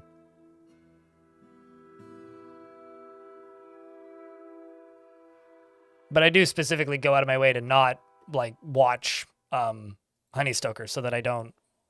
Or not Honeystoker specifically. I go to my way to not watch Krug Smash so I don't accidentally just copy his ideas. Because I kind of do it subconsciously. But I would prefer that you stop bringing up the patient zero thing.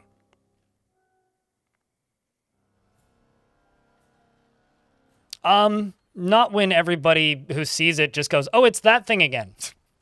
You're not really getting the opportunity to merge them or create something new if you're just being told that it's that thing repeatedly, you know? If that worked, then... If it truly worked that way, then...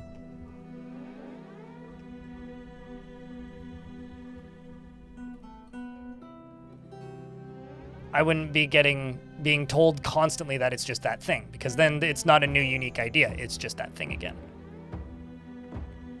If that makes any sense.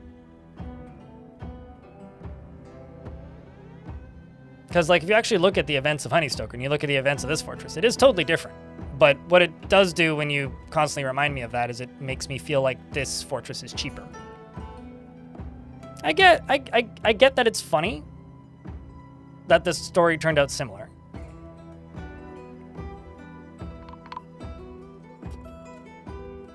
I get it. I'm trying to figure out how to fix this right here because this needed to be locked, but it didn't get locked in time. And you're going somewhere I don't want you to go, clearly. Anyway. Yeah, I don't know. I'm just burnt out, and I'm generally a negative person anyway. And I desperately, desperately need this month to be over. That's all it really is. So if I seem like I'm a bit more of a bummer than usual even, it's largely just because I'm exhausted and need a break. Okay, once that dwarf follows them. They're locked in here now.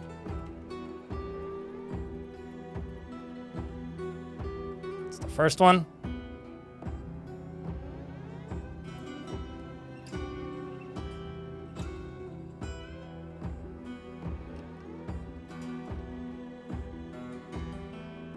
Well, thank you, Moundmaker.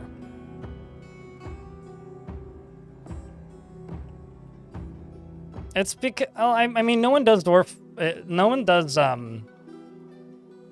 vampire stuff in Dwarf Fortress because it's a pain in the ass mostly. I wonder, can I just torch them with this? Someone pulls that lever really quickly. Run away, goblins! Run away. Gotta close this, though.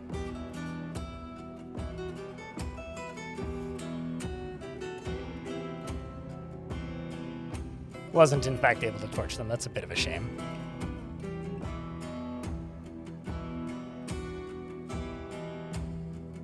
There is almost none. Kibby.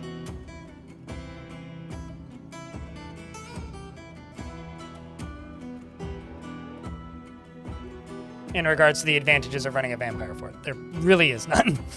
They're just kind of annoying to manage and have a lot of like mental and physical issues.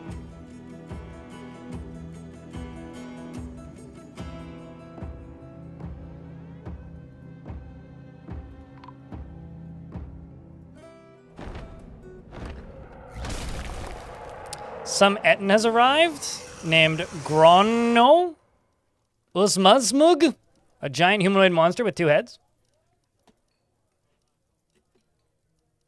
who doesn't have any weapons, unfortunately, also has no relationships or family, and is probably just going to go fight with the goblins.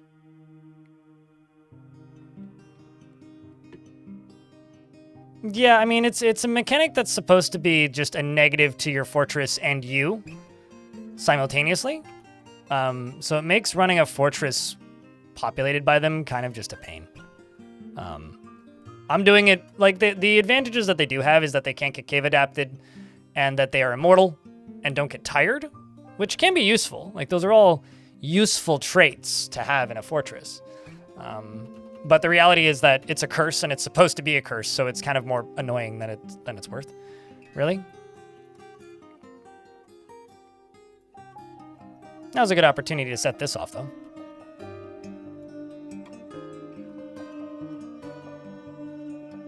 See if I can slap any of them.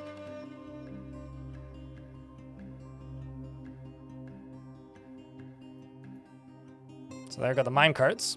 This fort also taught me that minecarts full of lava show their sprites now, instead of becoming invisible, which is really nice.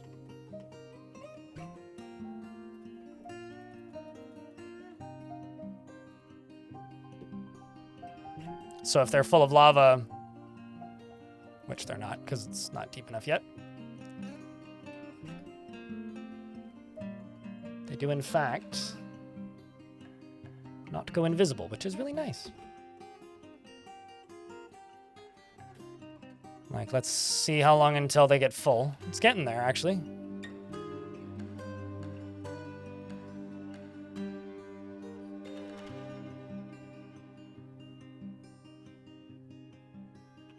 So those goblins should be able to enter the fort now. Here they come. At least they don't have the grudge issues that Werebeasts have. Yeah, then the game would just be unplayable. Although they might. You never know. They might be wanting to eat each other, but just simply can't because they're, you know... But just simply can't because they're all unable to sleep. Did they all just walk through this cleanly? That's kind of amazing. Oh! Did I get you? Eh? Oh, he's just stunned. Well, his guts are mangled beyond recognition. Well, at least we got one of them. Are you full of lava yet? Yeah, they are, see? Full of lava. Just pause game, go here, do this, pull that.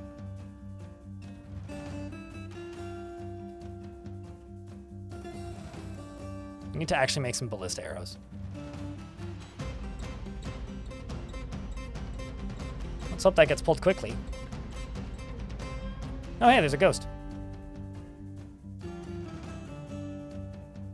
So who's pulling that there lever, yeah? Anybody?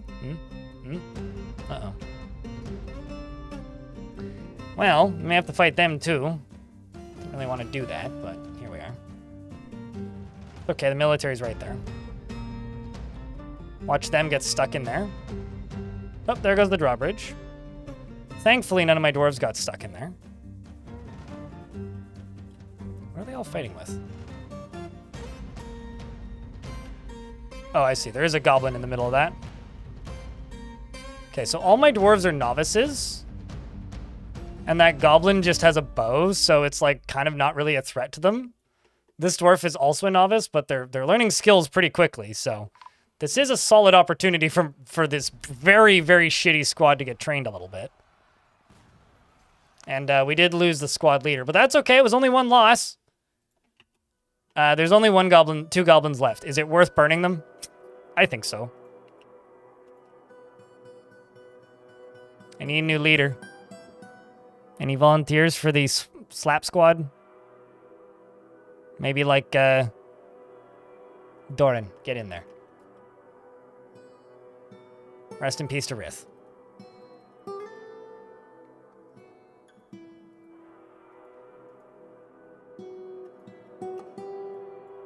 Let's burn the final two goblins. Let's also shut this off. And also pull this.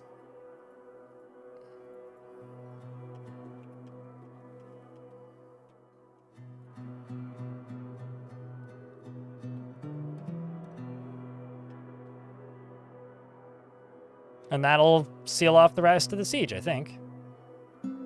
Oh, cool. My captain of the guard toppled a window. Great.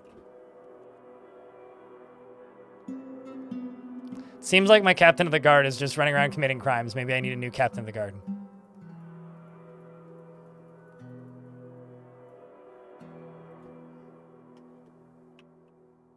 All right, there, gobs. Good luck.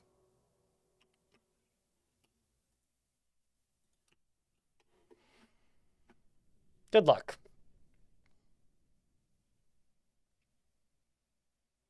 That's one. I'm kind of amazed that the Goblin Siege hasn't broken yet. Oh no! The vampire's gone berserk. Probably failed a mood. Yep, looks like it. Now I need to check my doctors, actually. And he was struck down after going berserk. It's a bloody shame, that.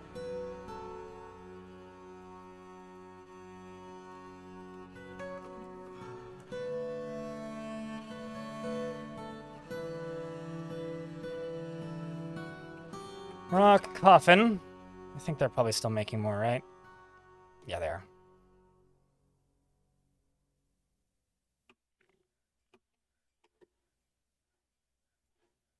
But anyways, I'm sorry for being touchy, Mound Maker. It's not your fault. It's just me being cautious of coming off as copying other people's work. Because nobody really likes that. Even if it's like implied in a flattering manner, it just feels icky. Unless I guess you're just trying to make all of the money and are trying to get into like that one specific type of content creation that known as commentary, where you just do what everybody else is doing at the exact same time that they do it to hopefully get the same clicks they get. So unless you're doing that, everybody kind of wants to feel like their work is interesting, different, and unique. And if it's just the same as everybody else's, then almost what's the point of making it to a degree? That's kind of the way it feels. So hopefully that's a explanation that comes off as understandable.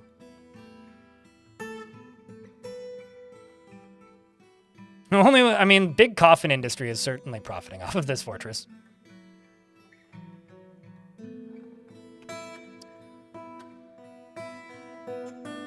Are you... Oh.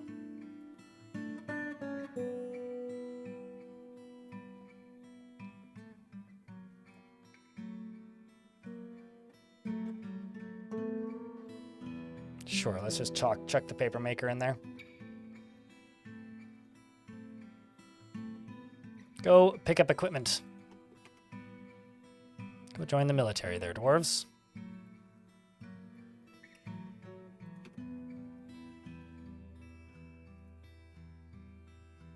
You know, I wonder.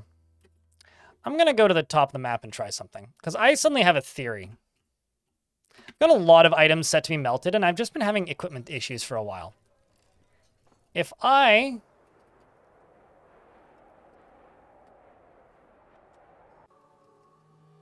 go all the way down to the bottom and disable melting on everything and update this. Did they go equip stuff? I wonder if that's the issue. Like, are they trying to equip items that have been designated to be melted down? No fucking shit, eh? I think I found the problem.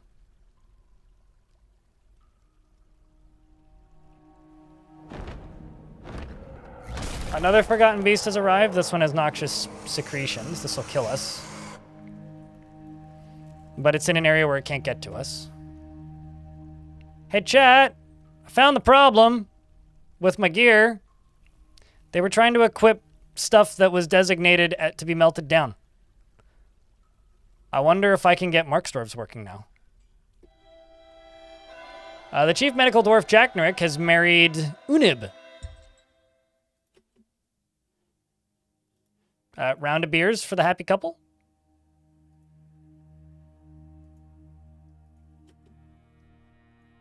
And she can't breathe. But they're hanging out together, so at least they found love. More like very sad couple versus happy couple.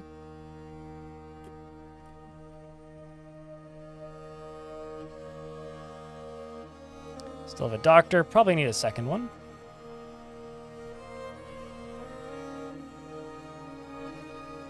Got one surgeon and 2 bone doctors, although one of them's dysfunctional.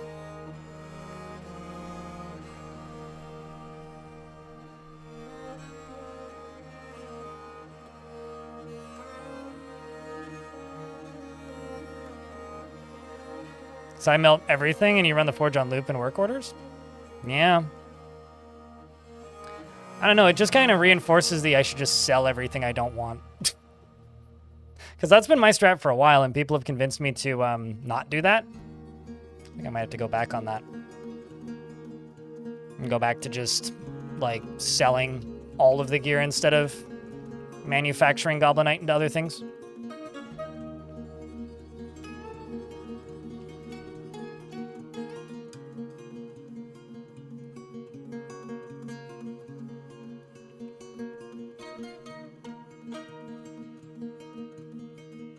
All right. So that'll all drain pretty quick, I think.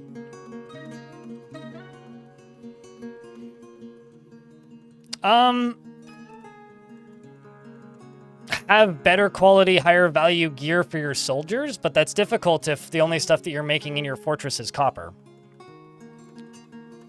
But that explains why they were not equipping everything that I needed them to equip. Although they still seem to not be doing that.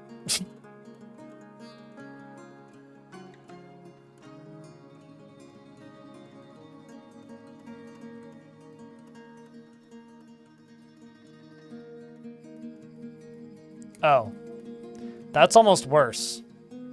They're also trying to equip gear that injured dwarves are wearing.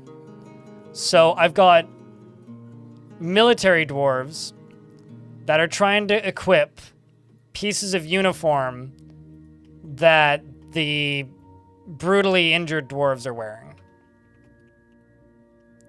That's almost worse.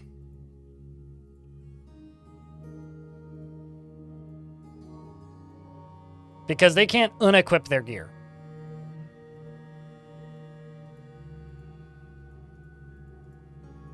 But technically they're not equipped with the gear. Oh my god. That's all I can say to that, is just, oh my god.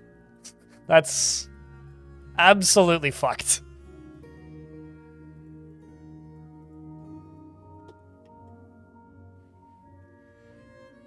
No, it won't. It'll just cause the military to not equip gear. Because it's a... So the reason this is happening is I've got dwarves that are completely paralyzed, that cannot breathe, that should be dead. The reason they're not dead is because they're vampires. So it's not enough to kill them. And it's happening because they don't technically have that gear equipped. But it's still on their body because they can't unequip it. Usually what happens when a dwarf is in such a state is they just die. So the reason you don't normally see that is because they should be dead. It's an unfulfillable equip order. Yeah, basically. I guess what I could do, potentially, is I could go to every single one of these dwarves. Like, cannot breathe, cannot stand. You know, like, this dwarf has bolts equipped, right? So if I say you are right here, orc with bow, and I forbid everything on you. Does that actually forbid everything on you? No, it doesn't. So I have to go through this entire dwarf's inventory and forbid everything? Lovely.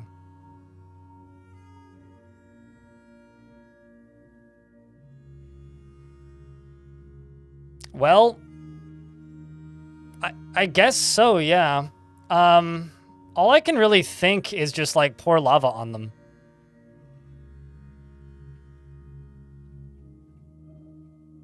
That's kind of funny. I'm not gonna lie. That is actually kind of funny. So maybe what I'll do is I'll make a burrow that's right here.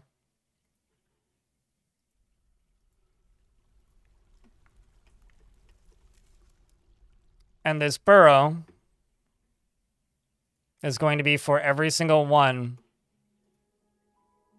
of the mortally injured vampires that can't walk. I think it's time for them to die. Unless Chad has a better alternative, but frankly, I can't think of one. It's a damn shame, truly. It's a damn shame.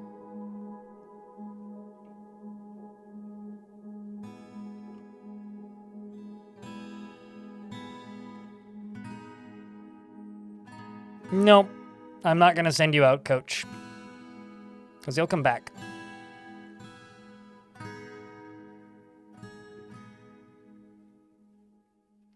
If you didn't want to die, you shouldn't have signed up to be in the Vampire Fortress.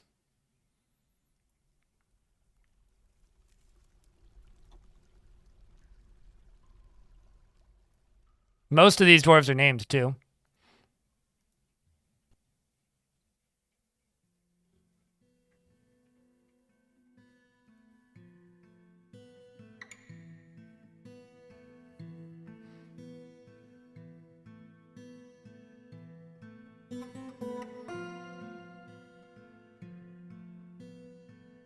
They would have been eaten. Try launching them into the air? No thanks. I'm just gonna burn them.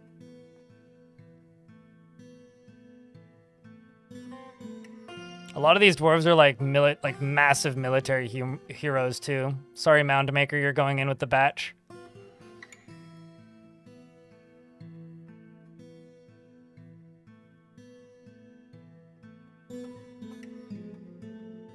Can't tell if that one is or not. I'll double check when they're all down here.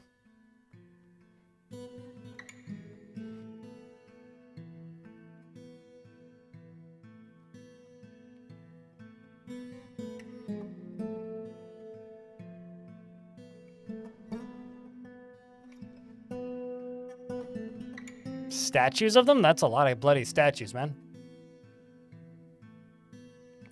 Have I tried de-vampirizing them somehow? Uh-huh.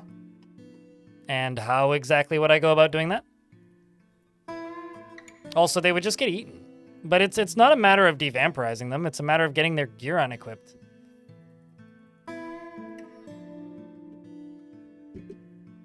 I want to be completely honest with you guys. The main reason I'm doing this is I'm sick and fucking tired of managing these dwarves. Like, at the end of the day, I said for years that the reason I don't do vampire fortresses is because I fucking hate managing them. It's starting to happen. All of the reasons I hate vampire fortresses is because of how much of a pain in the dick they are to manage. There's always some weird issue that crops up eventually that you don't expect. There's always some oddball problem that you have to manage that the game isn't equipped to tolerate. And it's always a pain in the dick eventually. And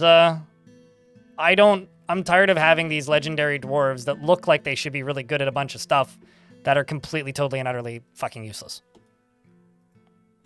I'm kind of done with it. I don't want that anymore.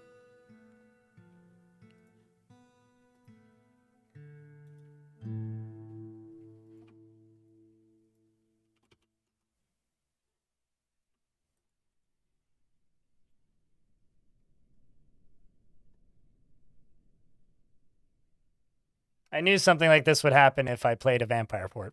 So, it begins.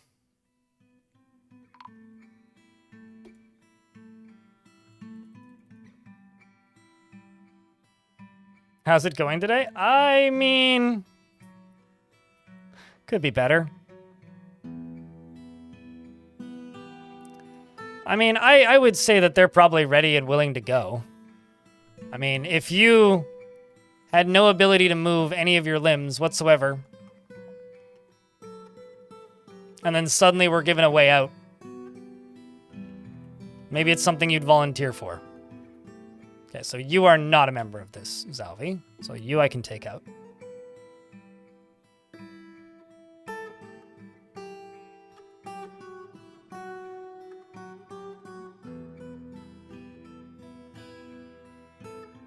Go be a doctor, like you're supposed to.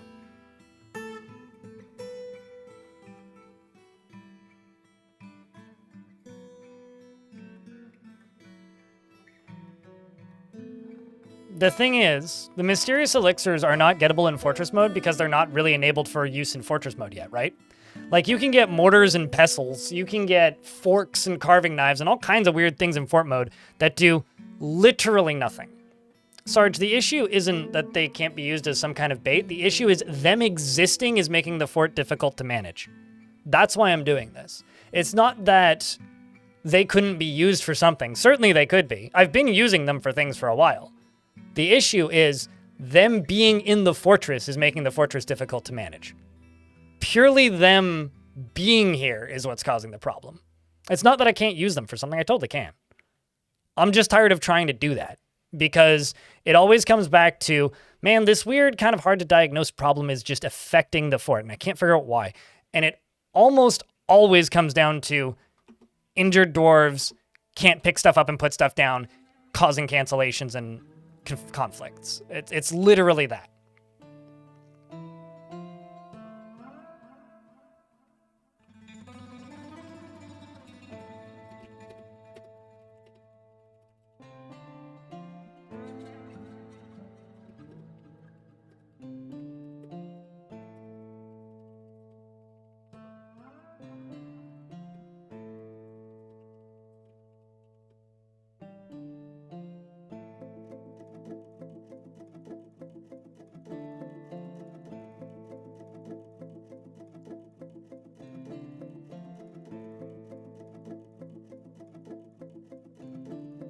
That's not funny, Mound Maker. Just want to see these righteous longbeards disposed of? Right.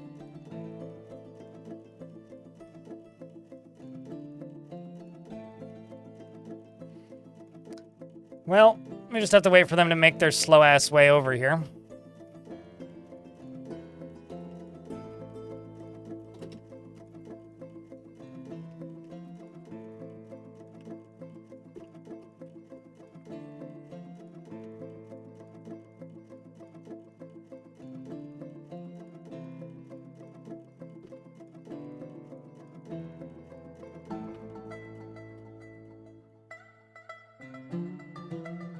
Like this dwarf as an example.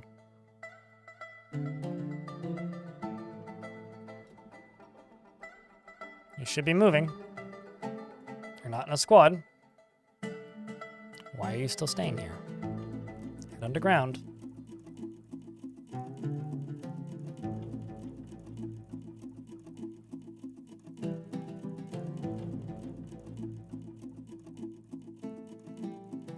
I mean, they're cursed to be guaranteed to be a mass murderer, and if you think that that's that a little blood-sucking is, like, not a bad thing because they're forced to literally murder, constantly, you and me have very different takes on what is good and bad, my friend. I think that them being vampires makes them very annoying to manage. So, I can safely say I won't be doing another vampire fort for a long time after this one. But I've tolerated it for you, so you better be happy, damn it.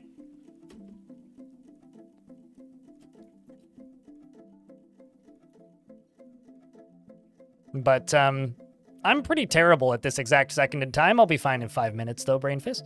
How about you? Aquifers are wonderful, and if you're not playing with an aquifer, then I feel sorry for your loss. X100. Blind suffering is our entertainment. Thank you for your sacrifice. I appreciate your grand pledge towards my sacrifice. Now, mound the monies into a great pile that's bigger than the pile of coffins I've had to construct for this fortress in the last 72 hours. Thank you, Shinobi. It means a lot. For the $1. Helping me get closer to the daily minimum, which in $10, well, $9 actually, math, will be there.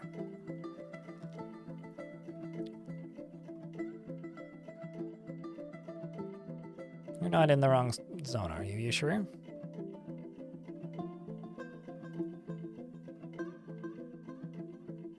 This isn't even all of them. This is just a bunch of them. Just got back. What's up? I'm ridding myself of these painful dwarves that cannot stand and cannot move. Whoa! They seem to be fighting.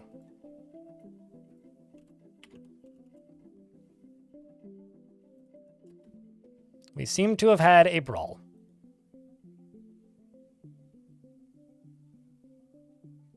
Well, that's lovely.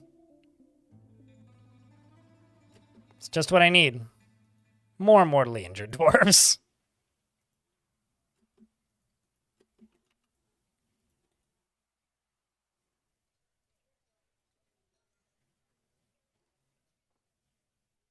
Mountain Maker, thanks for checking out a gift. Appreciate you. Apologies for the salt. These vampires are causing some salt. Unchowder has to join the crew.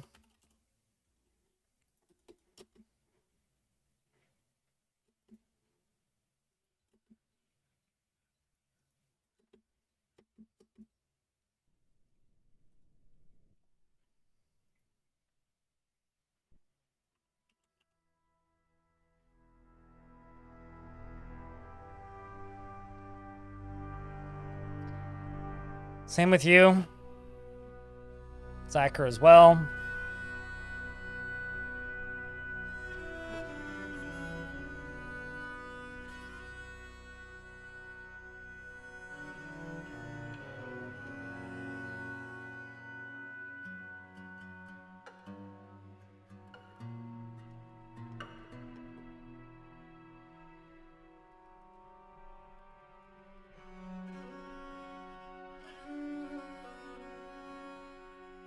Man, what a bummer this is. There goes you. And some forgotten beast named Osun. Osun. Composed of coke. It's high on its own supply. It has a curling trunk to do all the coke. And it appears to be emaciated. Beware its poison vapors. And it can't get to me because it's in a cavern lair that's inaccessible to the fort. But good luck, coke monster. May your snorts be true. And plentiful.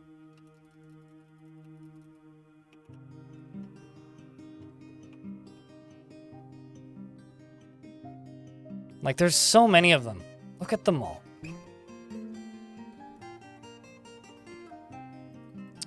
Well, I mean, it's made out of coal, but... Hey, chat, can I get a round of beers for both the gift and the $1? I have to remake these guild halls, like, immediately. It's fine. They'll be happy with me again when I finish them.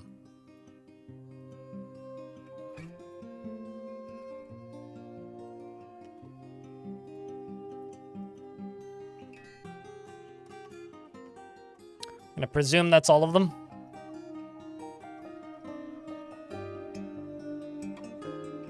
It's almost time to say goodbye.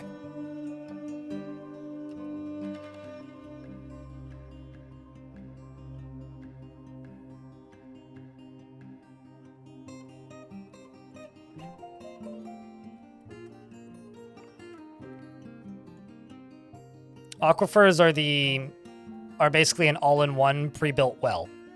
Or YouTube chat. All right. Now I need your emote of choice. Because it's time for us to send these dwarves to Valhalla with a proper Viking funeral.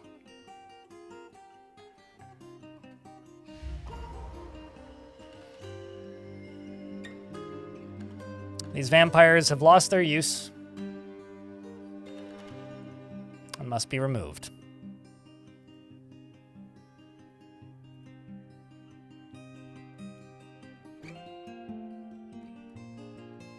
Goodbye, friends.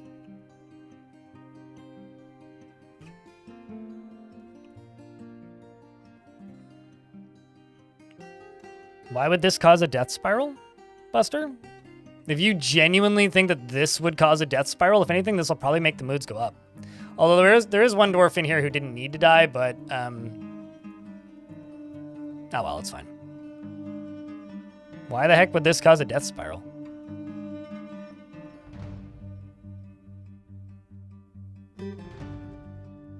I mean, see, this dwarf seems happy about this whole idea. Look at him. Wouldn't it be grand to take my life off and do nothing for the rest of my days? I agree with you there, dwarf. But yeah, if you really think this is going to cause a death spiral, you have no idea how this game works. Like, genuinely, you have no idea how this game works. That's okay, though. Just watch and learn. This fortress has many things it could die to. It's not going to die to a death spiral. Speaking of mechanics that don't really exist in the game anymore. Death spirals.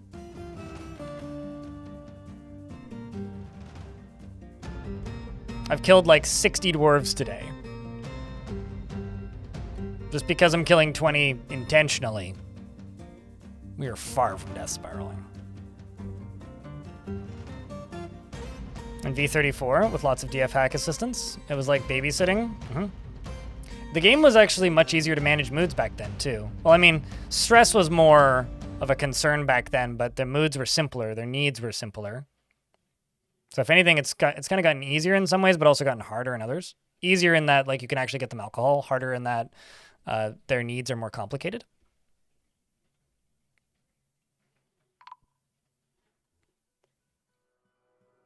Orc with bow's been found dead. Sorry, Orc with bow.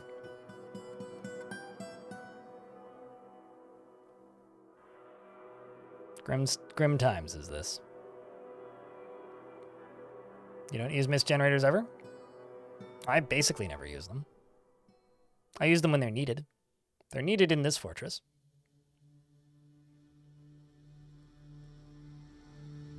But if you're not using mist generators and you're having tantrum spirals, you're still doing something wrong. You have to try really hard to lose a fort to tantrum spirals. I mean, just go watch my video on ghost candy, where I let ghosts take over the fort, because I literally play the entire game wrong. Yet we still managed to win. By win, I mean, like, not die horribly.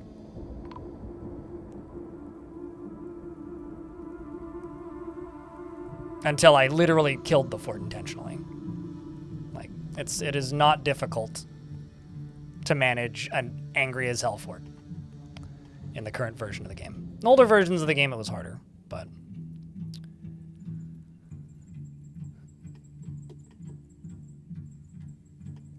Yeah, the lack of alcohol in the ASCII days was the main issue with vampires. But since you can force them to drink alcohol now, and there's so many other ways to, like, compensate for negative moods, I still probably have more dwarves I need to kill. Like, I mean, just off the top of my head. That is probably a good chunk of them, though. Like, Jack Nurik may actually be one. But as long as he doesn't have armor on, it won't be a problem. Yeah, Jack Nurik is one. But Jack Nurik doesn't have armor on, so we'll let you stick around for a bit. Okay, well, let's just go through here and memorialize all these. You need skeletons, eh?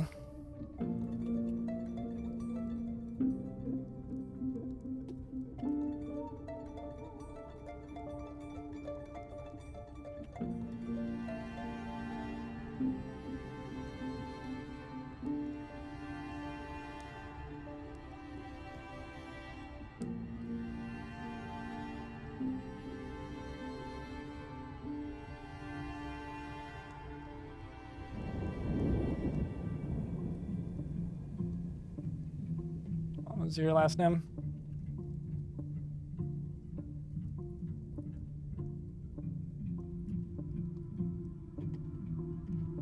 All right, so this needs to be remade as a tavern.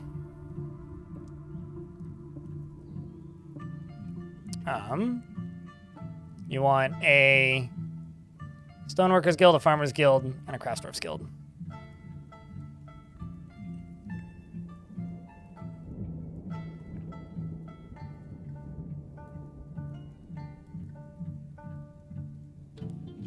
So that's the Farmer Guild, Craftsdwarfs Guild,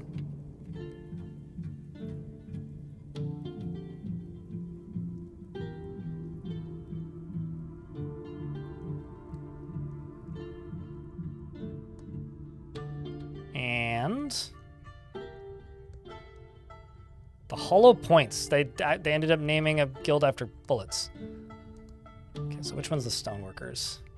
That's a Stoneworker. Guildhall, Guildhall, Guildhall. Sweet. Sorted.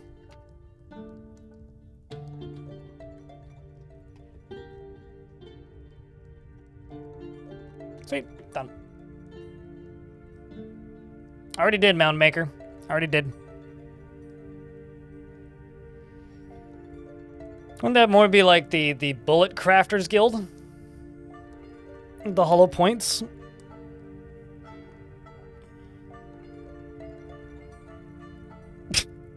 That's all I can say to that, Orc. I wonder how Nintendo's lawyers feel about that. They can't feel great about it.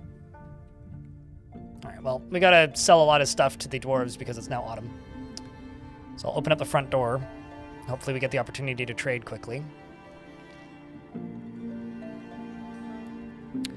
Zach and Tarn have been pretty adamant that they have no interest in adding any kind of guns to Dwarf Fortress. No cannons, nothing like that.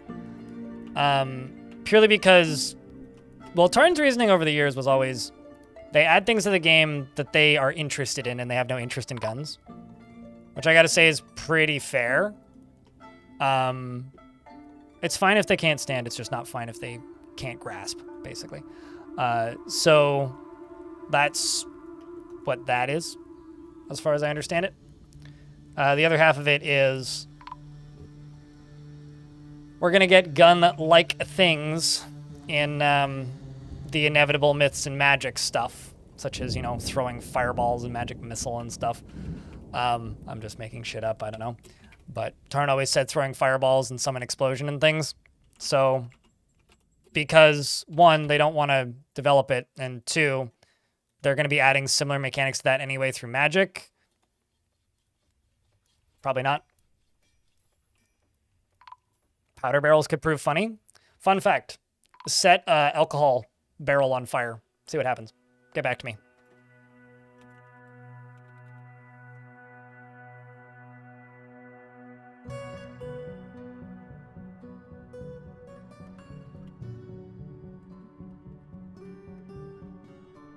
Although I think actually you might need to use glass pots.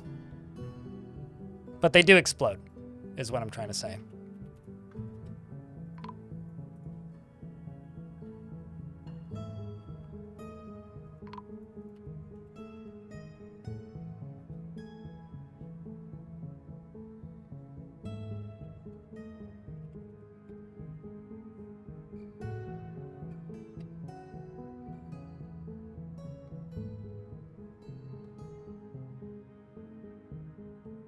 I will tell you, though, it is very difficult to manage exploding barrels in hallways. I've tried. It usually ends with you blowing up your hallways when you don't want to, or alternatively, your dwarves drink all the alcohol before you can blow them up. It can be quite a pain. The one time I've had it actually function is I had a dragon set one of my alcohol stockpiles on fire and then almost blow itself up, which was pretty fucking hysterical. America.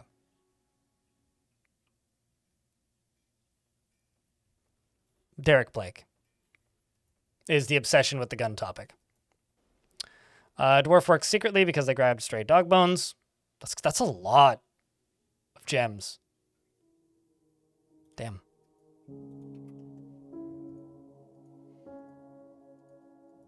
The Red Tombs is a very good name for a vampire militia squad. Okay, I'm just gonna make a squad now and see if we have a better job or do a better job equipping stuff. Oh shit, I've still got more.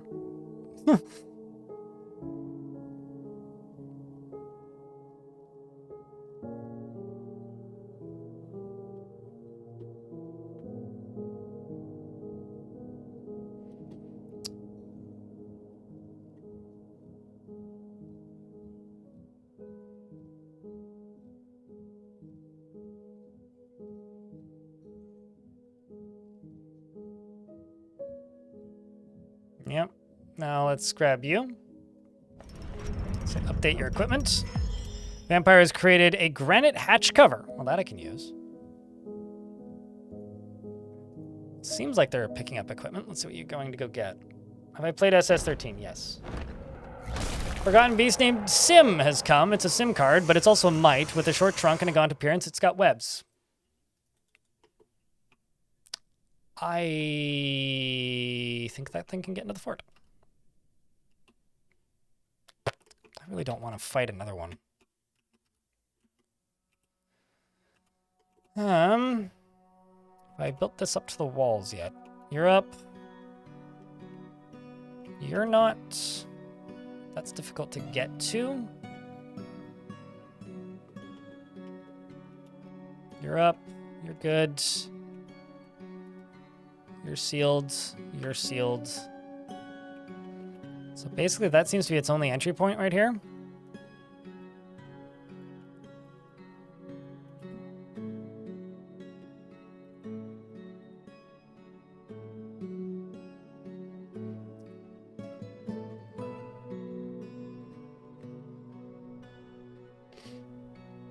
How much data does it have?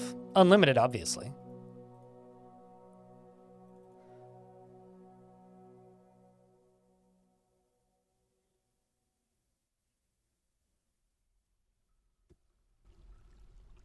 Yeah, I don't know. I think, like, I'll say this about... Oh, shit. We finally found some of the cave dwellers. Or the Forgotten Beast did. I'll say this. When it comes to guns in Dwarf Fortress, it's something that's extremely easy to mod in. You literally just reskin crossbows and you have guns in Dwarf Fortress. If you want guns in your fortress, or black powder in your fortress, there have been mods for both of those things in the past that just use pre-existing mechanics and rename them with different outcomes. So if you want that, that's not a difficult thing to mod into your game. If that's something that you would like in your copy of Dwarf Fort. That, I guess, is maybe the most important, like, I guess, takeaway there. Is just, hey, if you would like guns in your Dwarf Fort, you can have that, if that's something you really want. Personally, I could care less, and it doesn't do anything for me.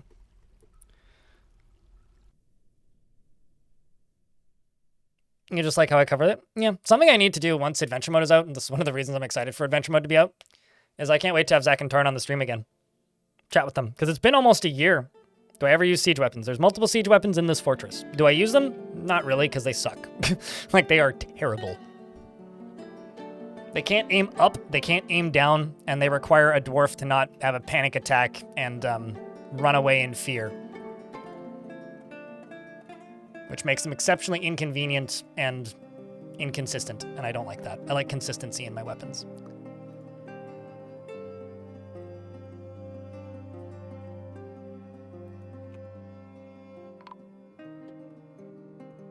Okay, caravan has arrived. Yet another ghost is haunting the fortress. I could probably just queue this up and it'll probably all just get done.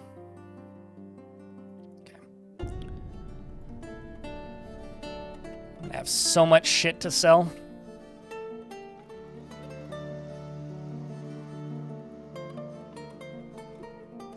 Because of all the deaths.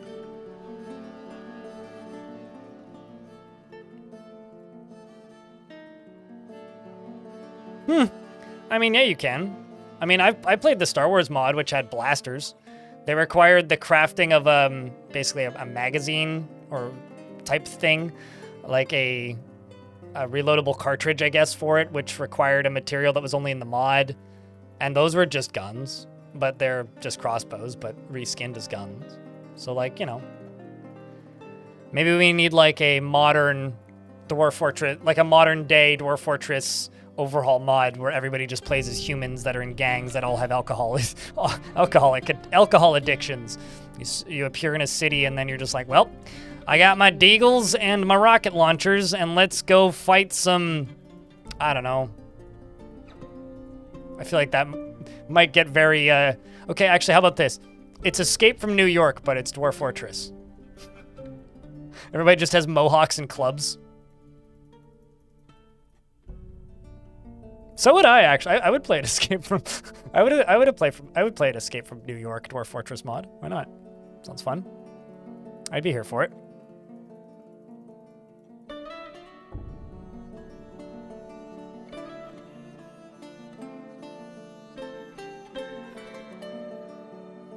This game seems to have an exceptionally small and frankly dying mod community. It's always been an exceptionally small mod community. The Dwarf Fortress mod community was always like 3 or 4 juggernauts that basically did everything. But now you just see them all in one place instead of just in forums, right? When you're in forums, it makes it seem like Dwarf Fortress is big and active. The majority of the Dwarf Fortress mod community, if you could really call it that, isn't really modding per se, and more of writing external software for Dwarf Fortress to use alongside of Dwarf Fortress. At least that's what it's been for years. And then aside from that, it was tile sets. Most of the tile set authors have just vanished because, like, it went from being, yeah, make, like, 30-something tiles, or if you're doing a graphical one, make, like, 100-something tiles, which is much easier than, hey, make 6,000 tiles that are also, like, exponentially more detailed than the old ones. So it's now a lot harder to make, like, tile set mods. And there are some people doing it, but they're not really available publicly, and they're not on the workshop because there's no tie-in for tile sets on the workshop right now because it's kind of unreasonable to ask people to do that amount of work. There are minor graphical patch mods that are on the workshop, but there are no full tile sets on the workshop. The workshop is also a bad representation of the Dwarf Fortress modding community to begin with. I mean, like, as an example, Dwarf Fortress patched this morning, right? Literally within the hour, adventure mode patched. Within the hour, adventure mode patched. So, if that's small and dying to you, then I can't help you. Like, you're gonna feel that way about any game that isn't exceptionally mainstream and mega popular.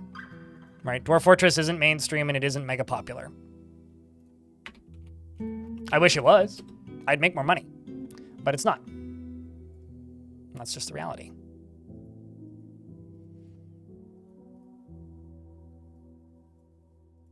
And also you need to remember that, like, the most popular Dwarf Fortress quote-unquote mod for a very long time was just somebody taking credit for a bunch of other people's mods, which was Masterwork.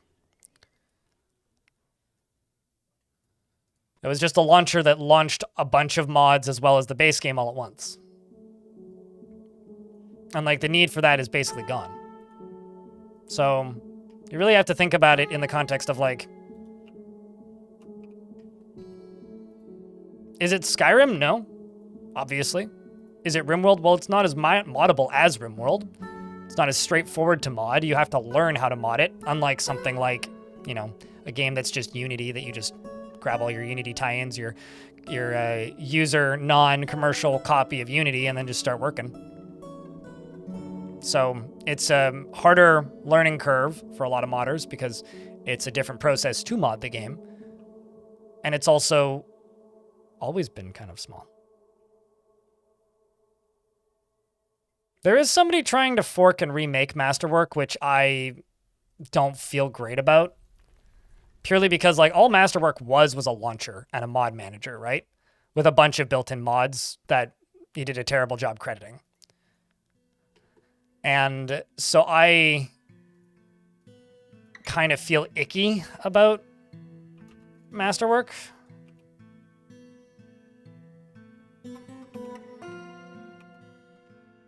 Yeah, I mean, like, at the end of the day, the more popular and the bigger the game is... Escape from Caverns? Yeah, there you go. At the end of the day, the more popular and the bigger the game is, the more mods it gets, right? Like, you can't really have shit tons of mods without having a massive community. And I hate to break it to you guys, but I've tried my damnedest to promote this game. And yeah, I've certainly managed to trick some people into playing it. Love you guys. But believe it or not, a lot of people just kind of look at this game still and go, nah.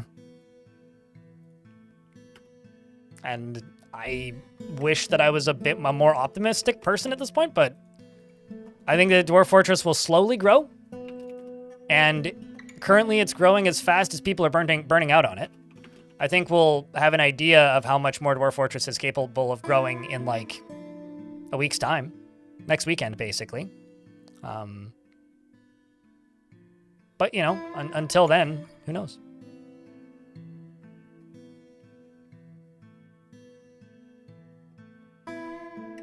You also need to remember that most of these mods you're talking about here are, like, 10 years plus old. Mound Maker. That's unfortunate, Lazy Man. But unfortunately, that is kind of a common opinion, which bums me out, but it is what it is.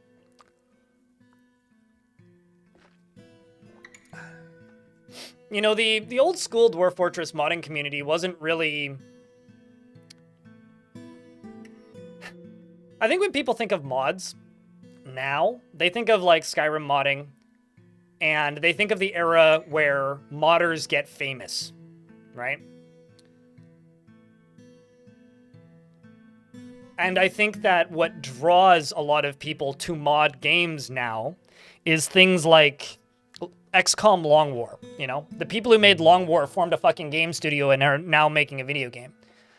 Dwarf Fortress's modding community was always more community focused than that. This must be a really boring topic to you because there's literally like 3 people chatting right now. Anyway,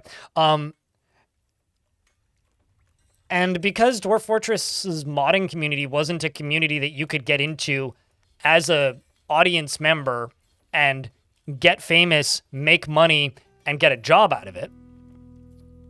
Yeah, no, that's fair. Karma is eternal. I just hope that this is an entertaining conversation for people. It doesn't really matter.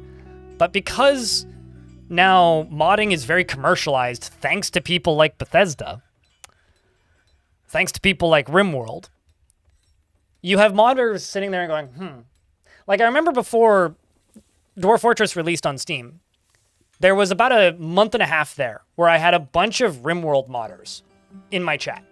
Because before Dwarf Fortress released on Steam, it was basically just me streaming, right? There wasn't really any other people. And, like, there was occasionally, but it was few and far between a lot of the time.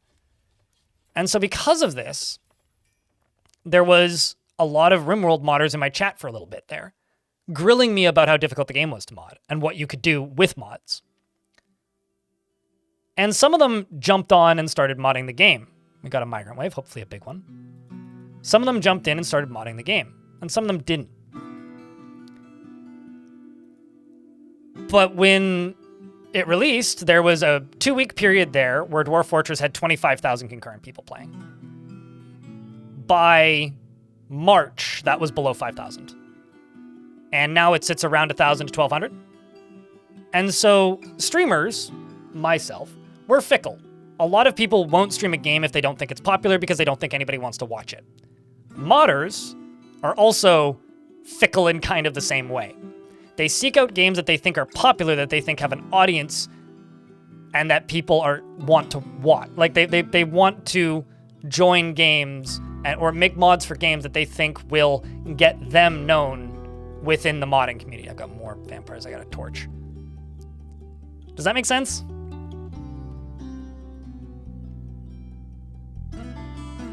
It's not illegal by any stretch, and people should be paid for their work. So it's one of those things where I'm very conflicted about it. But, like, I think Dwarf Fortress's modding community is extremely healthy. It's small, but it's not healthy. So also that, NDF modding is rather limited in some ways. It's very open in many ways, but it's rather limited in some ways.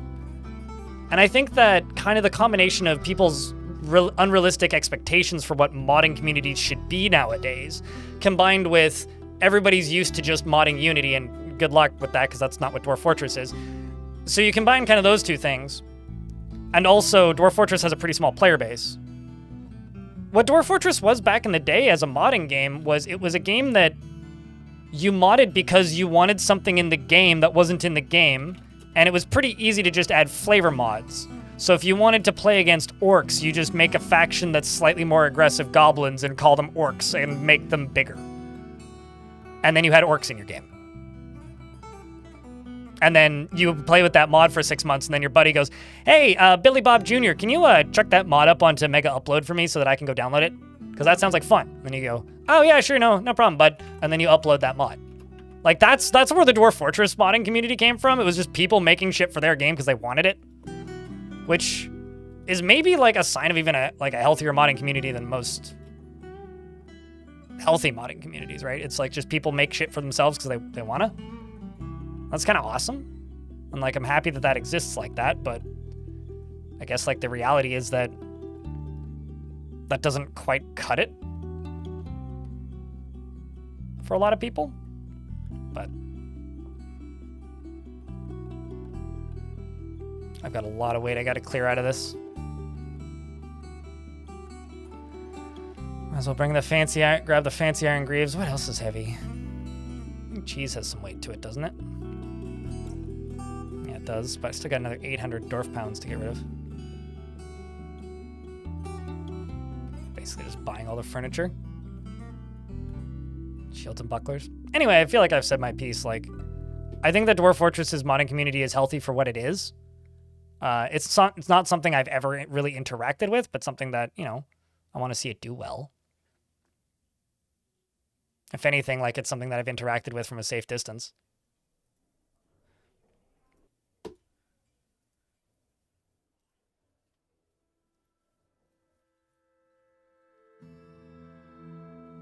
I mean, if there was like 12,000 concurrent people playing Dwarf Fortress right now, I guarantee you we'd have a couple custom tile sets because somebody would have decided this is worth the effort and my time to sit down and make this mod for people.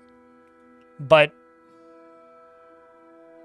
you know, there's some reality to the if you build it, they will come thing. Sometimes you need to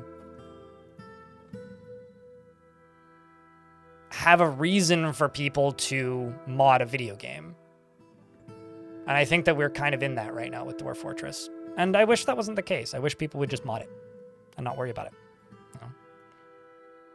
But, you know, people who get into streaming now get into streaming because they want to get rich and famous. They don't start streaming because they want to play video games and entertain their friends, right?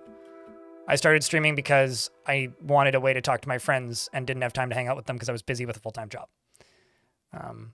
I'm a unique situation these days, and it's not why people start streaming. The type of person who starts modding video games because they just want to add a feature that doesn't currently exist and they're frustrated with the lack of it are less common. Yeah, no, totally. Or they just want to make a living off of it, right? Maybe they have very low living costs where they live, and that's a reasonable thing to try and achieve. But Dwarf Fortress is small enough still that, like, that's kind of not a reasonable thing to try and achieve.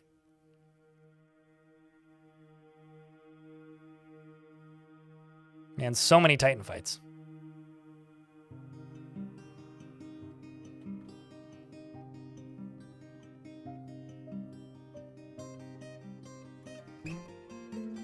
I mean, I remember there was that one person working on, I want to say it was a cannons mod that they were trying to have ready for the Steam release, and they were working on it in version 47.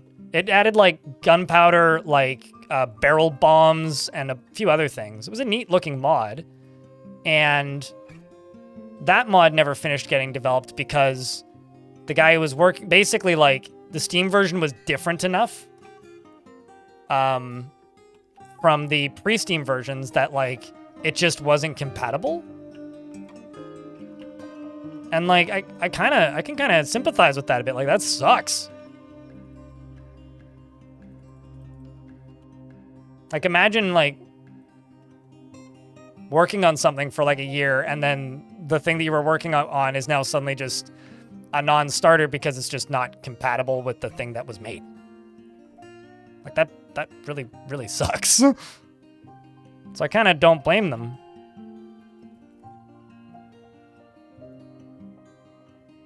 Also, another thing is the premium version of Dwarf Fortress actually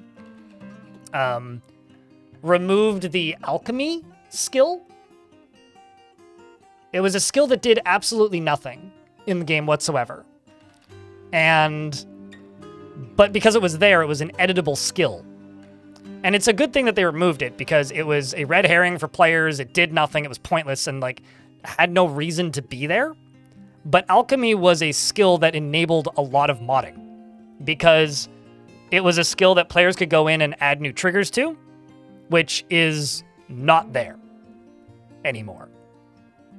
Like a lot of stuff did that. And it demoralized a lot of people. Yeah, there was another modder that was working on like a hand-built face generator for dwarves, basically like this feature. And actually reached out trying to sponsor a YouTube video that I made, or trying to sponsor a YouTube video for me at one point. Like, had a Patreon up and running and everything, like nobody's supporting it, and was like trying to get this mod off the ground, which I always thought was an odd way to do it. But, and then like it was announced that they would just have pre-gen faces for Fortress mode, which, you know, great feature, right? Also just like nuked that mod out of existence because like, well, why would anybody use that when you can just like, you know, use the actual thing? When you can use the real deal, right? You can see what the developers intended.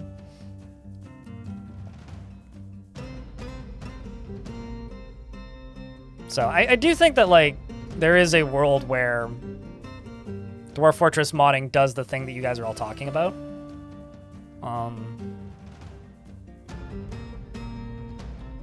Oh, that's not enough value.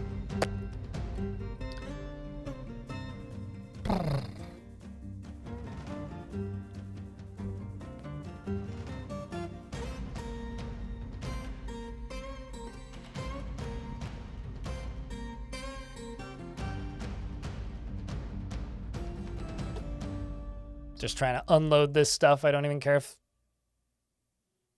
what I get for it.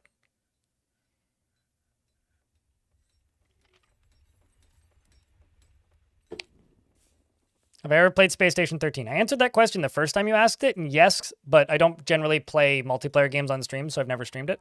It's okay, I find the community kind of insufferable. So, no, you're not touching a bad subject, it's not the kind of game I stream. Go watch Rustman. The Forgotten Beast Umo has come. UMO. An enormous beakless toucan. Beware its noxious secretions, and it has a pair of spindly antennae. And it squirms and fidgets. Its mint green feathers are long and sparse. It's the well functional. Yes, it is.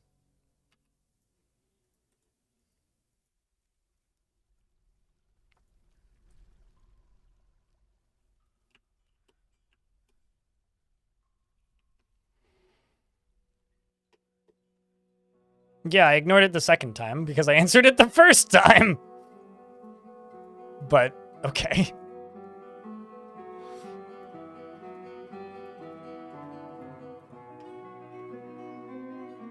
I don't know. I'd have to go back and look in the VODs. Vakrok.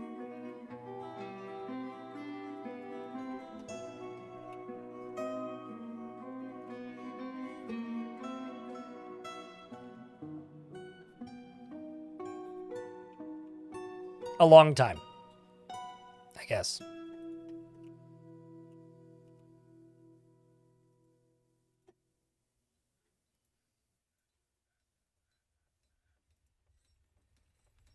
Ironically, not insane yet, though. Definitely haggard. Maybe what I should do for adventure, one of the things I should do for adventure mode is I should play as that warthog and then climb out.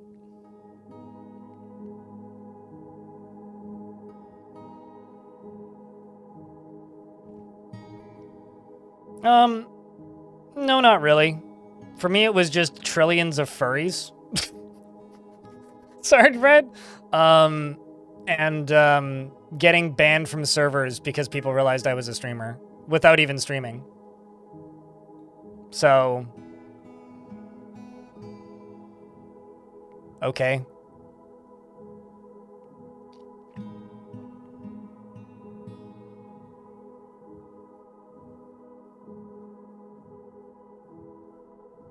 Is there any way to stop unskilled miners from mining ore and jewels? Don't assign them as miners and make a miners guild? Wait until they're good at mining before you assign them as miners?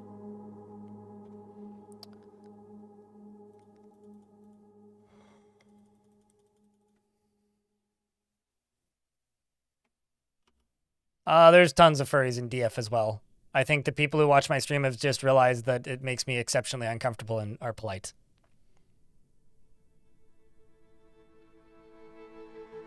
I think the furries who play Dwarf Fortress are just a bit more mature.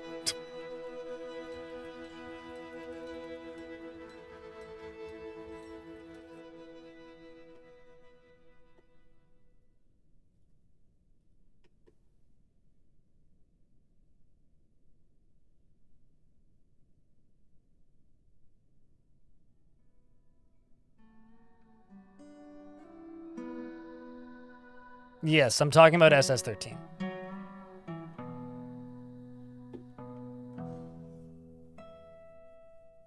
You have an artificial magma canal and knocked it off. Once it was filled to see how much my magma workshops use, but they literally use nothing. They don't deplete your lava. They use the heat from the lava. You're kind of misunderstanding, like, what they're used for and how they're used.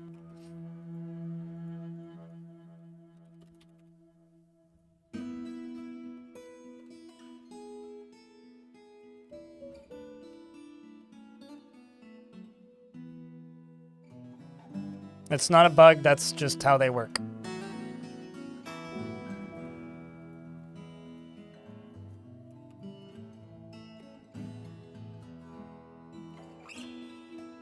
Winning? Sure. Why are you sorry for bringing this up? It's fine. Just don't be upset with the response.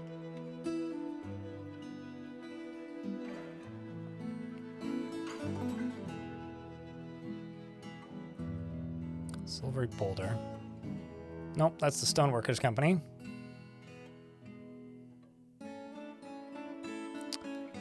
Blockade of Shielding, that's the Engineers Guild Hall. Ivory of Mirth is the Doctors Guild.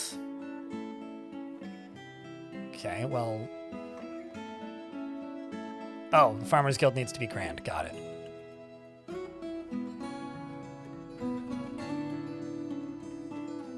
Can't be that much more I need to do.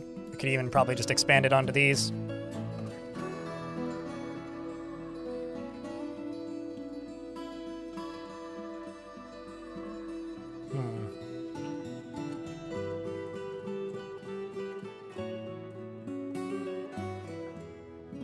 Let's throw an instrument in there. Let's check the value again. Hey, 100, really? Sure. Seems off. No further furries. It's too late. They've already ruined every single one of the things I cherished as a child, so... Don't worry. You can't make worse what's already destroyed.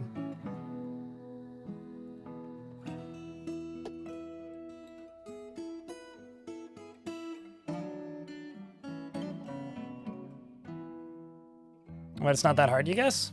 I mean... Like, you can fill up minecarts with lava, right? Don't challenge them on that? Oh, it's okay. I've already won. I don't have any copper ballista arrows I'm trying to make.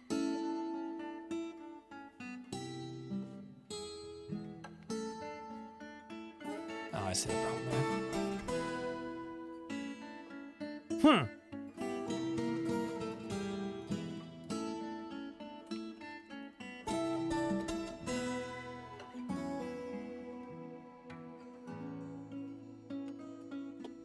There's this thing called respect, does XOR?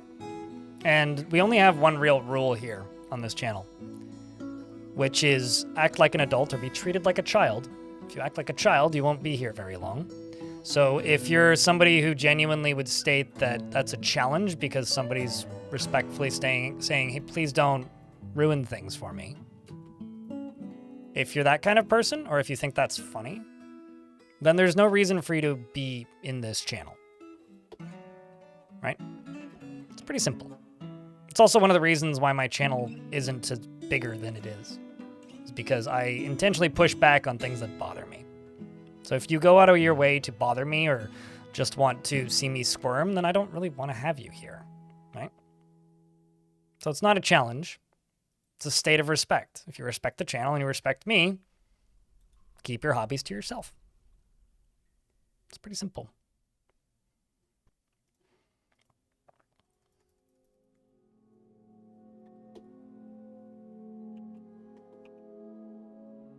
Is any of these dwarves good for the military? Suxel Tanner.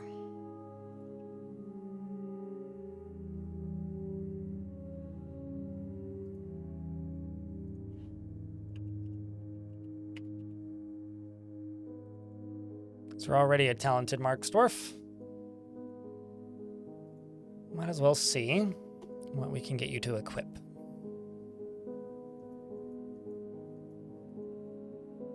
Crits of creating a great work of art. Wants to practice a skill. Dreams of attaining a rank in society. Doesn't see cooperation as valuable. Well, you want to practice a skill.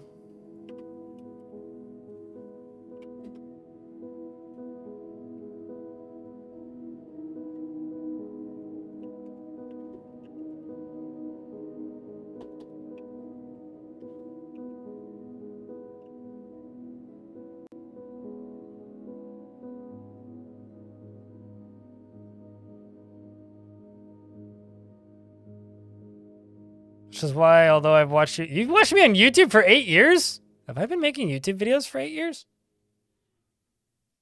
Holy shit. Anyway, sorry. You're not cultivating either has for sure had a negative effect on your audience. Which is why I've watched you on YouTube for 8 years and never came here. Wait, okay. You talked about it a few days ago, but it sucks that Twitch feeds on... I mean, it's not Twitch. It's just content creation in general. Or actually, maybe fame in general. I'm confused as to what you're trying to say with that statement, Moundmaker. I mean, I've certainly uploaded videos to that, but it's just like that long. But what I was uploading to YouTube 8 years ago was very different than what I upload to YouTube now. But I mean, if you were just watching VODs 8 years ago on the YouTube channel, that's kind of amazing. It's like 10 people were watching that YouTube channel back then. I still don't understand what you're saying. Me not cultivating toxicity has had a negative effect. You mean like basically repeating what I said, which is like has impacted my ability to grow? I guess, yeah, I'm not sure what you're pulling from with that.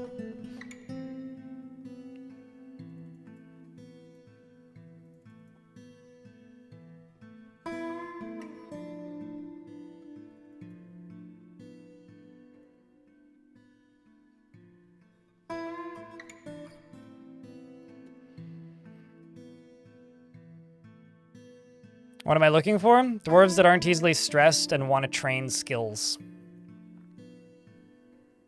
Rendition of the Fire Frost of Winter, an image of a mountain and a blazing sun and a diamond. It's my factions image.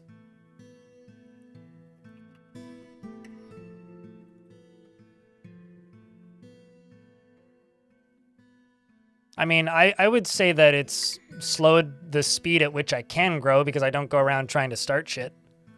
But I would say in the grand scheme of things, it's had a positive effect. The way you wrote that, it reads like you never came to my channel because I never cultivated toxicity or tried to avoid cultivating toxicity. I don't think that's how you intended it, but that's how it reads. At least when I read it.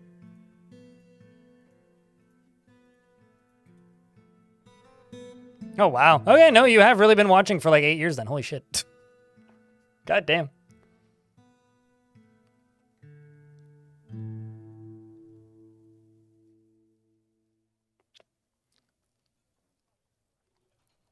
That's, I guess, why I'm impressed, because very few people survived that transition on the YouTube side of things.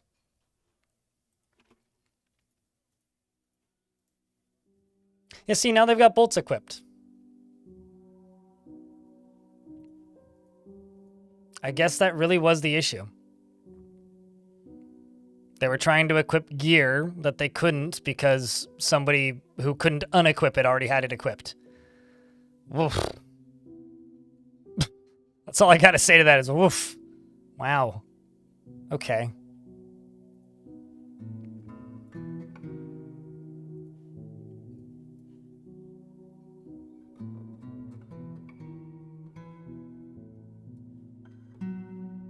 What a fucking turn of events, eh?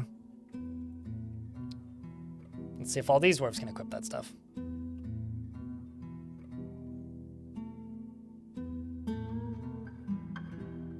Okay, I understand what you're saying now.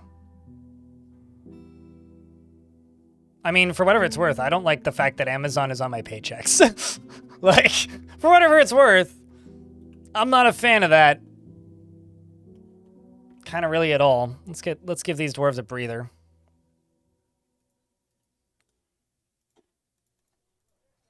That's a reality that I tolerate because it's, you know, they pay my bills, but I wish I didn't need to.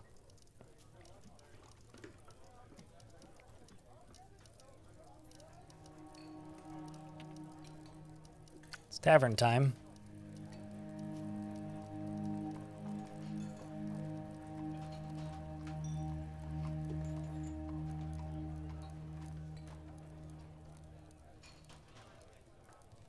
Why would it be taboo to say the word Amazon? What?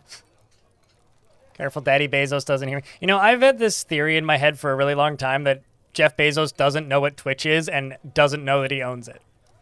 But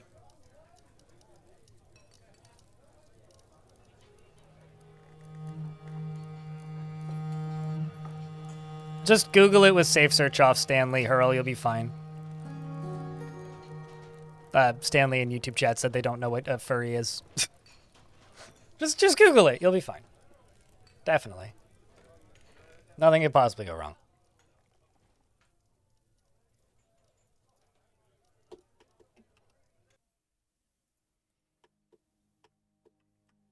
Let's get some drinks served.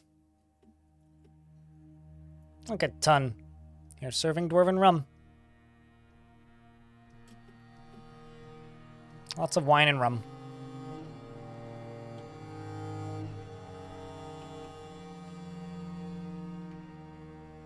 You just got here feeling a little anemic? Oh no. I'll feel better, dude. As far as the fortress, plenty of terrible things have happened. It's a fortress of vampires, so obviously terrible things have happened. What are you trying to equip? Ah, I see.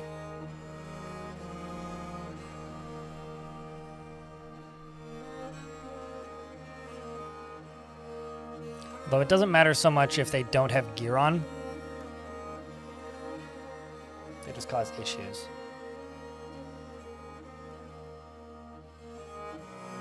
So I'm just trying to work around all of these paralyzed dwarves. Right now, it's not really a matter of, like, are you good for the military? It's, do you have arms that work? If yes, congrats, grab a spear. If no, well, stay in the tavern and look busy. It's kind of how this is going at this point.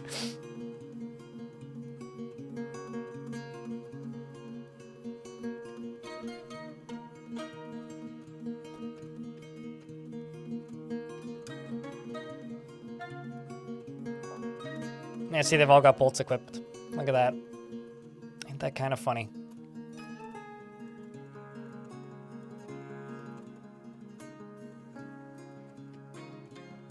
Also, there's a ghost.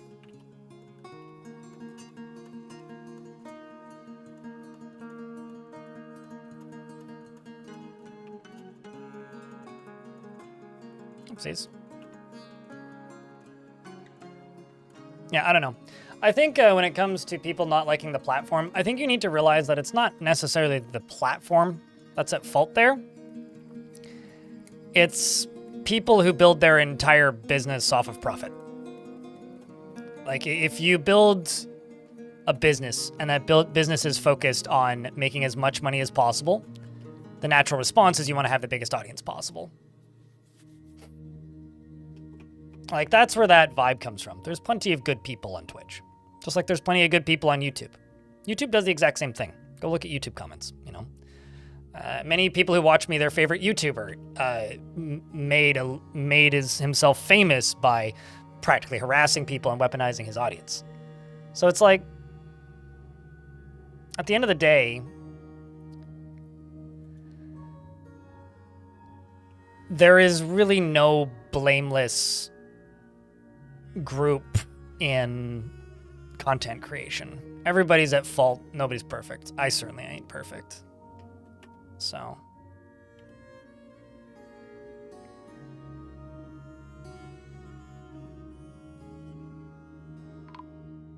Then what is YouTube chat, Buster?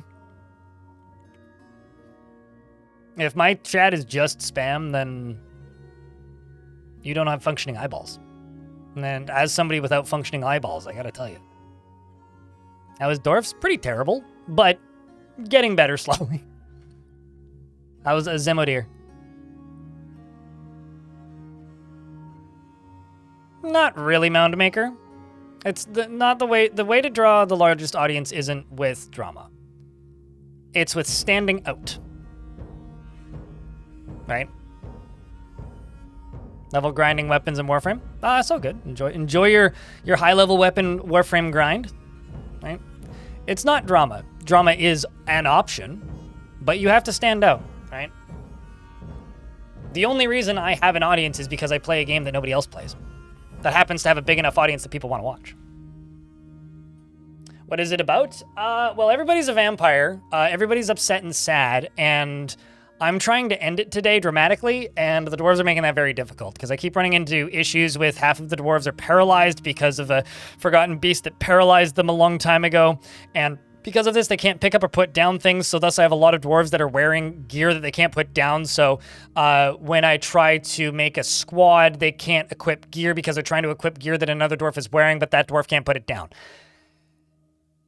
And I'm trying not to scream at my computer. But aside from that, it was about retaking a fortress that got taken over by goblins, and we just ended up being a vampire fortress because the opportunity presented itself in front of me, and it seemed too good to not grab it. So we ran with it, and that's been kind of fun. Aside from that, it's just, you know, we're a vampire fortress, and it'll probably get retired today so that I can go play.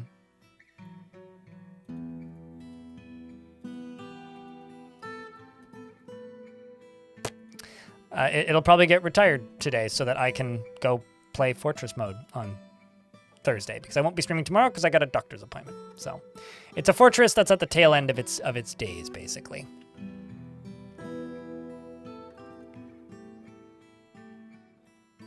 And right now I'm just trying to figure out why this stockpile ain't working.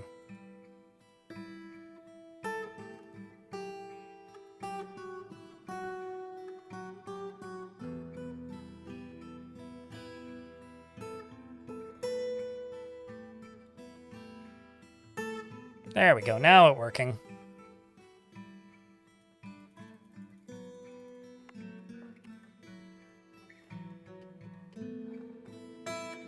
I did successfully retake that fort, which was this. Winterhearth. Which also I reclaimed out of curiosity and is at one point, and showed on stream for a minute, and is literally completely filled with goblins. There isn't a single dwarf there, but all the goblins have dwarf names, which is kind of interesting. So there's like a playable goblin fortress in this world, essentially. Oh man, that's a bummer. Why you gotta do that there, dwarf?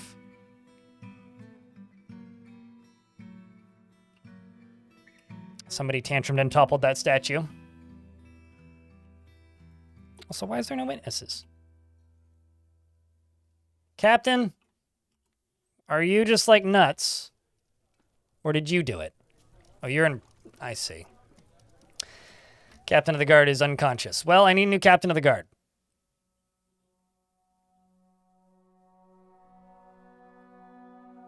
I guessed Onul is now the captain of the guard. Welcome to the captain of the guard, Onul. I need a captain of the guard whose legs function.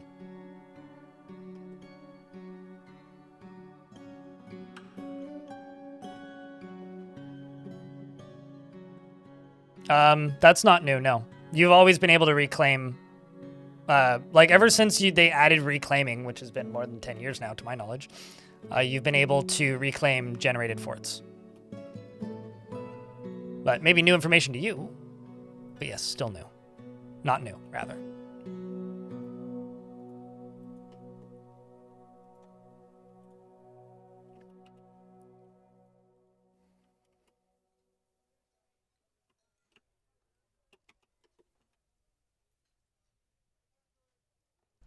I have too many tombs. Too many! This just in. I have too many slabs. More news at 11. Oh, I see why. Like, why are they not deconstructing this? Because they can't get to it. Because it's behind fucking bars.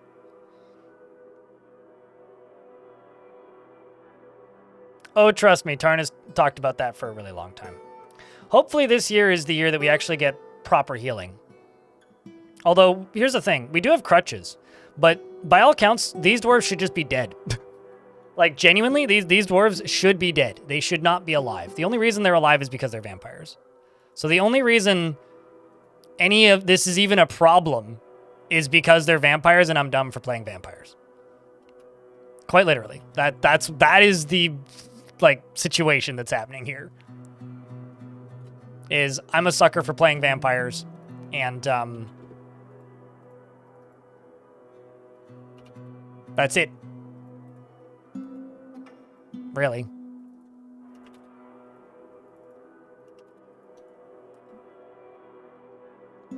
Military dwarf. Beard or no beard? Yeah, I'm also curious about what that ends up looking like whenever we see what it actually looks like. Non-maker?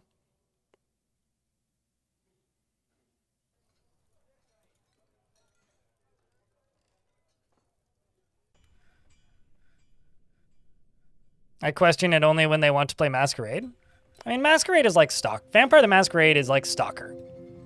If you play it so modded it's unrecognizable from the original game, it's actually a pretty good experience.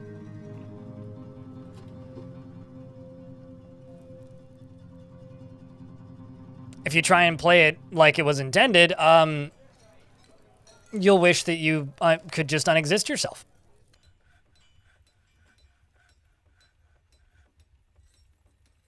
Beard, okay. I will not guarantee that you will live longer than a week of in-game time.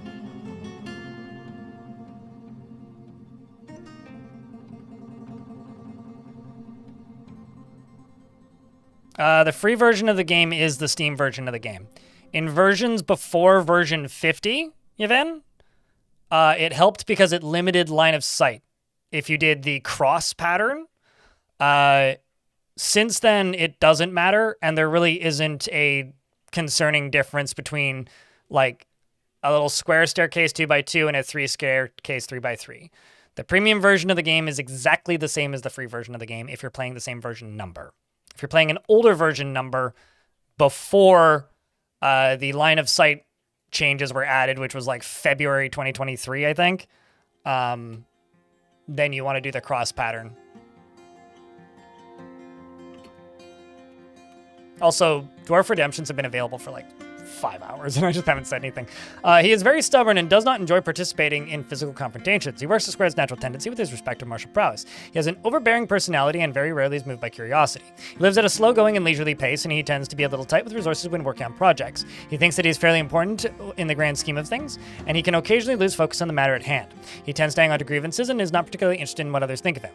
And he has an active sense of humor. He finds helping others to be emotionally rewarding and can handle stress. He needs alcohol to get through the working day and is starting to work slowly due to its scarcity. He dreams of creating a great work of art and personally finds following tradition foolish and limiting. Sees those that attempt to maintain a dignified and proper behavior as vain and offensive, and believes that that time taken to master a skill is a horrible waste. Sees competition as wasteful and silly, and likes sandstone and copper and pinfire opal, blue jay leather and the color of saffron, scepters and geese for their formation flying, lynx for their ear tufts and the sound of the play of sisters, and the sight of the mirth of lyrics and impossible prefers to consume kakapo and white millet beer, and absolutely hates brown recluse spoders. Today is a good day to die. You're a professional dodger, though, so maybe you can dodge the dying part.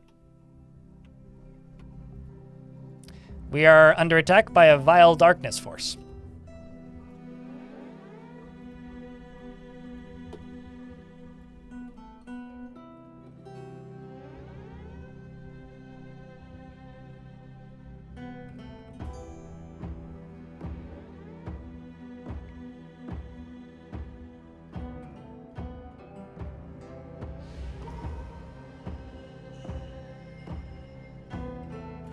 Okay, let's just enable this one instead because it's easier. Perfect timing. Yeah. I mean, depends on your definition of perfect, but it's certainly timing.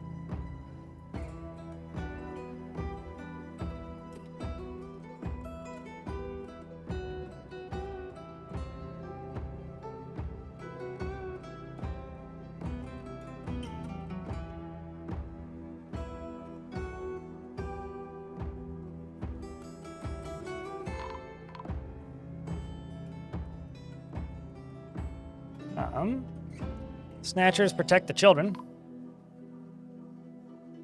Oh, come on. There we go. Got the gate shut just in time. In the nick of time. So now they got a bunch of minecarts to walk through. Which are probably all full of lava. Yeah, they are. So if they collide with them, the lava may spill.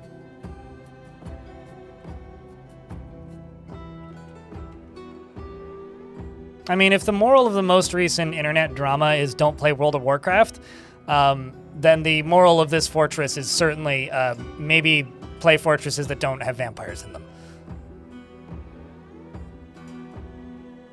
Although vampire adventurers are fun. I would actually say that's probably a reason. Oh, this one's going to have a hard time. Smack! Smack again. Smack again. Same with you. And you. Let's see if I can lock the rest of them in here. That is the hope of how this is supposed to work. Just getting repeatedly run over by minecarts. Nope, that's one down. Here goes my squads charging in. Okay, who's pulling the lever? Somebody has to be. I may just cancel this so I don't squish my dwarves. Squads are charging in. Mark's dwarves are firing their bolts. Correct. The goblins appear to be running.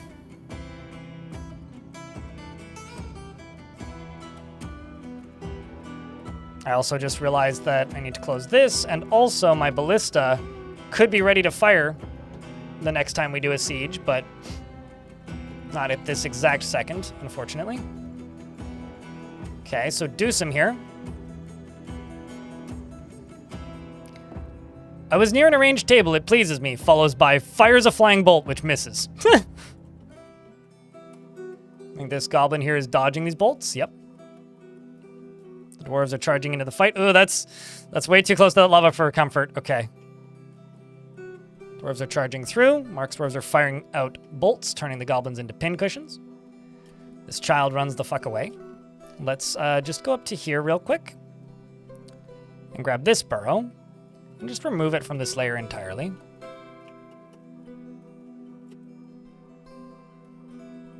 Because I'm just going to release this. Just let this flow out. And just burn all these bodies. It'll be much easier than doing this manually. Olin, the standless dwarf, is a little slow, but he'll get there. Send these squads back to train. Get you opened.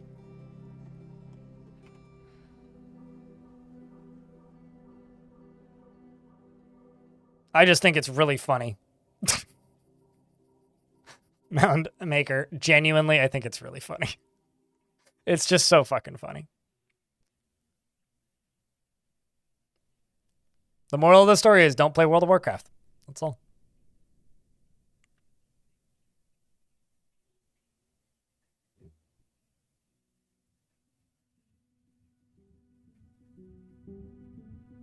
Have fun, Beepo.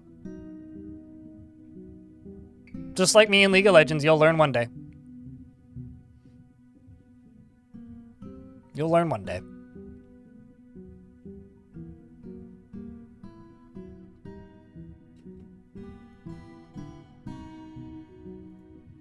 That's all that we really needed. Didn't need a lot of lava in there. Can also pull this lever too. I push button. I have hat. Thanks for button push. Fog, it's good to see you, mate. I hope life's been treating you well these past months.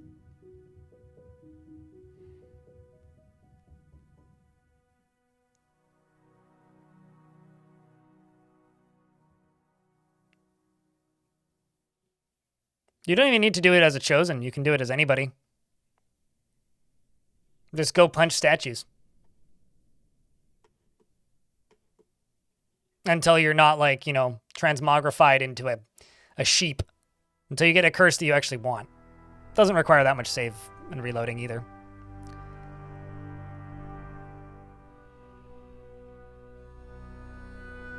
One day you will die and then you will finally have time to spend in Dwarf Fortress. Yeah. It's like me when I play Tome. It's like, one day this character will die, and then 90 seconds later, oh, look, that character's dead. Weird. Anyway.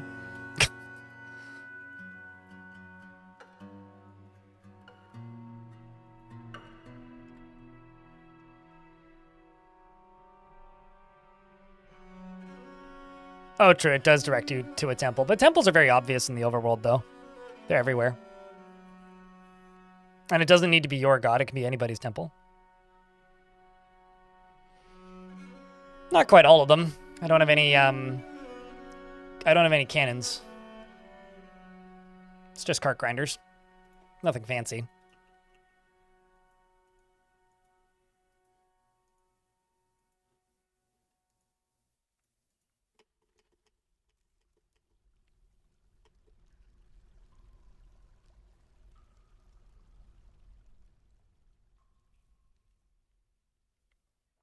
Yeah, I'm happy. It's good that little old me can exist and make content about a video game that everybody wishes they played. You know, it's funny because, like, you know how there's music, right? Like there's pop music, and then there's music that people who make music listen to. The more I play Dwarf Fortress, the more I just kind of accept that it's like it's your favorite game developer's favorite video game and not necessarily all of your friends' favorite video game. And I've missed another strange mood. I thought I sorted that one out. I guess not. I was distracted at that exact moment. Whew, the amount of clothing everywhere. Jeez.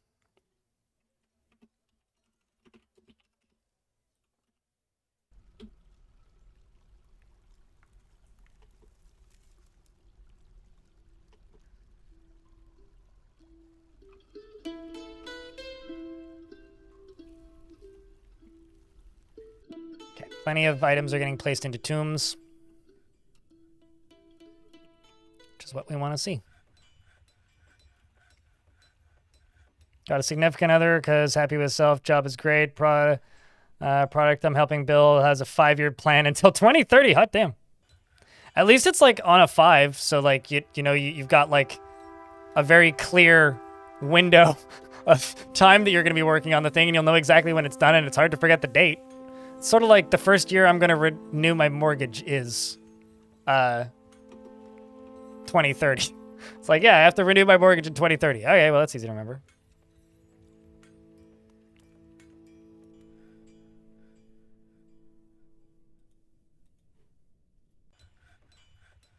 Is the YouTube stream still running? It looks like it's down on the dashboard, but the YouTube dashboard has been terrible recently.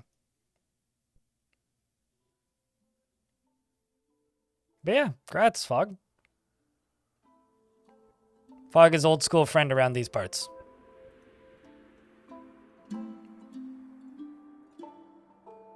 Yes, it's still running? Okay. It looks like it's not on my dashboard, but I believe that it's still running if one person says it's still running.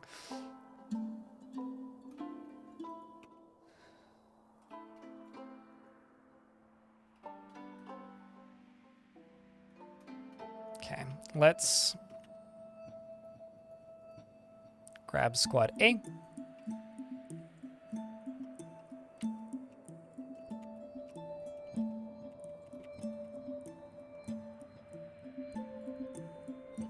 And go here.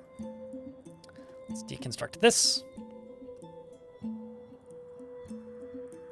Pull that. Actually, let's just deconstruct this lever.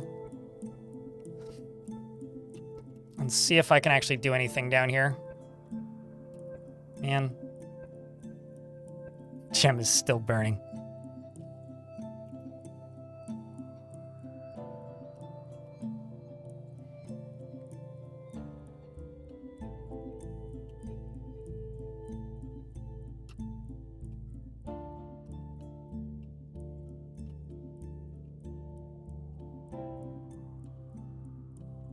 So basically I can do these two. Do that. Just trying to clear some of this stuff out, basically.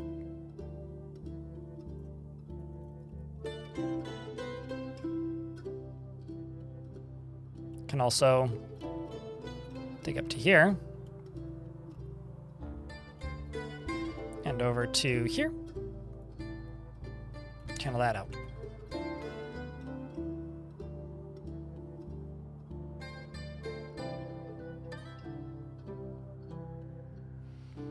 I mean, adventure mode is something you gotta try on Monday.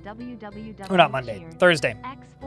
Because that's when it releases. Just wait until then. There might be another bug fix patch before that. I'm thinking maybe 6 feet. Ain't so far down. Are those Creed lyrics?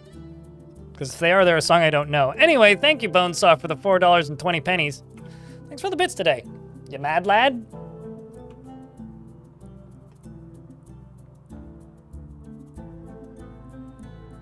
They are Creed lyrics? Okay, I figured they were.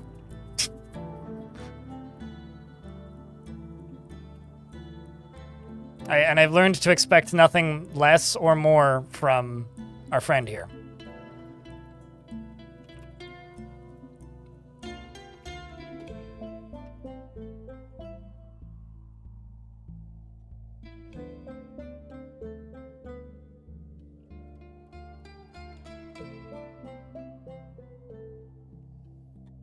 I mean, that one I know. It's kind of hard to not know Take Me Higher.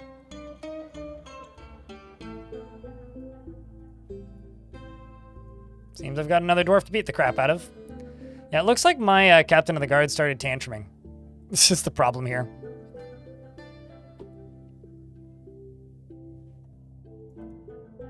Are you now? You're close to the edge? Well, I mean, step back from the edge of the stage there, man, because, like, it's pretty far down to that security pit. You might hit your head.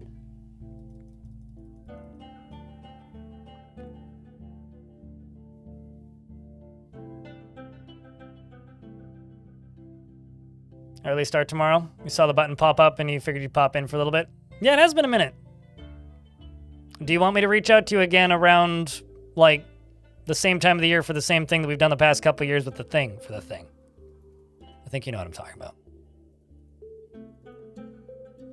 Or are you too busy these days?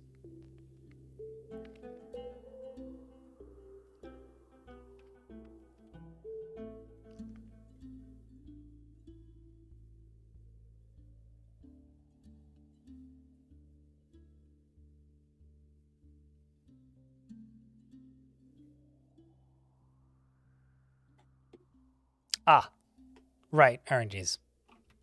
Certainly one that went over my head a little bit.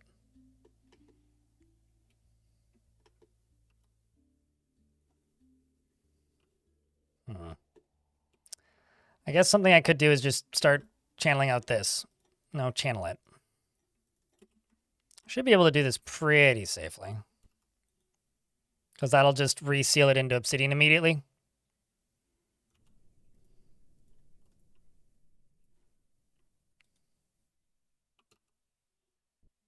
Should be pretty easy to do.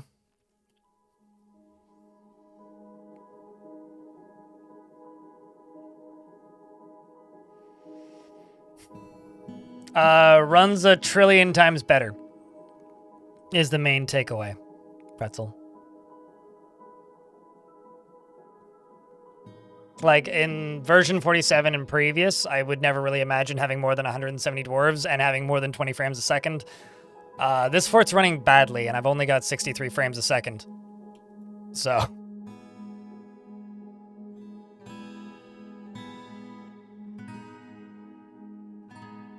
But, that being said, if you are married to the old hotkeys, it'll take some getting used to this version, because the hotkeys no longer exist as they used to, because the entire control scheme of the game got changed as part of the Steam version.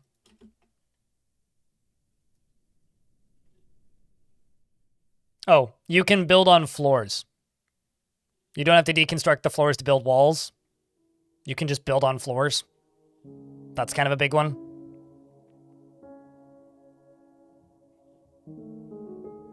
We can scheme? Alrighty.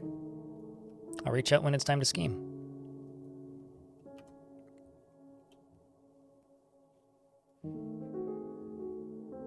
You didn't feel like learning something new? It's not that bad. If you learned the significantly harder thing, which was the old thing, then you can learn the new thing. Do you get the floors back? No, you don't. I don't think, anyway. I think that is the intent, eventually, is to get the floors back, but...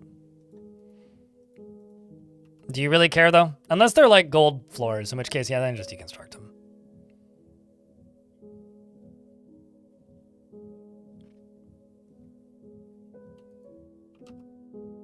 Yeah, but it's still a new UI, right?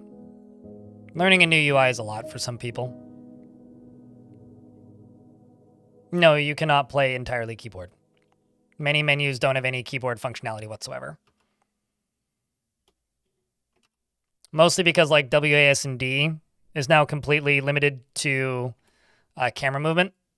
That being said, Putnam, who's now working on the game full-time, as well as Tarn, is working on reprogramming how the UI works so that keyboard control could come back one day. And I think DF Hack has made it work again.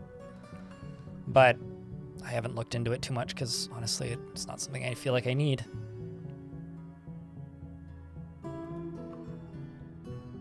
Do they still count the worth of the room? That I don't know either.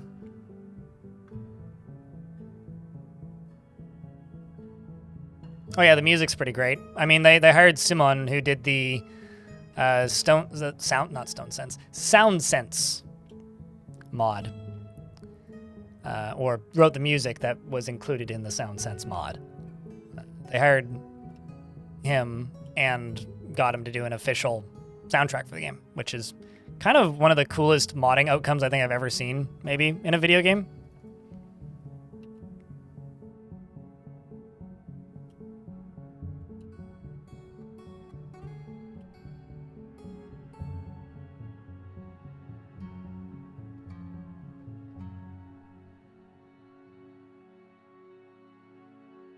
With arrow containers on your surface battlements? In the current game or the older game?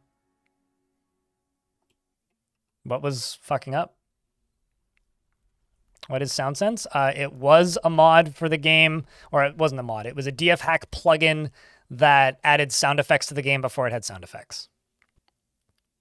Because the game used to not really have sound effects or music. It just had a 2-minute music loop that just looped in the background, which was just Tarn noodling on his guitar, which had its charm to it, but it wasn't really what I would describe as a soundtrack, per se. It was mostly just guitar noodling.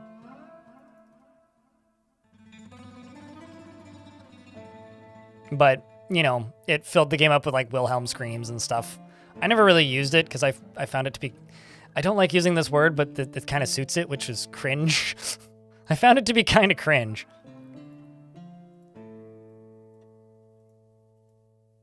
So personally, I was never super keen on it. I don't know why that dwarf stopped doing that. Probably because the 4 deep water just broke it. What the fuck is that? Deep within this place, we've uncovered what must be a treasure of the gods.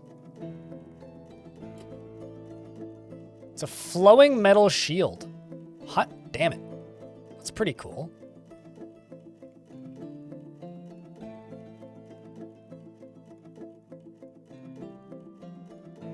I think you hold control and scroll up and down.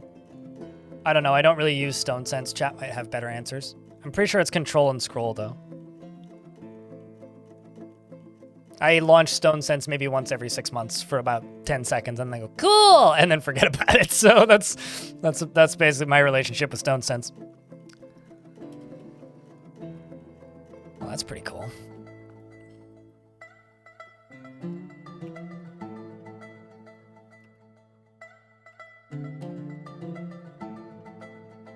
See what happens there. An ad break's coming. When the ads hit, I will pause the game.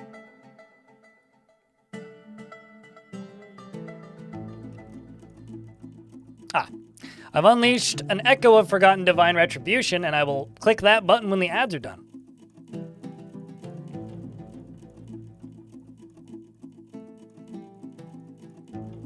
Yo, an earlier Steam version, okay.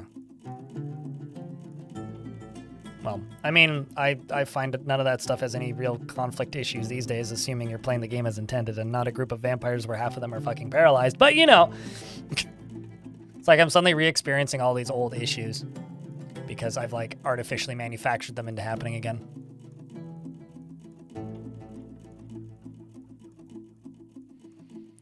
Man, I'm so fucking tired of people asking for my fortress saves.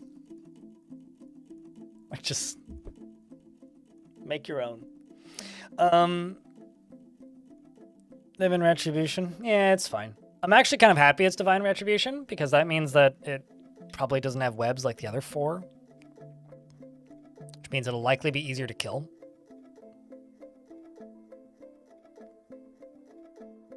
But we gotta wait another 20 seconds.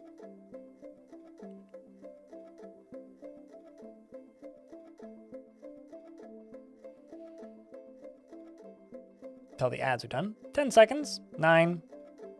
7. Okay. What are you? Slayer of the Fortresses. Slayer of Fortress. What kind of feathered? A small feathered humanoid. Okay, so it's like smaller than a dwarf probably. It has 2 long curving horns, and it looks to be very proud of itself. It was created by the dwarven goddess Tholest Night Seizure, and is part with fortresses, victory, and war. Cone-headed twisting metal arrows. Frilly never still cloth. Does it not have a crossbow or bow? It doesn't. Douchebag god locked him in here and didn't remember to give him a weapon.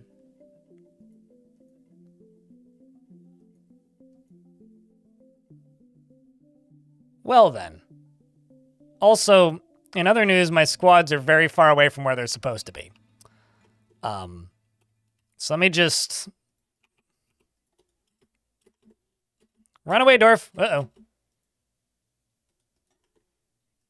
Run away, Yurst. Run! Crawl! Sprint! Do what you gotta do! Okay, let's see if I can get my squaddies down in here. I don't think this one will be too tough.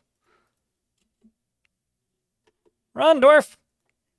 Regardless of if you have clothes. Now you also can't breathe like everybody else. Send my squads in to go fight the thing. His left horn is broken.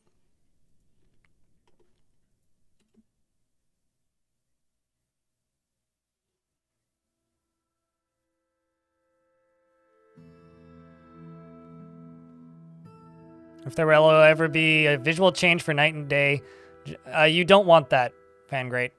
Because a day is like, the game would look like a strobe light. It's not that it's not there, if it was accurately represented for the actual day-night cycle, you'd never even... Okay, so you do have a twisting metal bow. I didn't see it initially. Where is it then? Quiver? Oh, there it is. Okay.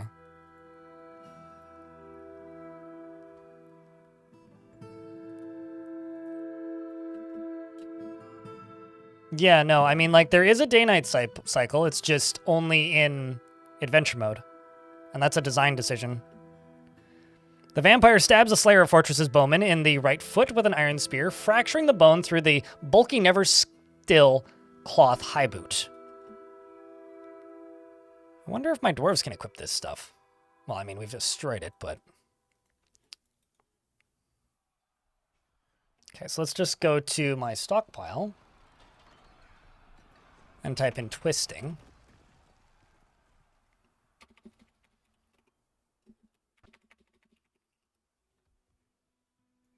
And that. And just melt all this stuff down. Well, actually, let's do it here. No, it's this one. Yeah, this is the one with the melt a metal object job.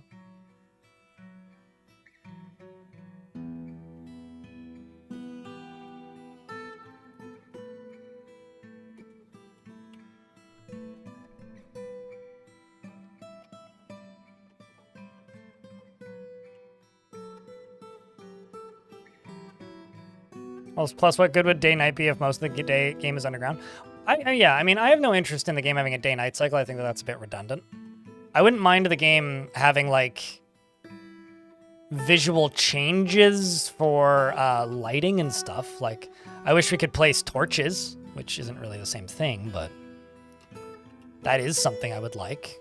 So, I don't know. I think, like, there's kind of probably a happy medium there that could be achieved. And this thing, this shield, which I'm briefly going to set as an all stockpile underneath it so that the dwarves decide it's mine. I'm going to assign that to Maybe not. Well, sure. Let's give it to Evento. Why not? Because you're the squad down in the depths. So shit's scary down here. New shield. Specific shield. Oh, it's not available to be used yet. Well, they need to decide that it's ours first.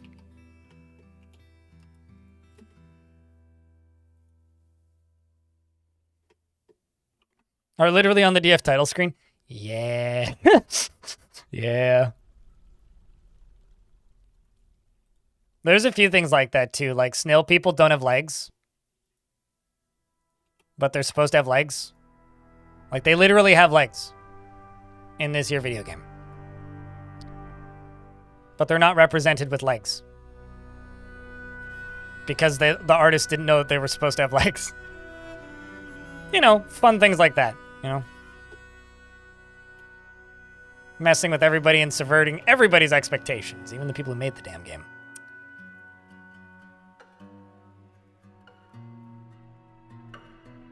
Let's see, what are we melting down?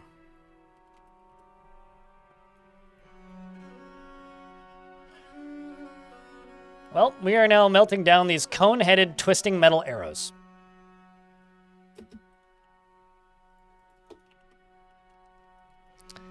I mean, I have a question. Does it make you look like an old man now if you're still making RTX jokes, unironically? Because I think it kind of does. Not saying you look old. I adore you, suited, but like, that does make you sound kind of old.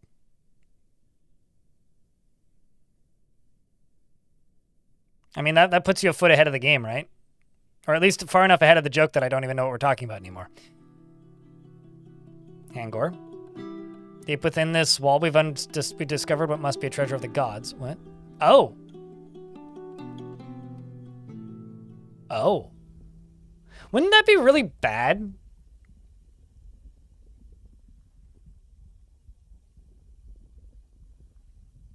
Because it's god metal, so it's basically adamantine.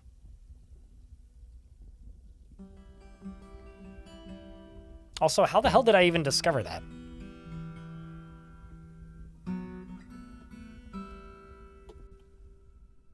I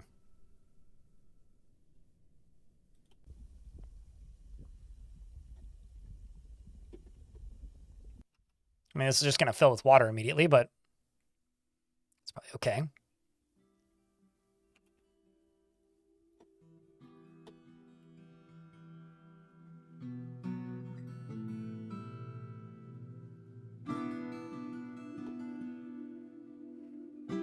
You thought it was more dense than adamantine?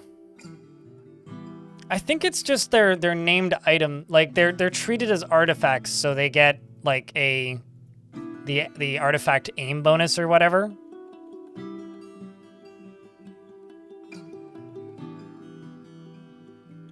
I could be wrong though.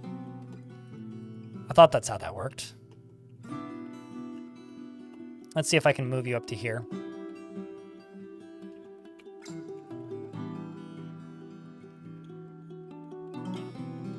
Yeah, I can. We'll do that. We'll bring it up here, and then once it's up here, we'll redistribute it to somebody else.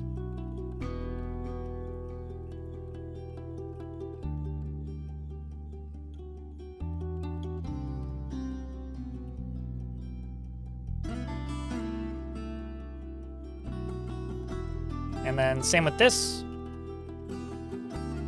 Transport this up here.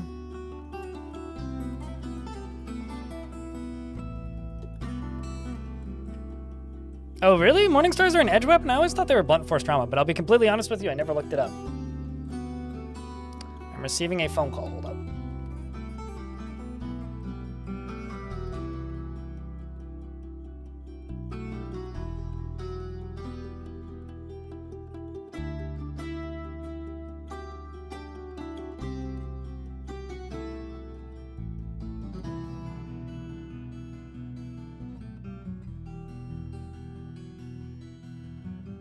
A phone call from my doctor confirming appointment for tomorrow.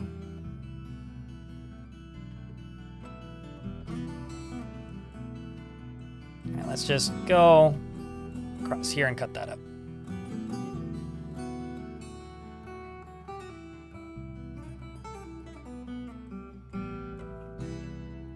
Well, I mean, they're spikes, right? So you'd think they'd be like a blunt force trauma equivalent of a spear. At least that's what I always thought they would be, but... Or like a club with spears attached. Something like that. I don't know.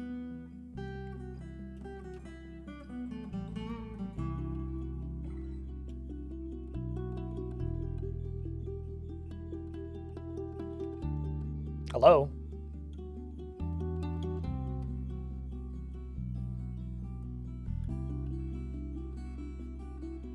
Was that a spam call? Would you like to report or block it? Yes. That's new. Some automated recording in not English being blasted into my ear. Man, I miss the days when I just didn't get any phone calls from anybody ever. Instead of now I get phone calls from all the people I don't want to get phone calls from. Life used to be better before I got phone calls again.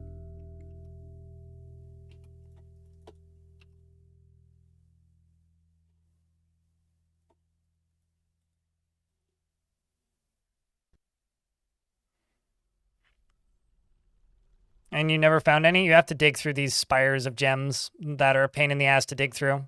I'm trying to find adamantine right now. It is a royal pain in the ass to find them.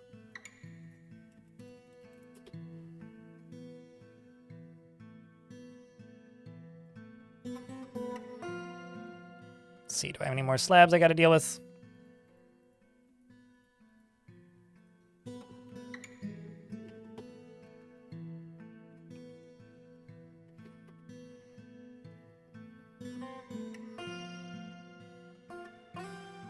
So, yeah, no, I mean, it's perfectly doable. It's just a royal pain to actually find it. Or more specifically, I'm just trying to dig through it so I can get into hell. So I can release/contain hell so we can have a way into hell to make this even more of a, I guess, satisfying endgame, per se, for this fortress.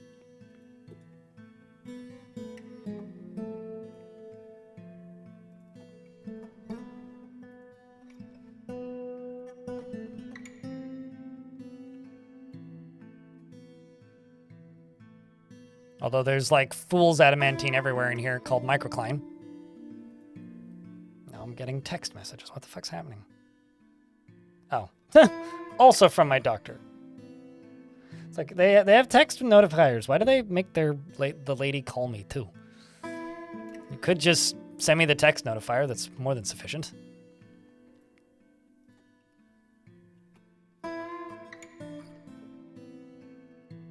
Kind of amazed, actually, I haven't found adamantine in this. Just sapphire clusters.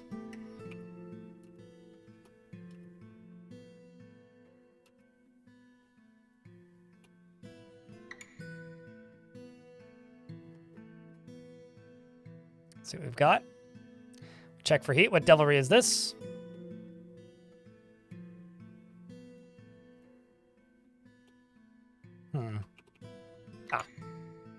That explains it. So we mine out up here, get the rest of these gems out of here. Cheers, Capra. Struggling hard with how to deal with goblin corpses that are piling up after a 5-year war. Yeah, you need a quick and efficient way of disposing them. I'm dumping lava on them because that's the quickest and most efficient and easiest way to get that done without stressing the dwarves out. You could also just have like a drawbridge that you dump them all onto and then just don't worry about it too much. It's a way a lot of people like to deal with it. But really, like, you just have to have something that's quick and efficient. That's kind of the best I really got. Okay, yeah, no, that's not going to work. Although down here is pretty promising, so let's just channel out this. What's this? That's obsidian. Obsidian. Obsidian. Get those channeled out. Let this water spread out a little bit so we can get down and into here.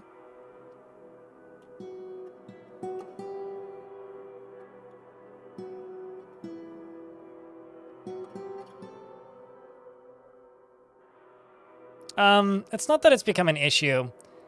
It's just, I've been stating for a while that I don't want to post saves on Discord. Not like a while, but like... Over the past few months, I've started encountering this issue, which is apparently stuff that you upload to Discord disappears after a while.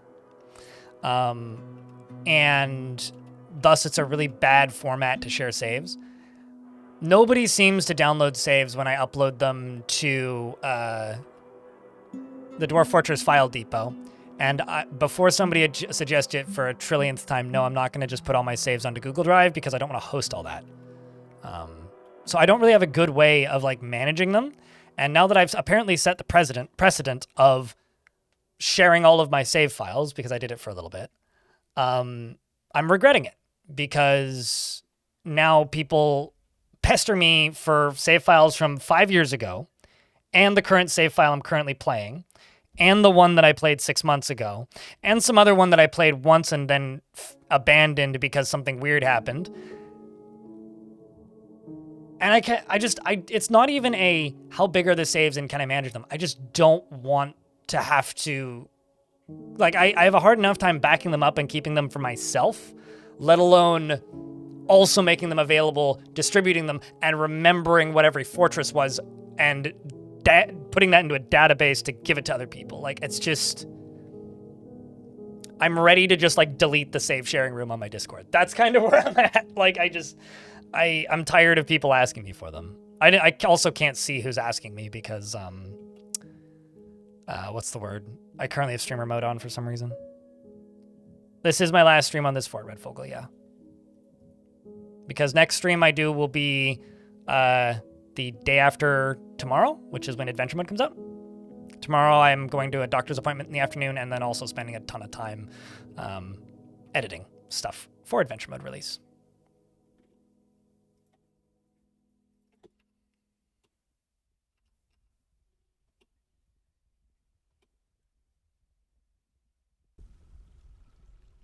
Did a dwarf just get eaten by that? Or am I going crazy? Pretty sure I just saw a dwarf get eaten by that. I don't know about great disaster movie, but it's certainly a disaster movie.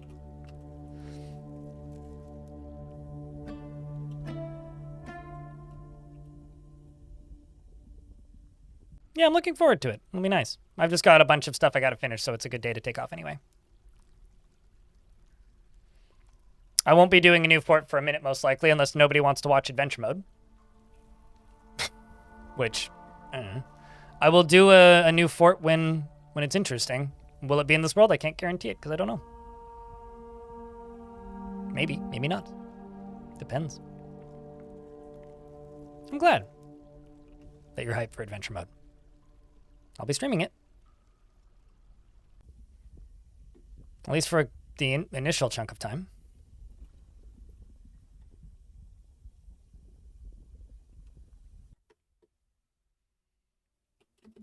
Okay, this needs to get erased, otherwise I'm going to collapse that on my head.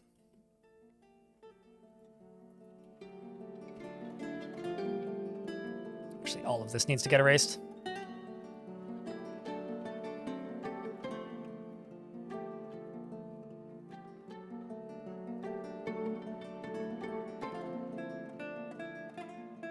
I'm not going to delete it, Mound Maker. I just wish people would stop asking me for my saves.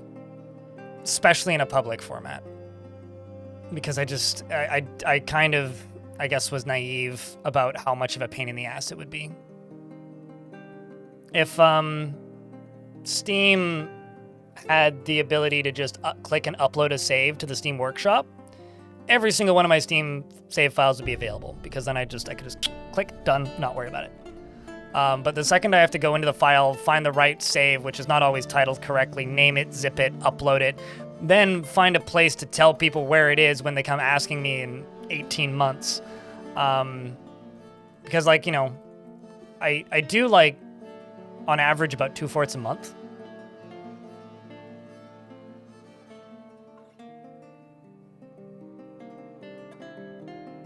I mean, I wasn't really planning on getting stomped in the first 5 minutes, but weirder things have happened.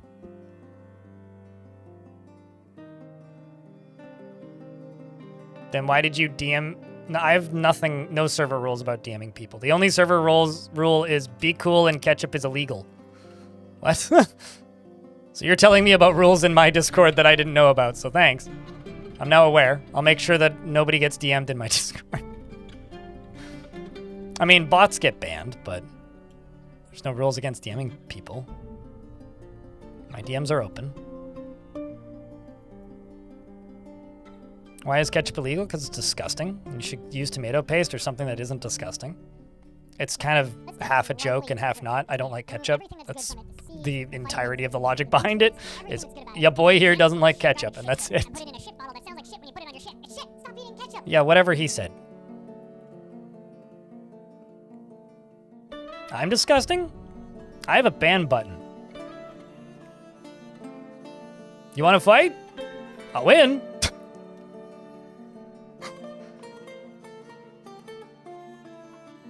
I mean, you know, people break laws all the time. Sarge bread. In the safety of their own home. Just don't get caught by the cops and you're all good. You know? Weed wasn't legal here until 2019, yet I remember walking around in 2016 with next to my friend who was carrying a bong. Down like Main Street, Vancouver. So, you know, just don't get caught. Thoughts on BBQ sauce? The Forgotten Beast, Basek Astos, has come. A gigantic cobra with lidless eyes. It has a knobby trunk and it squirms and fidgets. It's got more snake on its snake, so it can snake. And its purple scales are jagged and set far apart. Beware its bite. That checks out. It's a cobra. And it's on the level where it's just going to die. It's the bad. Ah, okay. I mean, the bad has killed no things, so I guess it's a pretty bad beast. It also seems to be stuck. Well, maybe not. I don't particularly like ranch. Barbecue sauce is fine if it's not too sweet. I don't like a super sweet barbecue sauce. Basically, if you make a sauce and it tastes like as sweet as maple syrup, I don't want it. So there's plenty of barbecue sauce out there that's terrible that I don't like. But there's definitely good barbecue sauces out there. I like a spicy barbecue sauce. At an opportune time. I mean, it can't really get to me, so. So I need to check my bars and see if I have any of that fancy new metal. Can make some fancy metal spears. Oh wait, no, I can't even sell any of these. These are elves.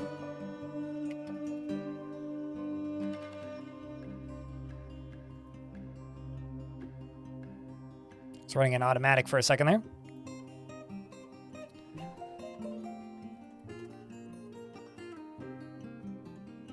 Can you get a tour of the fort? Front door. Crafting area. More crafting. Bedrooms that don't get used. Bedrooms that don't get used. Bedrooms that don't get used. Bedrooms that don't get used. Bedrooms that don't get used. Vanity project. Partially a library. Mostly a vanity project. This needs water dumped in it.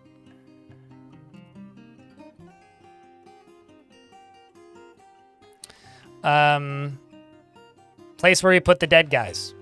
And lots of rocks that need to get removed. Place for the military to sleep if they needed that, which they don't. Hospital, which I wish wasn't as needed as it is. More bedrooms that people don't use. Underground farming setup, which we don't really use. And the friend entrance for friends.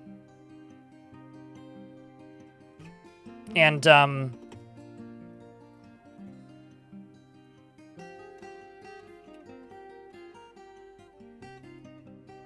I was trying to do a thing for comedic timing, but YouTube crashed again. I love it when YouTube just crashes Firefox. It's a great time.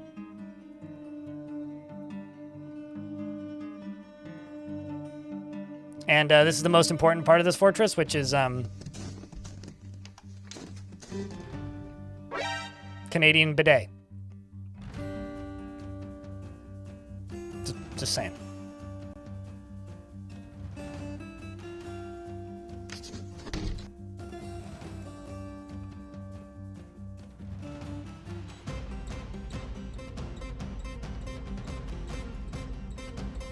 And also YouTube is still crashed. What the fuck is...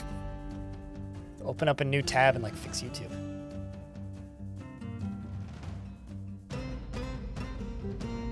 It's a pine marten, for reference.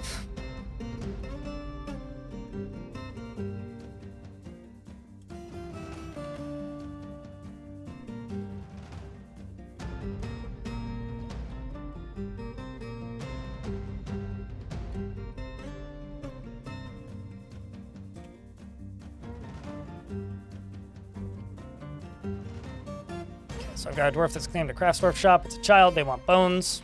They don't have bones.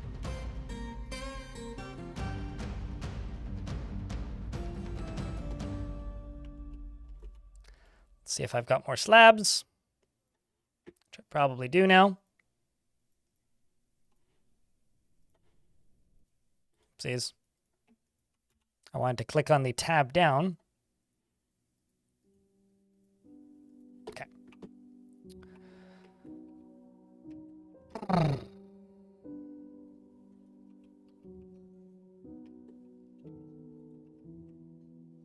That's one fat tomb. A lot of dwarfs have died. So you need a fat tomb for all of the dead dwarfs.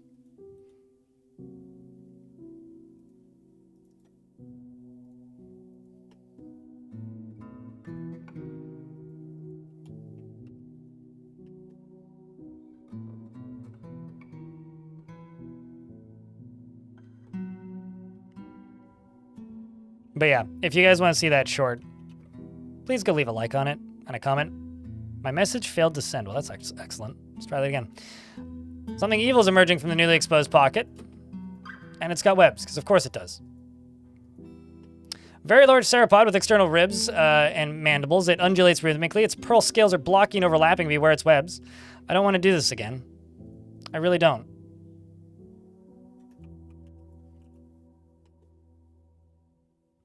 I hit the wrong button, didn't I?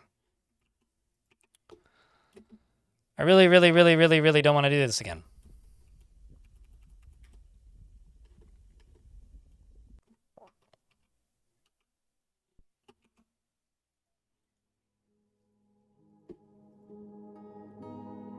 What are you guys doing up here? Oh, I see. I'm selecting the wrong squad. It's these guys.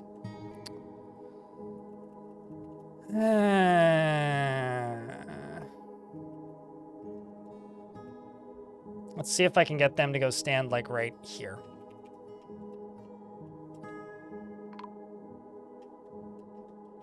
Well, shit. Cool. One dwarf made it, man.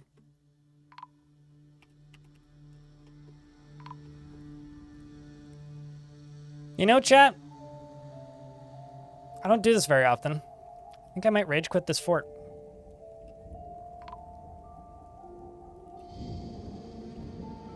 I think I might. I don't want to do this anymore.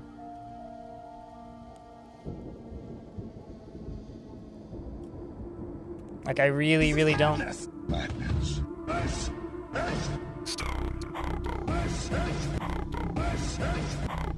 Yeet.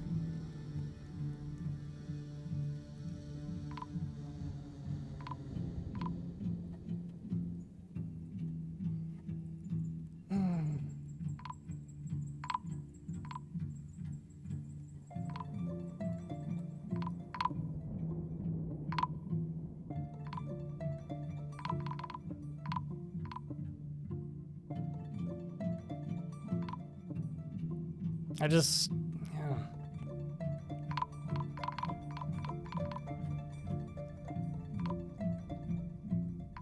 yeah. Think about that question for a second, DS3, and answer it yourself. I'm sure you're capable of it.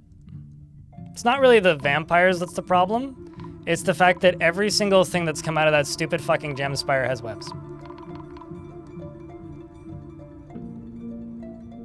Like, I don't want to do this anymore. You guys wanted me to dig too deeply, so I tried to oblige. But I just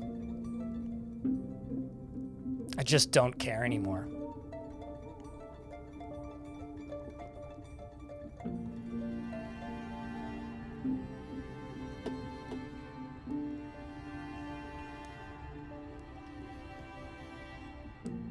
Mm-hmm.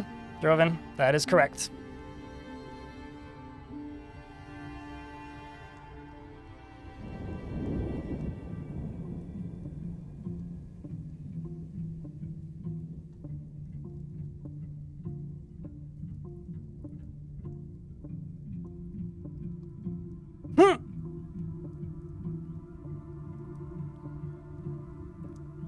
No, but I might delete this world right now. Dr. Y. You don't need to release him for Adventure Mode Antics. I could just, as long as he doesn't die here, I could just reclaim him. And just play as him.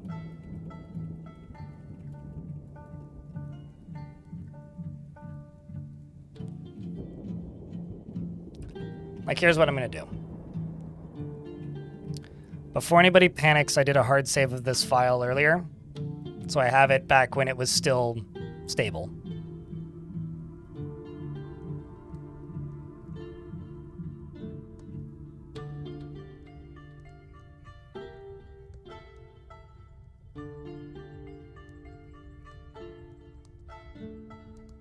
No, non-maker fort's done.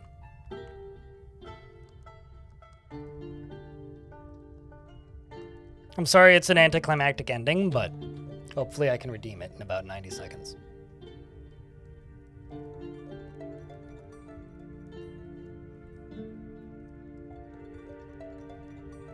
It's time to do the epilogue.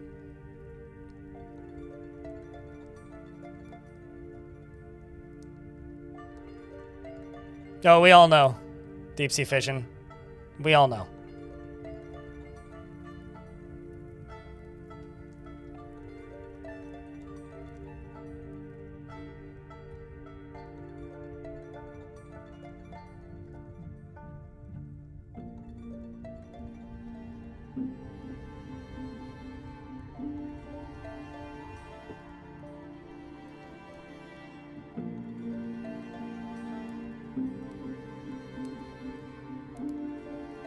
Now, if I start playing as the Warthog, it'll teleport him out of the fort and into a different fort. But what I can do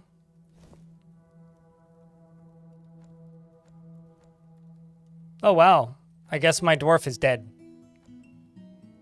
Well, let's see.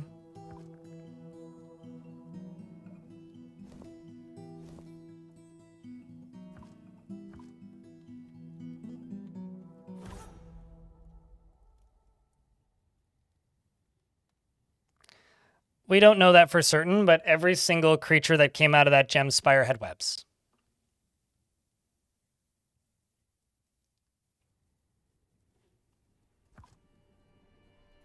Oh shit, I left the tutorial on. By the way, if you hit exit on the tutorial,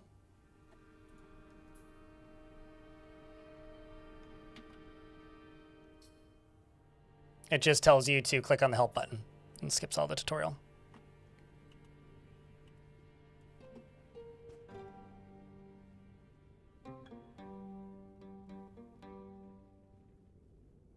So the Warthog guy managed to dig his way out. Well, I'm kind of surprised it booted me to the front. I'm going to go fill my... I'm presuming I can sneak in there.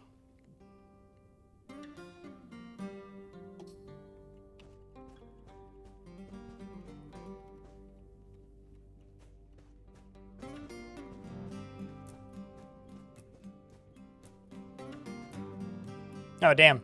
Door's shut. Shit. Okay, plan B.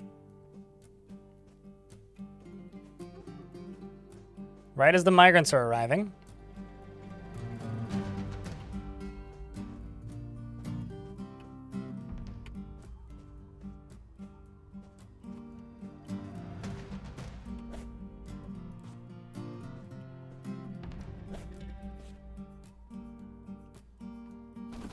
Ow. Okay, that I will... My depth perception ain't great. Nobody saw that. I think what I'm going to actually try and do is I'm just going to grab the Beetle Man and then see if the Warthog is still in there. Because if he is, I want to play as the Beetle Man and then let the Warthog out. Is what I want to do. Because there's also a lever I want to pull.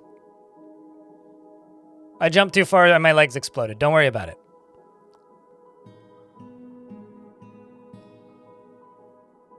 Also, Zach, thanks for the $2. Appreciate you greatly.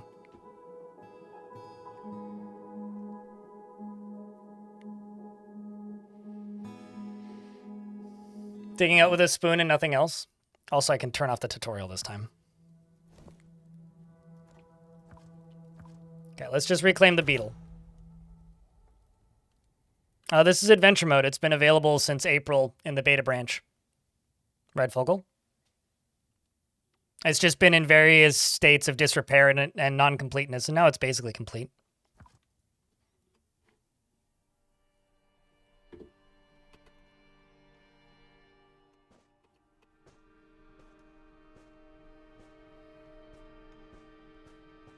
What, fell and went splat? I mean, I died to fall damage, okay? It's kind of hard to see the visuals while it's playing as an adventurer. So this beetle is one of my previous adventurers. Also is a vampire. June or July? It's been pretty heavily worked on since then.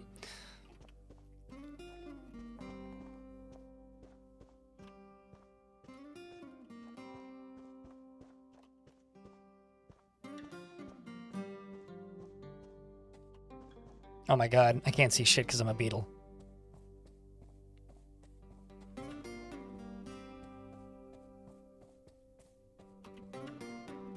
When the main branch update hits? Oh yeah, no, totally.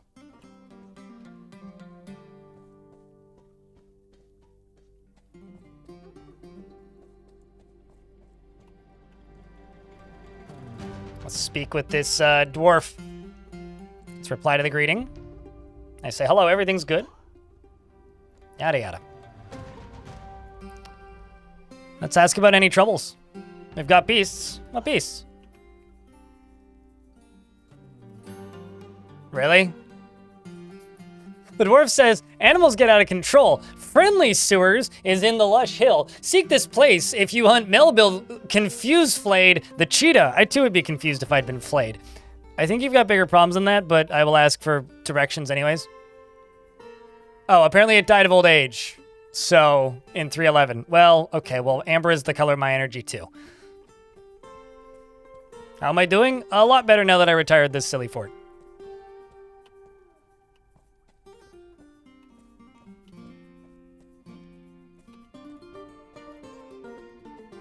I'm trying to see if I can release my Warthog Man friend.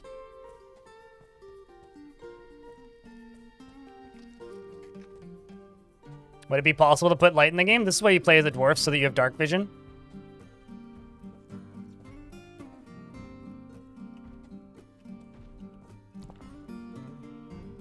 Is this gonna over encumber me?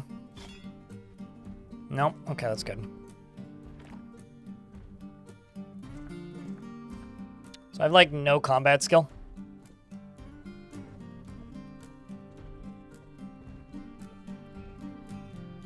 Ah! That's who I'm looking for.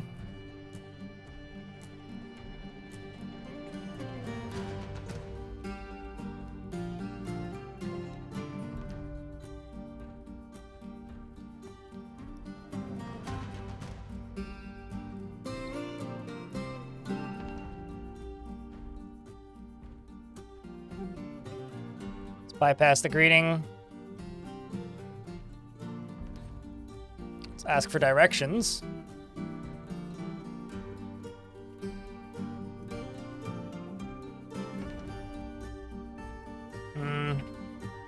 What was your name?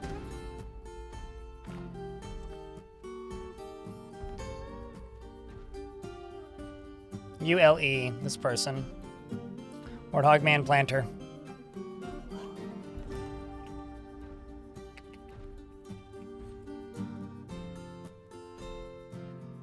Ah. You're not super useful, are you there, Dwarf?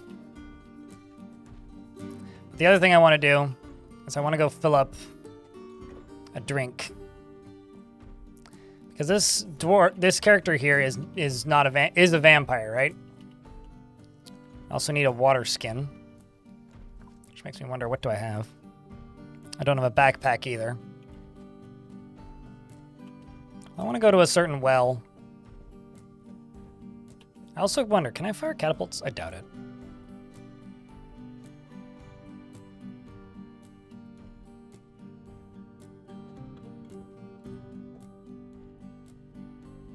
Yeah, I guess you can't.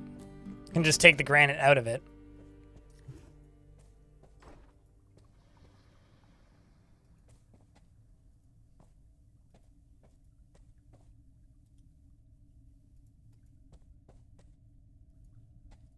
A certain well? Oh, yeah. And I certainly can't leave well enough alone. Uh-oh. Some dwarf blood. Haggard thirsty. Yeah. I found devilish potato. Greet the listener. 'Tis good to see you.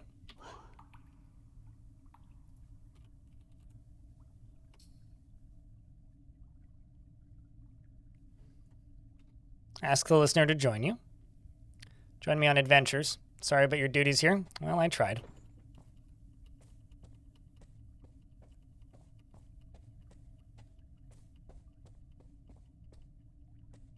It's kind of a lot of blood. This will also give you a pretty good example of like what characters can see too. If you walk past windows, you can get a pretty good visual of that. This is what I was looking for. Well, I've already drank the Kool-Aid. I just want to see if my friend is still in the well.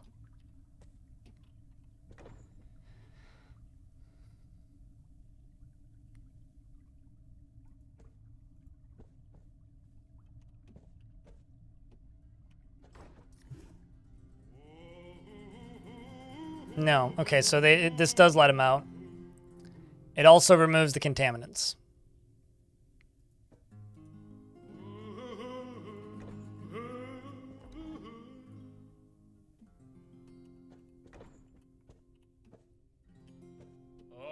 So I can't, in fact, fill up any sort of thing with vampire juice. It's kind of unfortunate, but...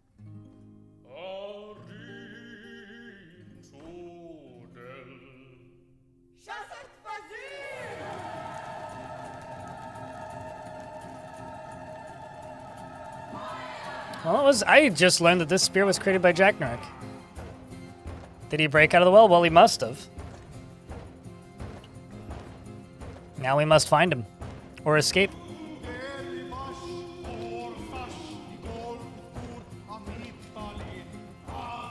Because finally this fortress has been too much for our little beetle here, who fell into depression many times. Also fucking bangers right now. Although there is a thing I want to go grab.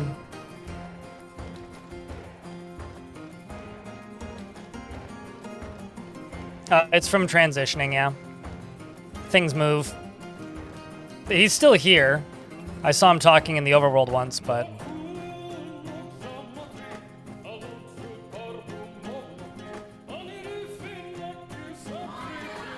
Let's interact with... Let's quickly read this. I cannot read. So I've been told that if you fail to read enough, you eventually learn to read. But instead, I'll just throw it at the wall.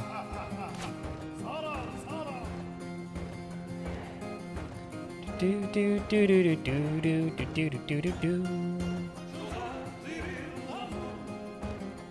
song is not on the soundtrack.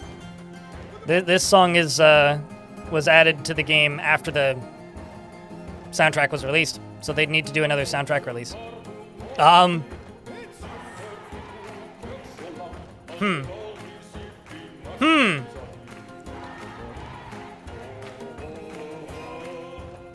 Well, that's concerning.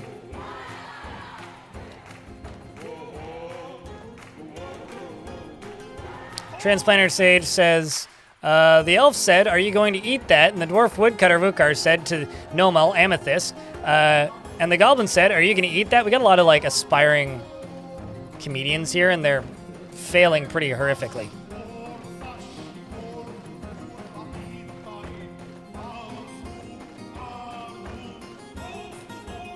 Looks like Yuzul died.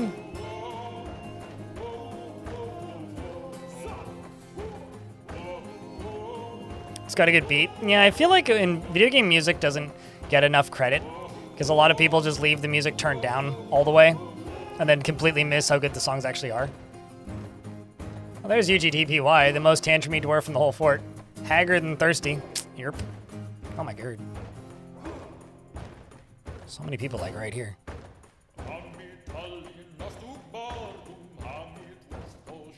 Quite the crowd. But yeah, this is basically how I'm going to end forts from now on. It's funny because UGDPY almost always ends up tantruming a lot. I couldn't tell you why. So that is technically part of the tavern, which is probably why they're all over there. That's a tavern keeper. It's resting thirsty. It's a shame, man.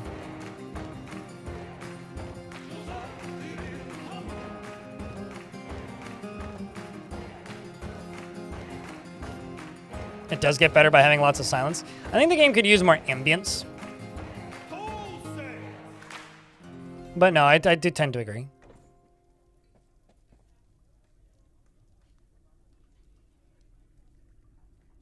Iron pick.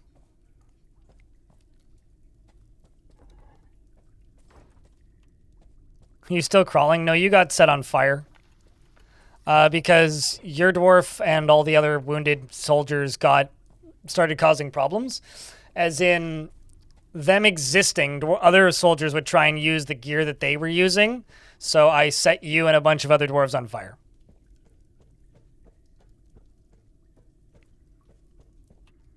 Maybe not an Emmy. I don't know music awards particularly well.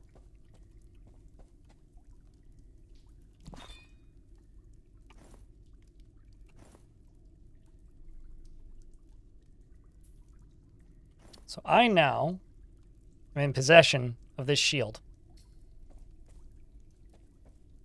Do not believe... Ah, there it is. Going to place... Oh, I need a backpack is what I need.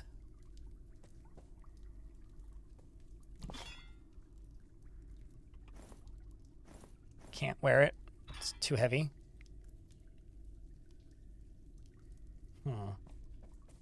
So I need to acquire a backpack somewhere.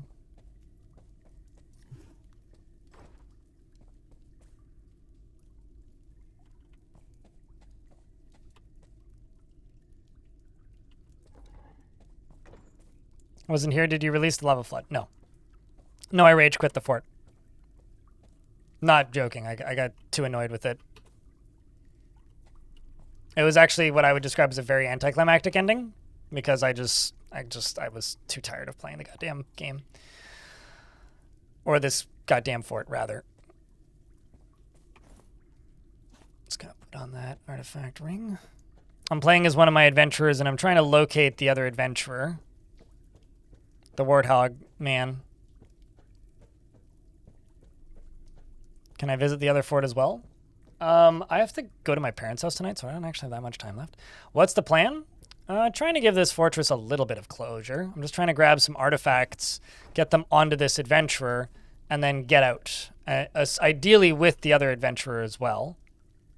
That is the current plan. If I also have some cool mounts as well, that would be a plus.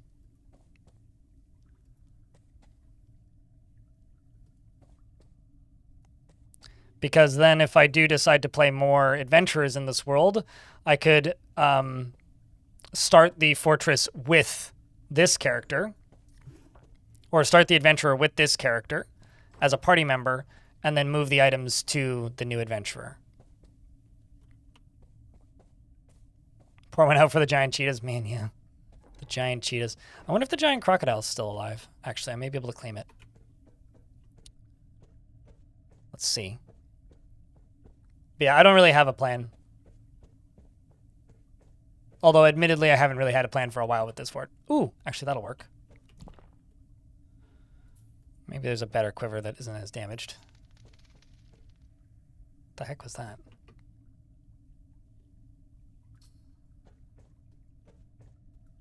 Heard a rattling sound off in the distance.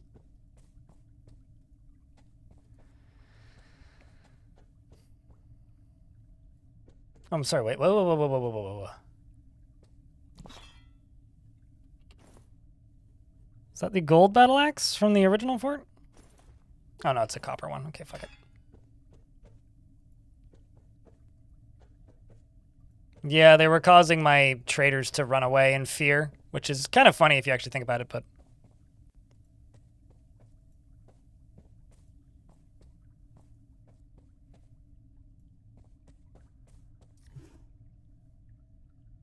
it's more than enough, Zach.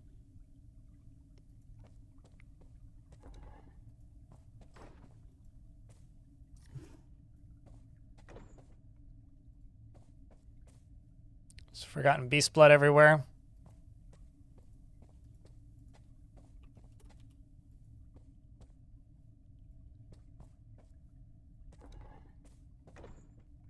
You know, now that oh no.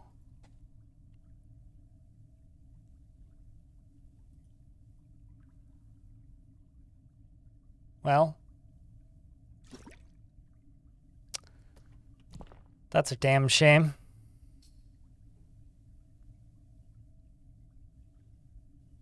Pour one out. His last words that we heard him say was, "It's good to have a friend like you."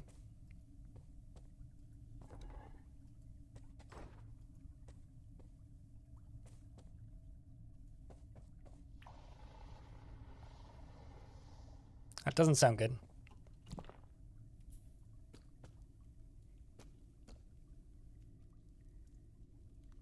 There's Stellantis.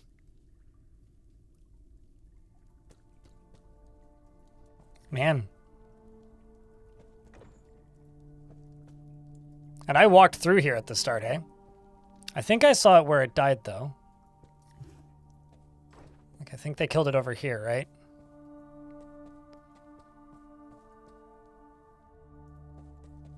Well, I got a lever to pull. It's a pretty important one.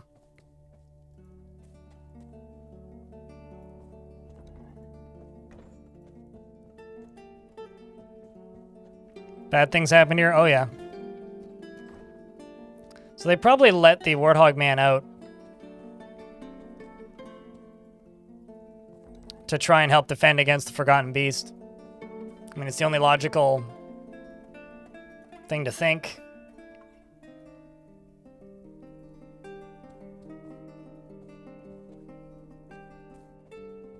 Oh, actually, this is where I need to be. I'll just move with the keyboard. It's quicker. More precise.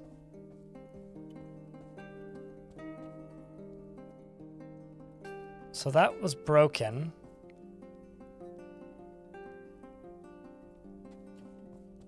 Oh, please don't tell me they broke it.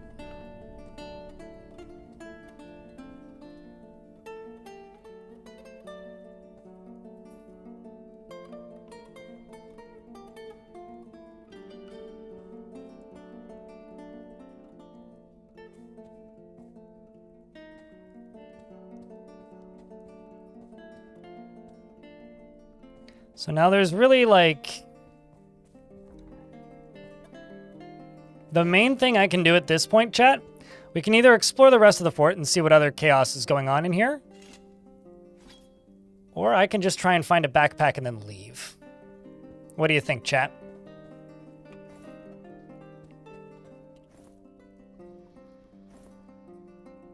I mean, I'm still hearing ominous sounds off in the distance.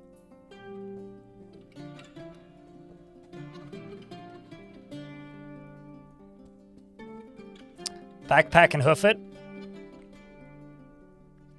It's probably the call, yeah.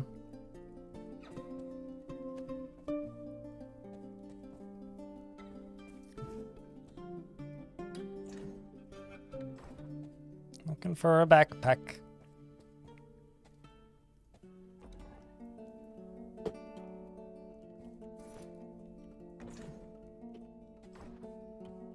That's fine. There's a backpack. Oh, it's a giant cheetah leather backpack.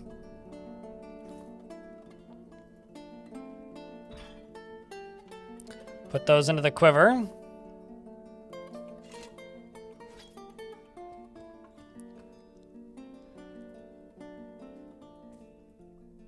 Oh no, that is grim. It's a cage full of dead dogs.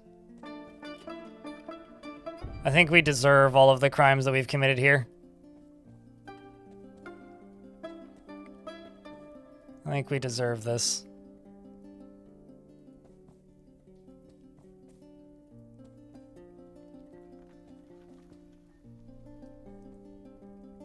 That's what I'm looking for. Grab the water skin. And wear it. Man, I've got such a fucking huge inventory cap. It's probably because of the fact that I'm a vampire.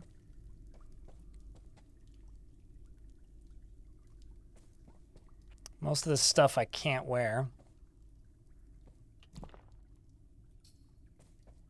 It's all too big for me.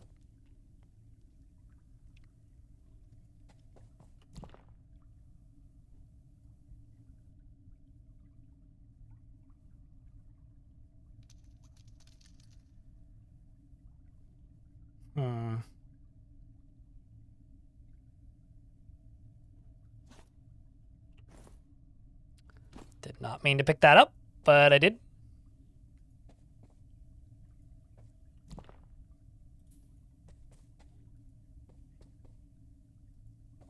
That's kind of what I just did. Because I put them on pedestals. So I have this. This is a flowing metal shield. And this is a flashing metal morning star.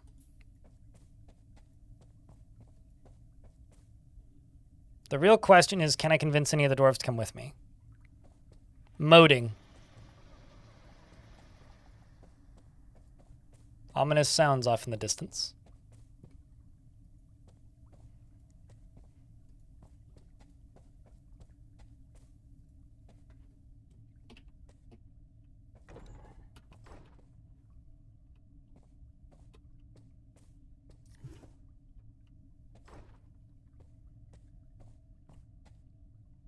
Is there anybody back here whomst I am attached to?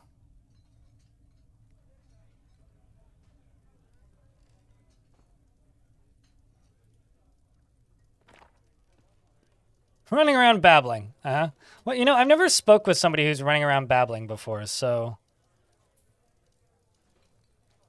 What happens when you speak with somebody who's running around babbling? Oh shit, the messenger. There's Red Fogel.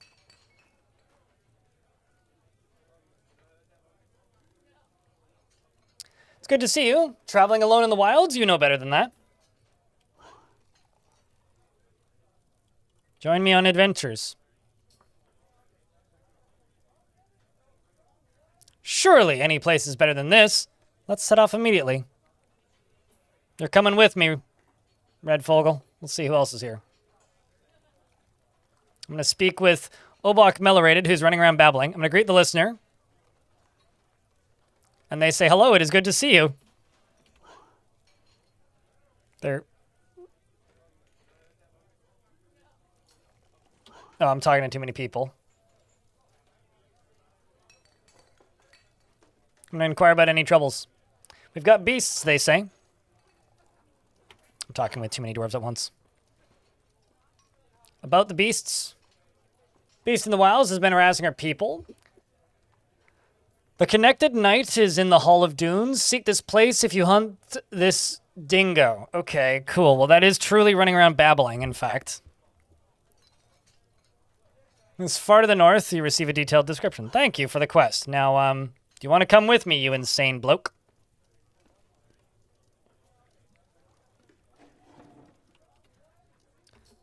Join me. On adventures! I'm thrilled to join you. Okay, so that's 2.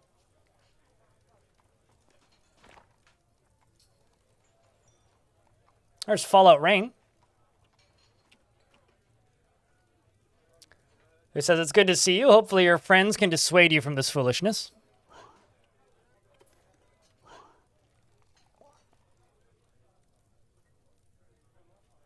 I'm going to ask you to join me too.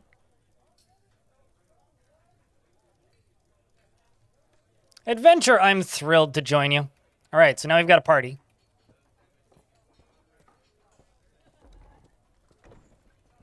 And they should follow me. Just gonna real quick grab this steel pick.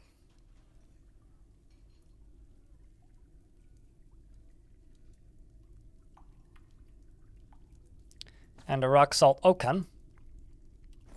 I'll put these into my backpack. Oh shit, how many hands do I have? I realize that that's like an odd thing to have to ask, but... Because like, genuine question.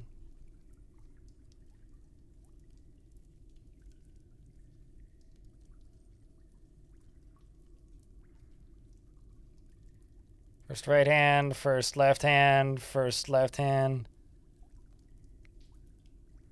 Second left hand. So I got 2 sets of hands, basically. Nifty. Yeah, I mean, I could probably quad wield. But I think I may use the other 2 for grappling. So me and my crew of vampires are ready to set out on adventures. Sounds like a Caves of Cud question. I am a beat. I mean, I guess I could just look at the sprite.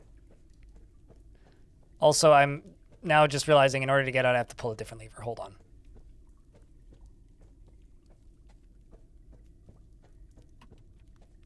That is, in fact, not only a Beetleman, but a Beetleman vampire who's been living in one of my forts for, oh god, 20 years? 23 years or so?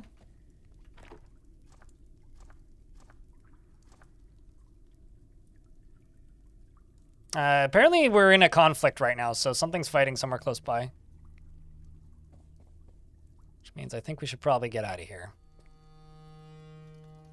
Let's pull that lever.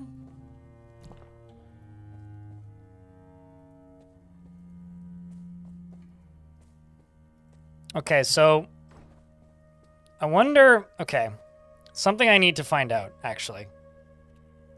Just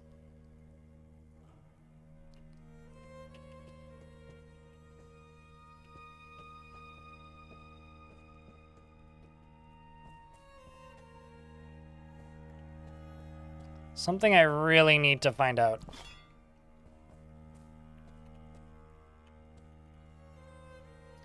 I'm going to start a conversation with you, bypass greeting. Give, take, or exchange personal items.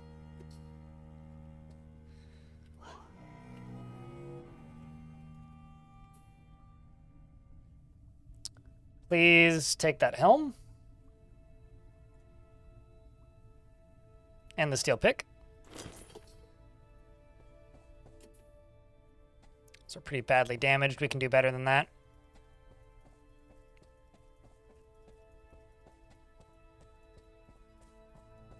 But what I want to know is if I go and grab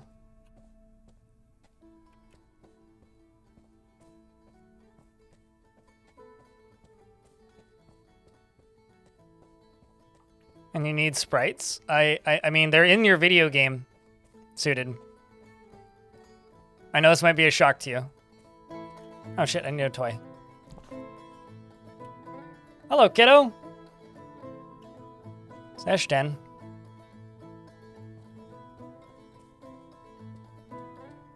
What happened with the vampire fort? I rage quit it. I just got tired of running it.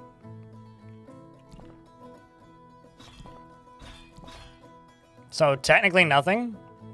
I just got tired of playing it.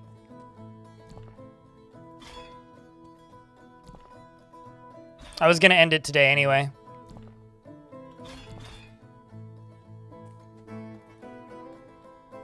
But now I'm building a party of vampires.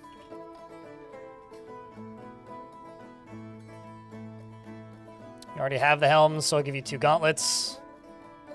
Give you one of the shirts and the shields.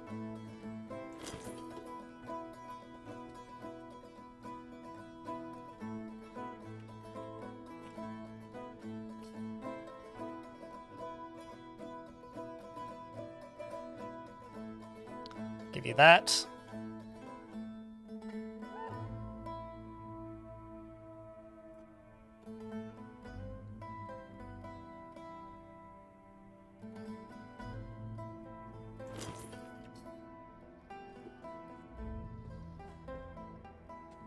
If I go up to one of these minecarts, are they full of lava?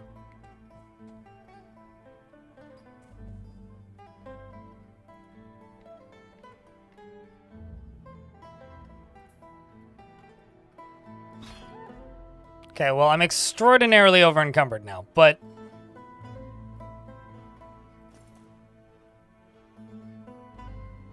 Okay, hold on a second. I need to know.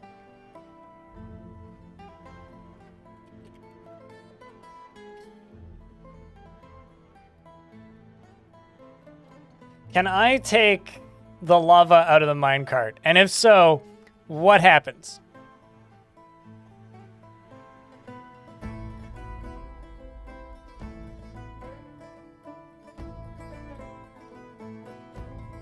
Not if you've created a world in the last 2 weeks on the beta branch, Flying Man, low. Otherwise, yes. They won't be there if you reclaim the fortress, Red Fogel. They might be if you fill a barrel up.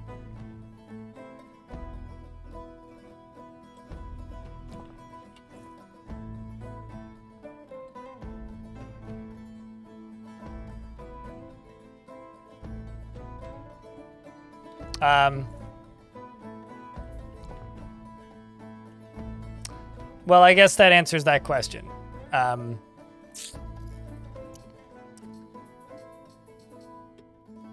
I don't know what else I expected. Hold on, let me try that again.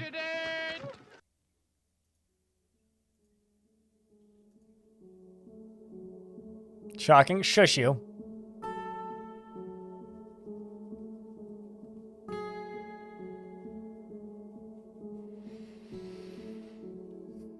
Turns out lava hot. Thanks, genius. More news at 11.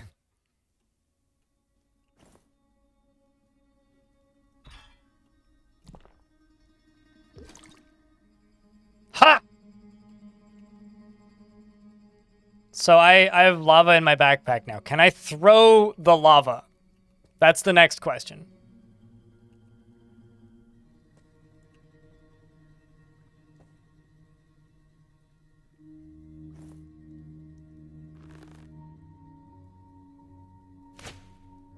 Holy shit, I can throw the lava.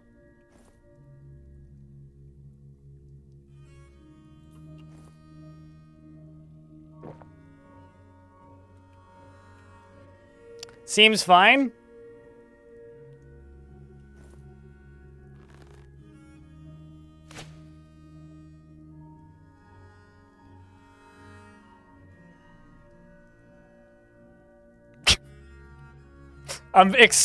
Okay, I'm incredibly over encumbered.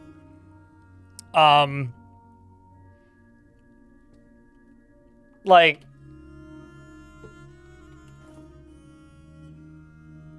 I can carry 125 Dwarf units. I have 1,050.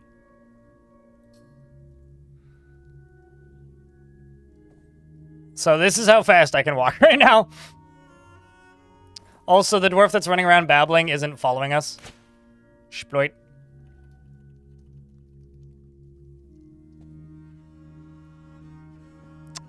All right, well, this is as fast as we can go.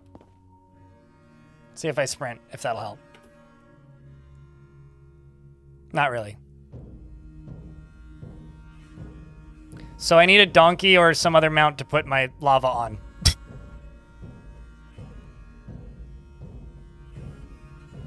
Did drinking it increase my mass? I doubt it.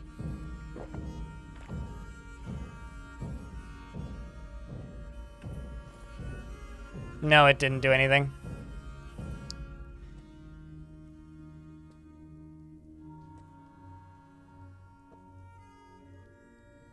You haven't been able to act for a while. You can continue waiting or save and quit in the settings menu. I know, thanks, game. My turns are very slow right now.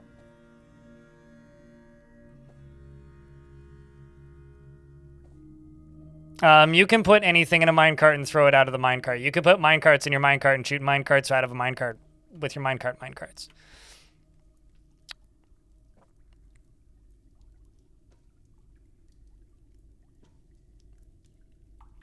This is really dumb. I should probably just... Yo dog, I heard you liked minecarts.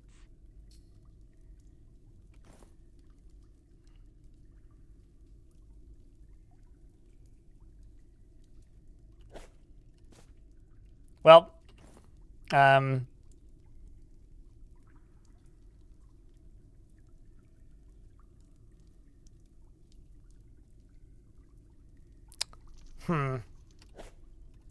maybe if I get up close to ice. Yes, thanks, game. I know I'm on fire. Get ice. Stop, drop, and roll.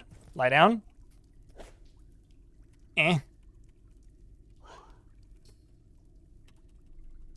Well. So not only that, you don't really have an easy way of getting it out of your inventory.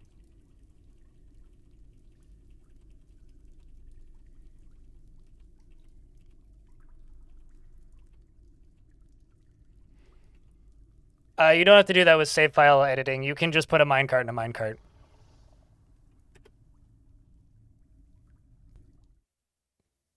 That's why I made a hard save.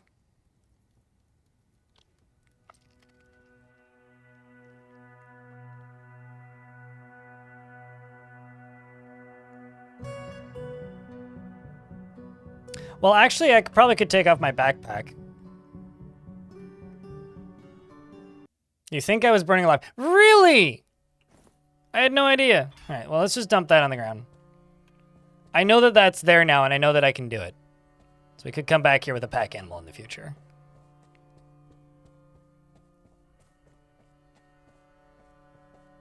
You don't have to do that. You don't need save editing to do that. Just make a stockpile of minecarts.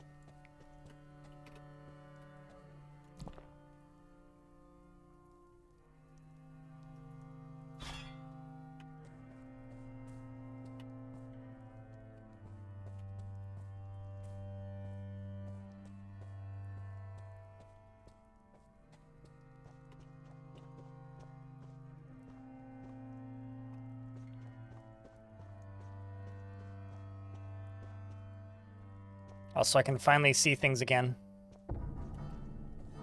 Oh, this isn't quite the same as lava, but I can get snow. And then throw the snow. Just saying.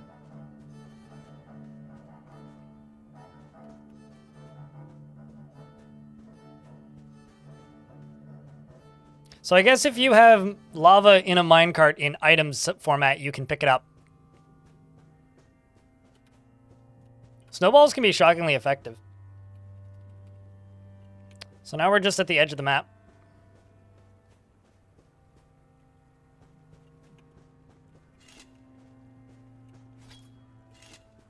My weapons away.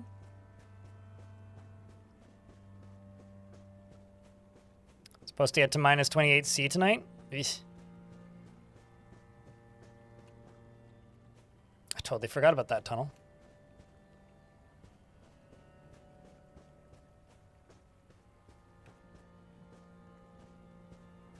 Goodbye, Winterthrone. You were fun.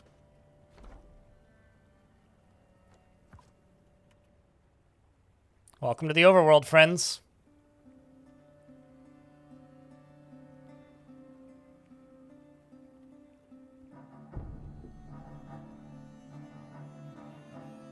So there's, like, enemy entities everywhere.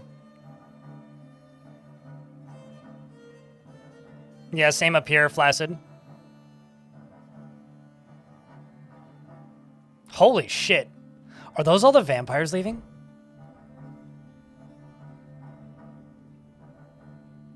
Nope, it's a Kia.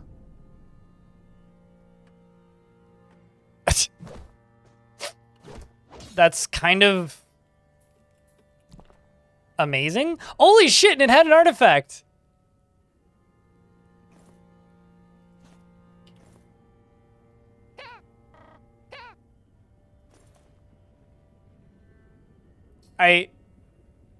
Huh. Okay.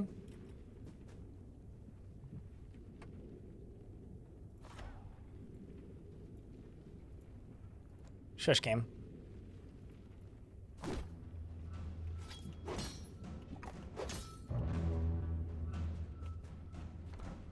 Let's see what else is around. The one ring to Dwarf them all, and another's... Dwarf something them.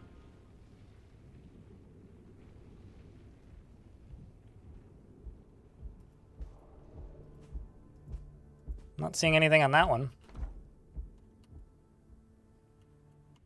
Something, supposedly. Feel uneasy. What is here? Oh.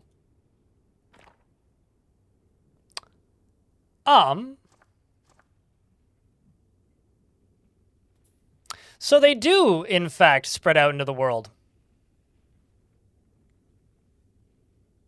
Slay the beast, hey? Yeah, about that. That might be very difficult.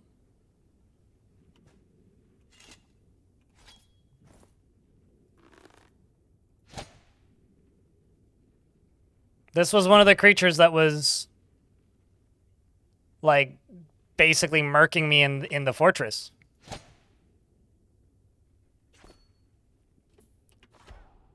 Let's see if I can strike it from up here. I can get a fairly solid hit in the tail or the mandible. Let's bash it in the mandible, and I'm dead.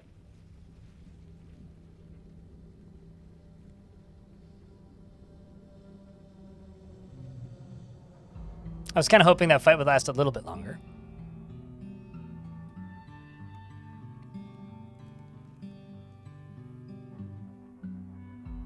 Also, it can shoot webs up.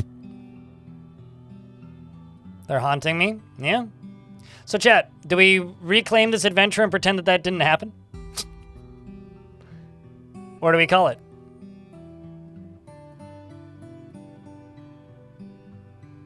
Because that kind of fits. I mean, it's sad, but it does kind of fit.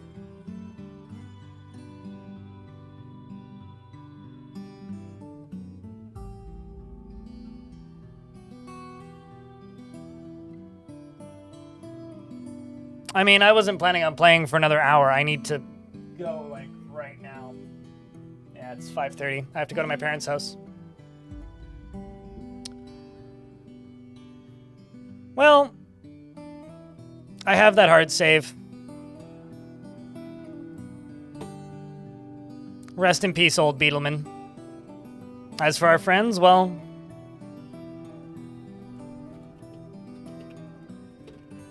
we'll never know.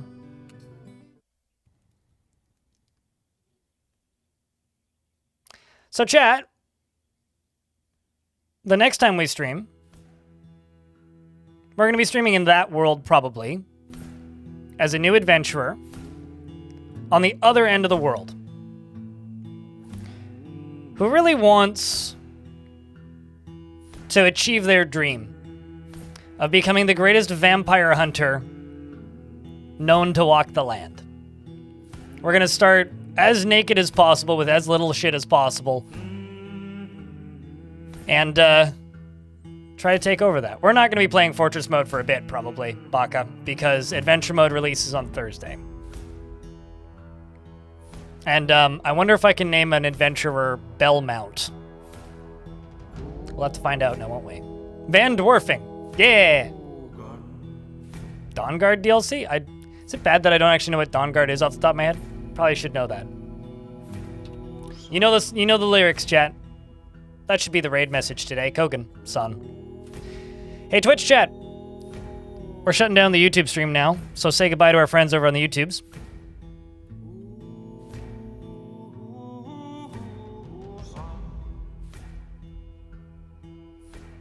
Hey, YouTube folks.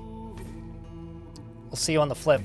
By that, I mean Thursday. I won't be live tomorrow, because I got a doctor's appointment at, like, 1 p.m., which is right smack dab in the middle of my stream. But I'll be on the following day when Adventure Mode releases proper. And we're going to be streaming a bunch of, you know,